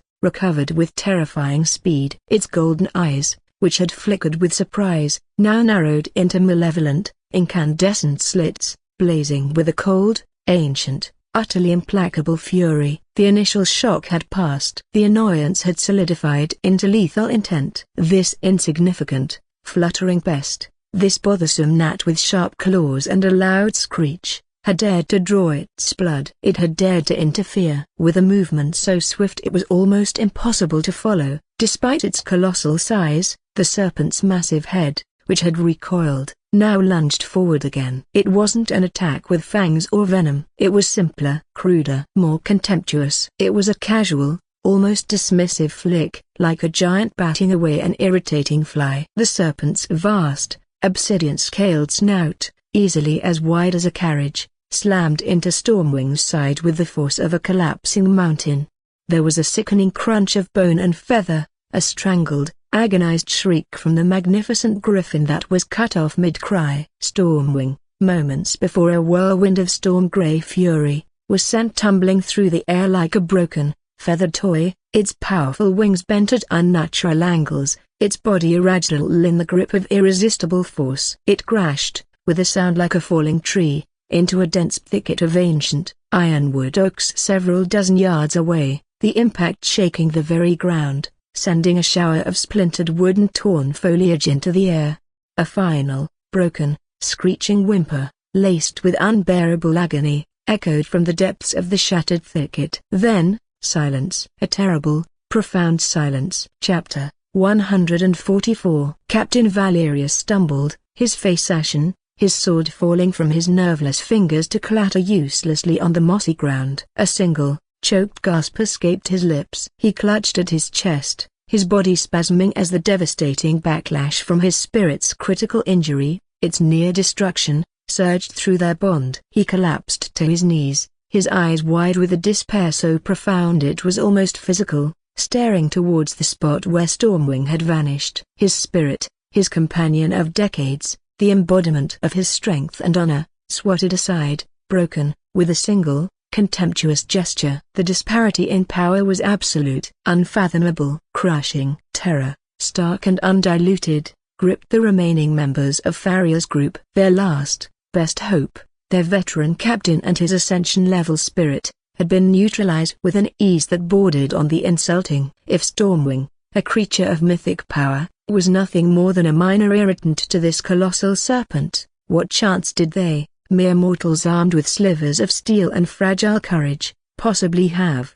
The gigantic obsidian serpent, its golden eyes now holding a chilling, almost smug satisfaction, turned its attention back to them. It loomed over the small, terrified knot of humans, its shadow falling like a death sentence, eclipsing the last vestiges of the eerie twilight. The glade, moments before a potential sanctuary, a place of desperate hope, was now confirmed, beyond any shadow of a doubt, as a death trap. They were trapped, with no escape, at the mercy of the forest's true, ancient, and utterly implacable guardian. Its forked black tongue flickered out again, tasting their despair, savoring the imminent, final act. Lloyd stared, his own carefully constructed facade of manic defiance grumbling under the sheer, overwhelming weight of this new, even more hopeless reality. He had seen power before. He had faced terrifying foes. But these a broken bar. This was different. This was elemental, primal, unstoppable. Okay, his internal 80-year-old pragmatist whispered, a voice of cold, weary resignation amidst the screaming panic. So much for throwing rocks at the hurricane. Turns out, the hurricane eats rocks and griffins, and probably overly sarcastic reincarnated archdukes' heirs for dessert. These a broken bar. This is genuinely, comprehensively, checkmate. The obsidian serpent loomed, a mountain of coiled night, its golden eyes burning with cold, possessive hunger. The dark vein flower, still clutched in Farrier Krutz's paralyzed hand, pulsed with its eerie, dark luminescence, a beacon drawing the creature's inexorable attention. Captain Valerius lay broken, his spirit shattered, his hope extinguished. Farrier's remaining guards were pale statues of terror, their swords useless trinkets against this primal force. Fang, whimpering at Lloyd's feet, was a spent shadow of his former power. Despair, absolute and suffocating, settled over the small clearing like a physical shroud. This was it. The end. A messy, probably quite painful, and utterly undignified demise in the cursed heart of Gila Forest, all for a flower and 40 damned system coins. Number. The word was a silent scream in Lloyd's mind, a defiant spark against the overwhelming darkness. Not like this. He was Lloyd Ferrum. He was K.M. Evan. He had survived death once, twice. He had faced down political assassins, corporate sharks, existential dread, and his wife's perpetually frosty disapproval. He was not going to be eaten by a giant, flower-obsessed snake with a bad attitude and questionable interior decorating choices. The glade was, frankly, a bit gloomy. He thought of Ken Park, the silent, stoic, terrifyingly competent bodyguard. The man whose loyalty was as unshakable as his deadpan expression. The man whose power, Lloyd instinctively knew, far exceeded the ascension level displays he'd shown so far. The system's stipulation flashed in his mind: a summon external aid, task voided, no reward. 40 system coins. The maternal bloodline awakening. His carefully hoarded progress a broken bar gone. His jaw tightened, a muscle spasming in his cheek. The coins, the power-up, a broken bar. They were vital. But survival was paramount. What good was a dormant bloodline if he was currently being digested in the belly of a mythological reptile? The 80-year-old pragmatist, the soldier who knew when to call in overwhelming air support, made the cold, hard calculation. Screw the 40 coins. Lloyd snarled aloud, the words ripping from his throat, raw with desperation and a sudden, reckless surge of defiance. He didn't have time for subtle mental summons. He needed help now. Ken Park, you overgrown, overpaid, overly stoic shadow. If you are out there, and I know you damn well are, your young lord requires immediate, catastrophic, and possibly extremely loud assistance. Get your incredibly competent buttocks in here before this oversized garden snake turns us into a mid-afternoon snack. Code red, code black, code whatever color means giant monster is about to eat us. His voice, cracking with strain and adrenaline, echoed through the terrified silence of the glade. Farrier stared at him, her eyes wide with a mixture of bewilderment and dawning, incredulous hope. Was he a broken bar calling for help? From whom? For a heart-stopping, agonizing moment, there was nothing. Only the heavy, suffocating silence, the cold gleam in the serpent's golden eyes as it prepared to strike, its forked tongue tasting their imminent demise. Did it work? Lloyd's mind screamed. Is he too far? Did my severed limb claws not cover imminent, whole-body ingestion by colossal mythological reptile? Gods, the fine print on these bodyguard contracts is always a killer. Then, from the deepest, most impenetrable shadows at the edge of the glade, a darkness deeper than the forest's own gloom seemed to detach itself. It wasn't a sudden appearance, it was more like reality itself was reluctantly yielding, allowing something that had always been there, unseen, to finally step into the dim, eerie light.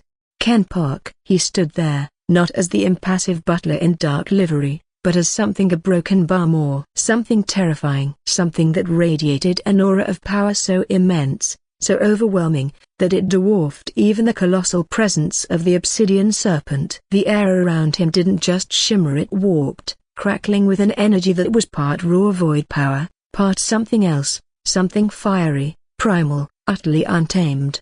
His form seemed subtly altered, larger, broader. His dark, practical clothing had been consumed, replaced by, or perhaps transformed into, a suit of articulated armor that pulsed with a dull, internal crimson glow, like cooling embers. It wasn't ornate, but stark, functional, radiating immense heat and power. And from his temples, two massive, wickedly curved horns, exactly like those of his spirit, Reborn, but far larger, far more menacing, now swept upwards, framing his face, which remained, almost incongruously, Ken Park's own impassive, stoic, utterly calm amidst the inferno of power that wreathed him. He looked, Lloyd thought with a sudden, bizarre flash of genre awareness from his Earth life, like some kind of incredibly handsome, terrifyingly powerful, impeccably dressed demon lord who had inexplicably decided to take up a career in high-end personal security.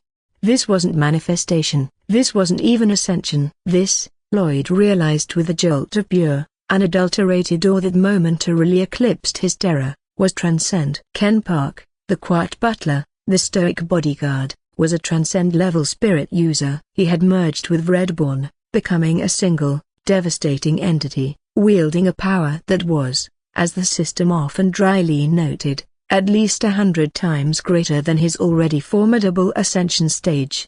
Apologies for the delay, young lord, Ken Park's voice sounded, still his familiar flat baritone, yet now resonating with a deep, subterranean rumble, like tectonic plates shifting. The voice of the merged entity, the demon lord butler. The broken barcode. Whatever color means giant monster is about to eat user. Broken bar took a moment to process. Standard protocols are being updated. A flicker of something that might have been dry, almost imperceptible humor touched the corner of his lips, gone as quickly as it appeared. The gigantic obsidian serpent, which had been mere inches from striking Farrier, froze. Its colossal head, which had seemed the apex or power moments before, now looked harmless to Broken Bar, hesitant. Its golden eyes, fixed on Ken Park, no longer held cold, possessive hunger, but a flicker of something new, something alien to its primal nature, surprise, caution, perhaps even a Broken Bar adorning awareness of profound, existential threat. It sensed the shift in power, the arrival of a predator far higher on the Gulliforest food chain than itself. Ken Park, or rather, Ken Reborn, the merged entity took a single, deliberate step forward. The ground didn't tremble beneath his dread, it seemed to yield, to respectfully compact itself. He raised one crimson-armored hand, palm outwards, towards the colossal serpent. The air around his hand began to shimmer violently, not with void energy, but with pure, incandescent heat. A miniature sun seemed to coalesce in his palm, a sphere of swirling, white-hot flame that pulsed with unimaginable power, growing rapidly from the size of a fist to the size of a small boulder, its heat so intense it made the very air around it waver and distort. The sickly green fungi on the forest floor near him withered and crisped instantly. The damp moss steamed. Foul beast of Gila, Ken Reborn's voice rumbled, no longer just human, but layered with the guttural roar of the ox spirit, the sound of grinding stone and erupting volcanoes. You have threatened the air of Ferrum. You have disturbed the balance. Your existence in this glacier Broken Bar is no longer tolerated. Chapter 146. The obsidian serpent hissed, a sound like 1,000 steam vents rupturing, coiling back slightly, its golden eyes now wide with what looked suspiciously like reptilian panic. It recognized true, overwhelming power. It recognized its own imminent demise. It had picked a fight with something it could not possibly comprehend, let alone defeat. Ken Redbourne didn't waste time on further pronouncements. He didn't engage in dramatic posturing. He simply acted. With a grunt of effort that was less strain, more focused application of unimaginable force, he launched the colossal fireball. It didn't fly, it erupted from his hand, a searing, incandescent meteor of pure, destructive flame, trailing sparks and superheated air, moving with terrifying speed directly towards the obsidian serpent's massive, now recoiling, head. The impact was not an explosion in the conventional sense. It was a broken bar, an erasure. The white-hot sphere of flame slammed into the serpent's head, and for a fraction of a second, the world turned white, a blinding, searing incandescence that forced everyone, even Lloyd, to squeeze their eyes shut against the sheer, overwhelming intensity. The heat was a physical blow, washing over them in a searing wave, making their skin prickle, their hair singe. Then, as quickly as it had appeared, the light subsided, leaving behind dancing after-images on their retinas and the overwhelming, acrid smell of vaporized a broken bar, something vaporized ancient evil, perhaps. When Lloyd could finally force his stinging, watering eyes open, blinking against the lingering glare, he stared, utterly, comprehensively, speechless. The gigantic obsidian serpent, a broken bar, was gone. Not wounded, not driven back, not even a smoking corpse. It was simply a broken bar, gone, vanished, obliterated, utterly, completely, comprehensively vaporized from existence. Where the colossal head had been moments before, there was now only a vast, circular patch of scorched, blackened earth, glowing faintly with residual heat. The ancient trees behind it were flash-charred, their leaves instantly incinerated, their branches skeletal black claws against the bruised sky. The air itself still shimmered with heat distortion of the serpent, of its immense coils, its obsidian scales, its golden ice. A broken bar. There was nothing, not a trace, not a whisper, not even a lingering scent, save for that overwhelming, acrid smell of something vast and powerful reduced to its component atoms by unimaginable fire. Ken Redbourne stood calmly in the center of the devastated patch, his crimson armor still glowing faintly, the horns on his head seeming to absorb the dim light. He lowered his hand, the miniature sun that had resided there extinguished as if it had never been. He looked, for all the world, like a demon lord who had just casually swatted a particularly irritating, slightly oversized, interdimensional fly. The silence that descended upon the glade was absolute, profound, broken only by the faint, incredulous gasps of Farrier's guards and the whimpering of Fang, who was now trying to burrow his way under Lloyd's boots, presumably convinced the apocalypse had arrived and Ken Park was its herald. Lloyd stared at his bodyguard, his butler, the man who usually brought him tea and occasionally offered dry, laconic advice on sword stances. Ken Park, transcend-level spirit user, capable of casually vaporizing mythological monsters the size of small mountains. His mind, already reeling from the day's escalating chaos, finally, officially, short-circuited. Well, a small, dazed, utterly bewildered voice whispered from the depths of his 80-year-old soul, that a broken bar, that was certainly a broken bar. Efficient. Note to self, never, ever, under any circumstances, get on Ken Park's bad side, or forget to tip him properly at winter solstice, or ask him to do the washing up if he's feeling particularly a broken bar fiery. He looked at the scorched earth, then back at Ken Redbourne, who was now calmly brushing a speck of non-existent dust from his glowing crimson pauldron, as if he'd just finished a particularly vigorous round of spring cleaning rather than atomizing a creature of legend. The 50 silver ecological survey had, Lloyd concluded with a certainty that was almost zen-like in its absurdity, officially gone completely and utterly off the rails, into a different dimension, and was currently being dissected by interdimensional beings with a penchant for irony. And he still needed 100 bloody system coins. Life, he decided, was just one damned flower after another. The silence in the glade was so profound it felt like a physical weight, broken only by the faint, incredulous whimpers still emanating from Fang, who was now attempting to fuse with the mossy earth beneath Lloyd's boots. The acrid smell of vaporized ancient serpent and flash-incinerated gila forest undergrowth hung heavy in the air, a bizarre, unsettling perfume of overwhelming power. Faria Krutz and her remaining entourage were statues carved from sheer, unadulterated shock, their faces pale, their eyes wide and glassy, fixed on the spot where a mythological horror had, mere moments before, ceased to exist with a casual, sun-like intensity. And in the center of it all, radiating a heat that still made the air shimmer, stood Ken Park, or rather, Ken Redborn, the demon lord butler. The walking, talking, impeccably mannered inferno. Lloyd stared, his mind still struggling to reconcile the image of the stoic, discreet retainer who fetched his books and announced his visitors with these a broken bar, this crimson-armored, horned harbinger of elemental annihilation.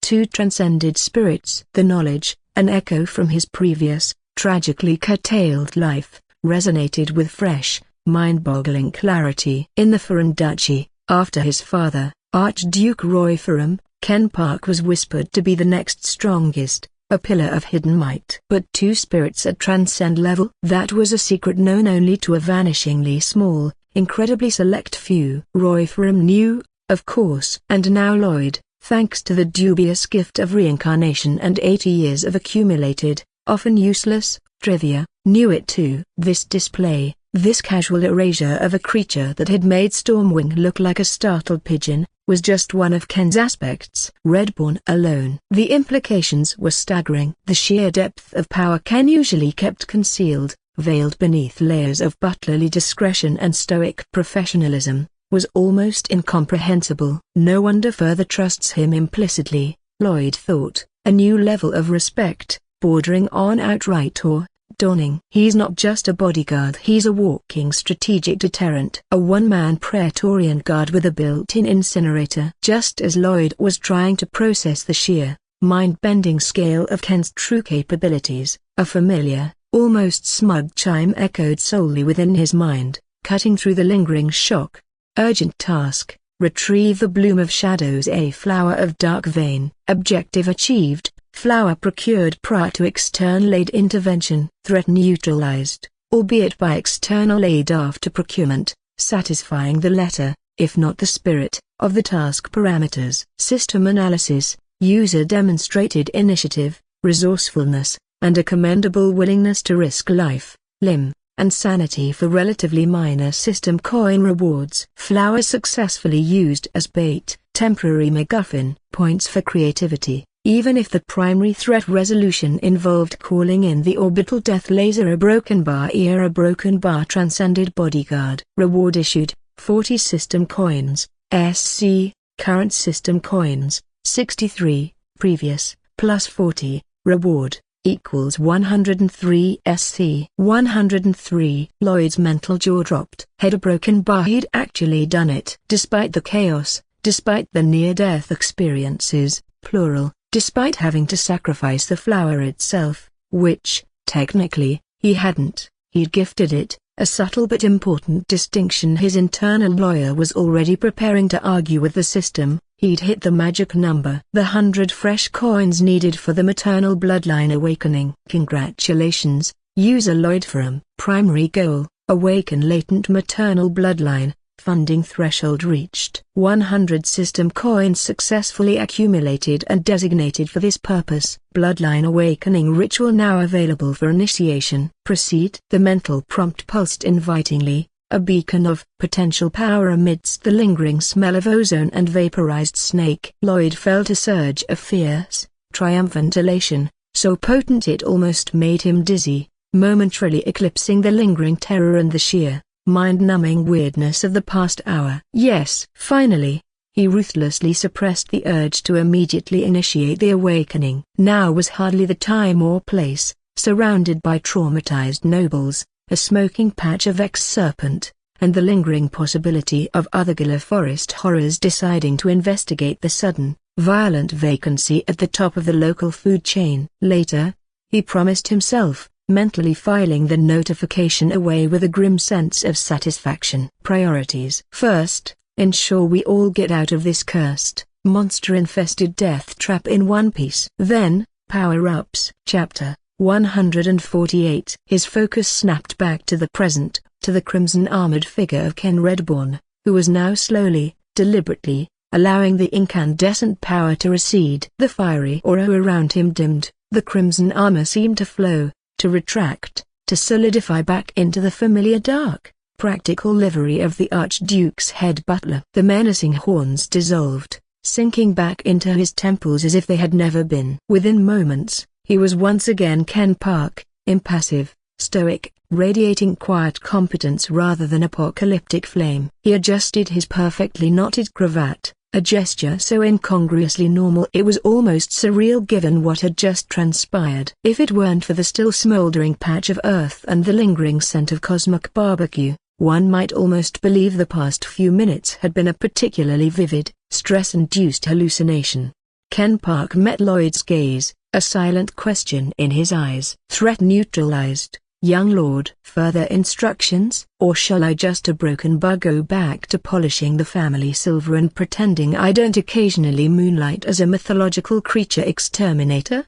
Thank you, Ken, Lloyd managed, his voice still slightly hoarse, but filled with a profound, heartfelt gratitude that went far beyond mere employer-employee appreciation. That was a broken bar exceptionally timely, and remarkably a broken bar thorough. He gestured vaguely towards the smoking patch of nothingness. Considerably more thorough than my 50 silver guild contract implied was necessary for an ecological survey. Ken inclined his head fractionally, the barest acknowledgement. My apologies for exceeding the mission parameters, young lord. The threat assessment indicated our broken bar significant deviation from expected resistance levels. Understatement of the millennium. Standard containment protocols were deemed a broken bar insufficient. Insufficient, Lloyd echoed, a dry, slightly hysterical chuckle escaping him. Yes, I'd say a creature that makes an ascension-level griffin look like a startled sparrow qualifies as a significant deviation. He shook his head, still trying to process the sheer scale of the power he'd just witnessed. Right. Well, best you a broken bar. Resume Shadow Protocol, Ken. Before someone, say, the local Gila Forest Conservation Society, shows up and starts asking awkward questions about the sudden, inexplicable disappearance of a legendary, possibly endangered, definitely quite large, guardian serpent.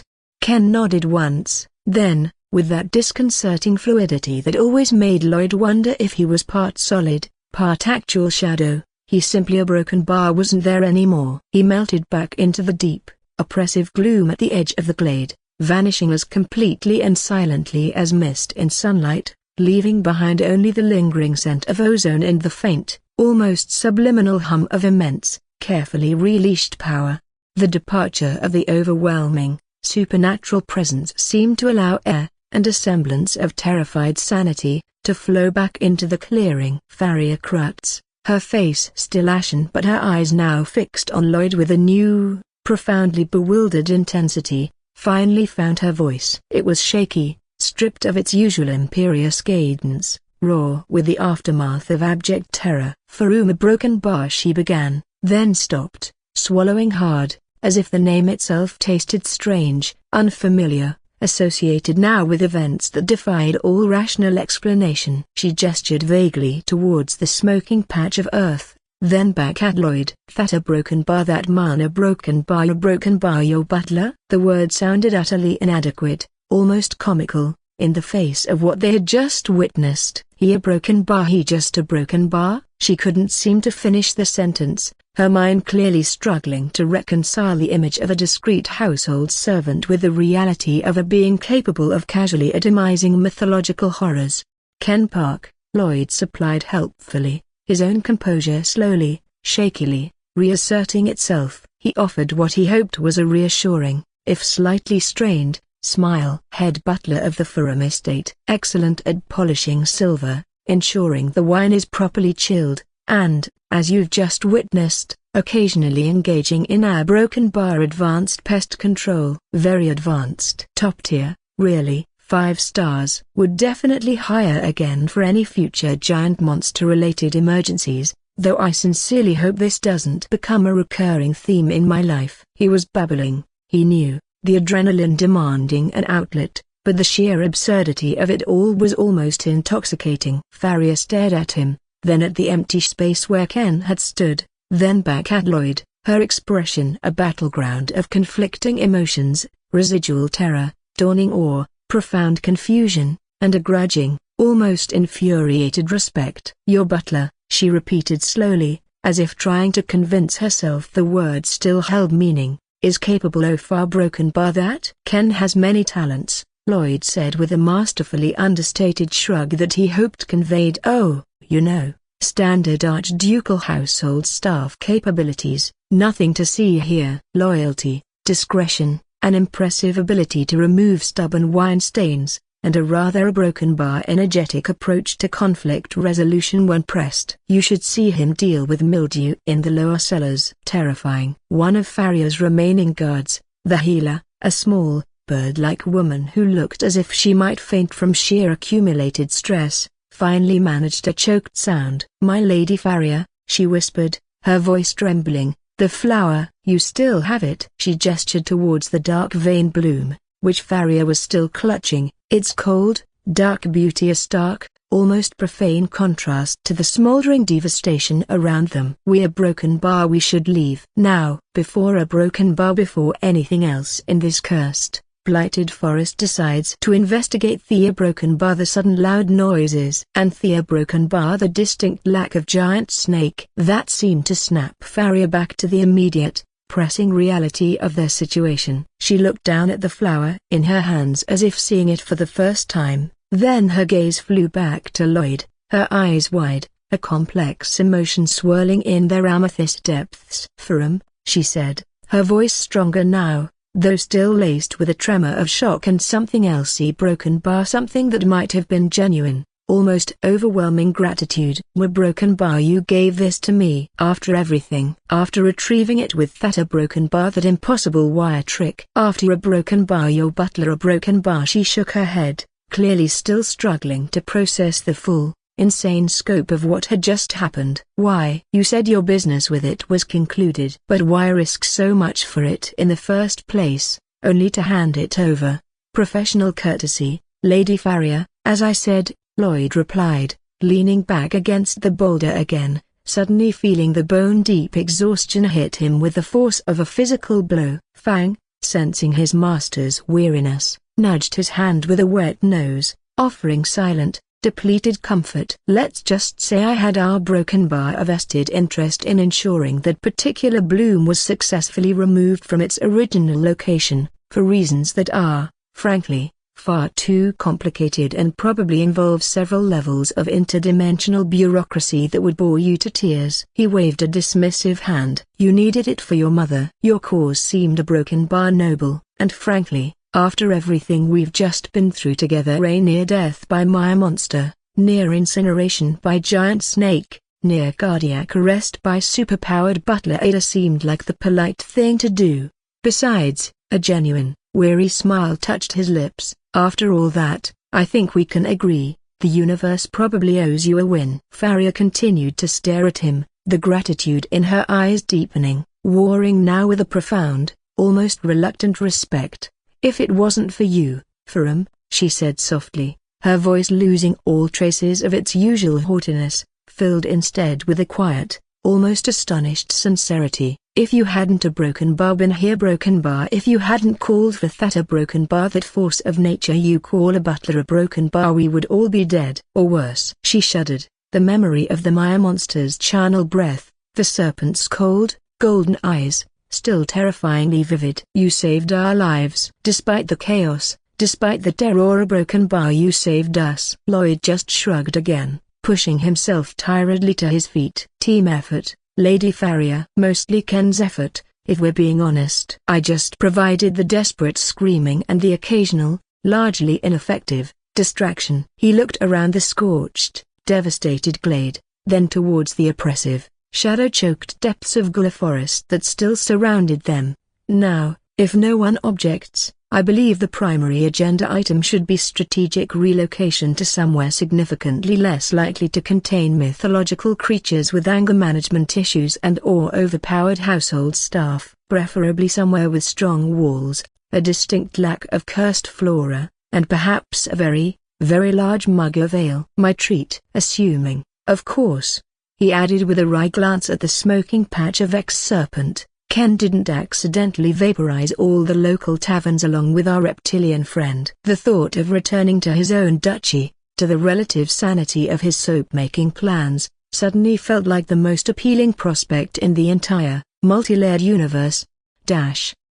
Chapter 150. The journey back from the blighted, monster-infested, now significantly less serpent-occupied clearing in Gula Forest was a blur of bone-deep exhaustion, lingering adrenaline jitters, and a profound, almost spiritual craving for a very long, very hot bath, preferably one not located in a cursed forest. Lloyd, Farrier, and her battered but miraculously intact entourage had stumbled out of Gila's oppressive shadows just as the last, bruised fingers of twilight were relinquishing their hold to a star-dusted, indifferent night. They had parted ways at the forest edge with a minimum of formality, Farrier clutching the dark vein flower like a sacred relic, her usual icy composure still thoroughly thawed by gratitude and sheer, overwhelming shock. Her parting words to Lloyd had been surprisingly devoid of their usual acerbic edge, consisting mostly of a slightly dazed, "Ferrum, a broken bar thank you," truly, which, Lloyd privately conceded, was probably the closest he'd ever get to a heartfelt declaration of friendship from the formidable Marquis's daughter. He'd just nodded, too tired for witty rejoinders, and watched them disappear towards the south, presumably to find the nearest alchemist capable of handling a flower that looked like it ate souls for breakfast. Ken Park, who had materialized silently from the shadows the moment they were clear of Gila's immediate influence, had arranged for discreet, if somewhat bumpy, transport back to the Ferrum estate. Lloyd had slept most of the way, slumped against the carriage wall, Fang a warm, equally exhausted weight at his feet, dreaming of giant snakes, exploding butlers, and 40 system coins doing a cheerful, jiggly dance. He'd stumbled back into his shared suite sometime in the small, desolate hours of the morning, bypassing the eternally lumpy sofa without a second thought and collapsing face first onto the plush, unforgiving rug, too tired to even attempt the pretense of social distancing from the bed. He was asleep before his head even fully registered the impact with the expensive floor covering, when consciousness, reluctant and groggy, finally clawed its way back. The room was filled with the soft, grey light of a new day. Sunlight, blessedly normal and serpent-free, streamed through the tall windows. Lloyd pushed himself up, his body protesting with a symphony of creaks, groans, and the distinct feeling that he'd been used as a practice dummy by a particularly enthusiastic, if somewhat clumsy, troll. Every muscle ached. His tunic was ripped, stained, and smelled faintly of ozone, vaporized reptile, and existential dread. He probably looked like he'd wrestled a badger in a mud pit and lost badly. And then, he smelled it cutting through the usual cloying lavender citrus miasma of the room, sharp, clean, invigorating. Rosemary. He froze, sniffing the air like a bloodhound, his tired brain struggling to place the sudden, incongruous scent. It wasn't just a faint trace, it was a distinct, almost personal aroma. He looked around the opulent room, his gaze sweeping past the untouched sofa, thank the ancestors, the heavy velvet drapes, the ornate dressing table, broken bar and landing, with a jolt of pure, unadulterated surprise, on the figure seated not in her usual armchair, but at the small, elegant writing desk near the window.